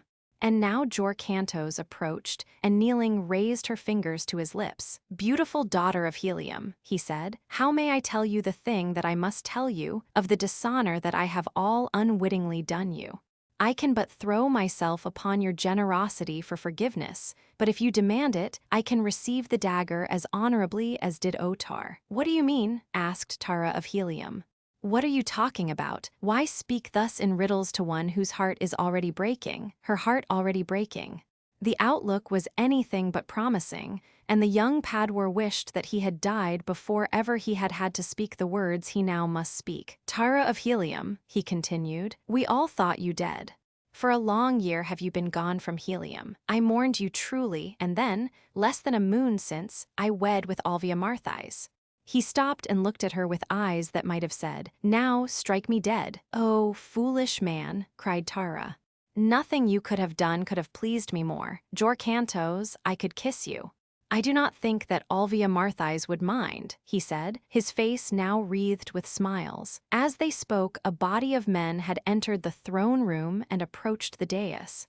They were tall men trapped in plain harness, absolutely without ornamentation. Just as their leader reached the dais, Tara had turned to Gahan, motioning him to join them. "Jor Cantos," she said, "I bring you Tiran the Panthan, whose loyalty and bravery have won my love." John Carter and the leader of the newcome warriors, who were standing near, looked quickly at the little group. The former smiled an inscrutable smile, the latter addressed the princess of Helium. "Tiran the Panthan," he cried. Know you not, fair daughter of Helium, that this man you call Panthan is Gahan, Jet of Gathol? For just a moment, Tara of Helium looked her surprise, and then she shrugged her beautiful shoulders as she turned her head to cast her eyes over one of them at Gahan of Gathol. Jed or Panthan, she said, what difference does it make what one's slave has been? And she laughed roguishly into the smiling face of her lover. His story finished, John Carter rose from the chair opposite me, stretching his giant frame like some great forest-bred lion. You must go. I cried, for I hated to see him leave, and it seemed that he had been with me but a moment. The sky is already red beyond those beautiful hills of yours, he replied, and it will soon be day. Just one question before you go, I begged. Well, he assented, good-naturedly. How was Gahan able to enter the throne room garbed in Otar's trappings? I asked. It was simple for Gahan of Gathol, replied the warlord. With the assistance of Igos, he crept into the Hall of Chiefs before the ceremony, while the throne room and Hall of Chiefs were vacated to receive the bride. He came from the pits through the corridor that opened behind the arras at the rear of the throne, and passing into the Hall of Chiefs took his place upon the back of a riderless thoat, whose warrior was in Igos' repair room. When Otar entered and came near him, Gahan fell upon him and struck him with the butt of a heavy spear. He thought that he had killed him and was surprised when Otar appeared to denounce him. And Gek, what became of Gek? I insisted. After leading Valdor and Florin to Tara's disabled flyer which they repaired, he accompanied them to Gathol from where a message was sent to me in Helium. He then led a large party including Acor and Uthor from the roof, where our ships landed them, down a spiral runway into the palace, and guided them to the throne room. We took him back to Helium with us, where he still lives with his single Riker, which we found all but starved to death in the pits of Manator. But come, no more questions now. I accompanied him to the East Arcade, where the red dawn was glowing beyond the arches. Goodbye.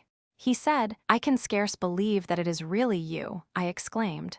Tomorrow I will be sure that I have dreamed all this. He laughed, and drawing his sword scratched a rude cross upon the concrete of one of the arches. If you are in doubt tomorrow, he said, come and see if you dreamed this. A moment later he was gone. The end.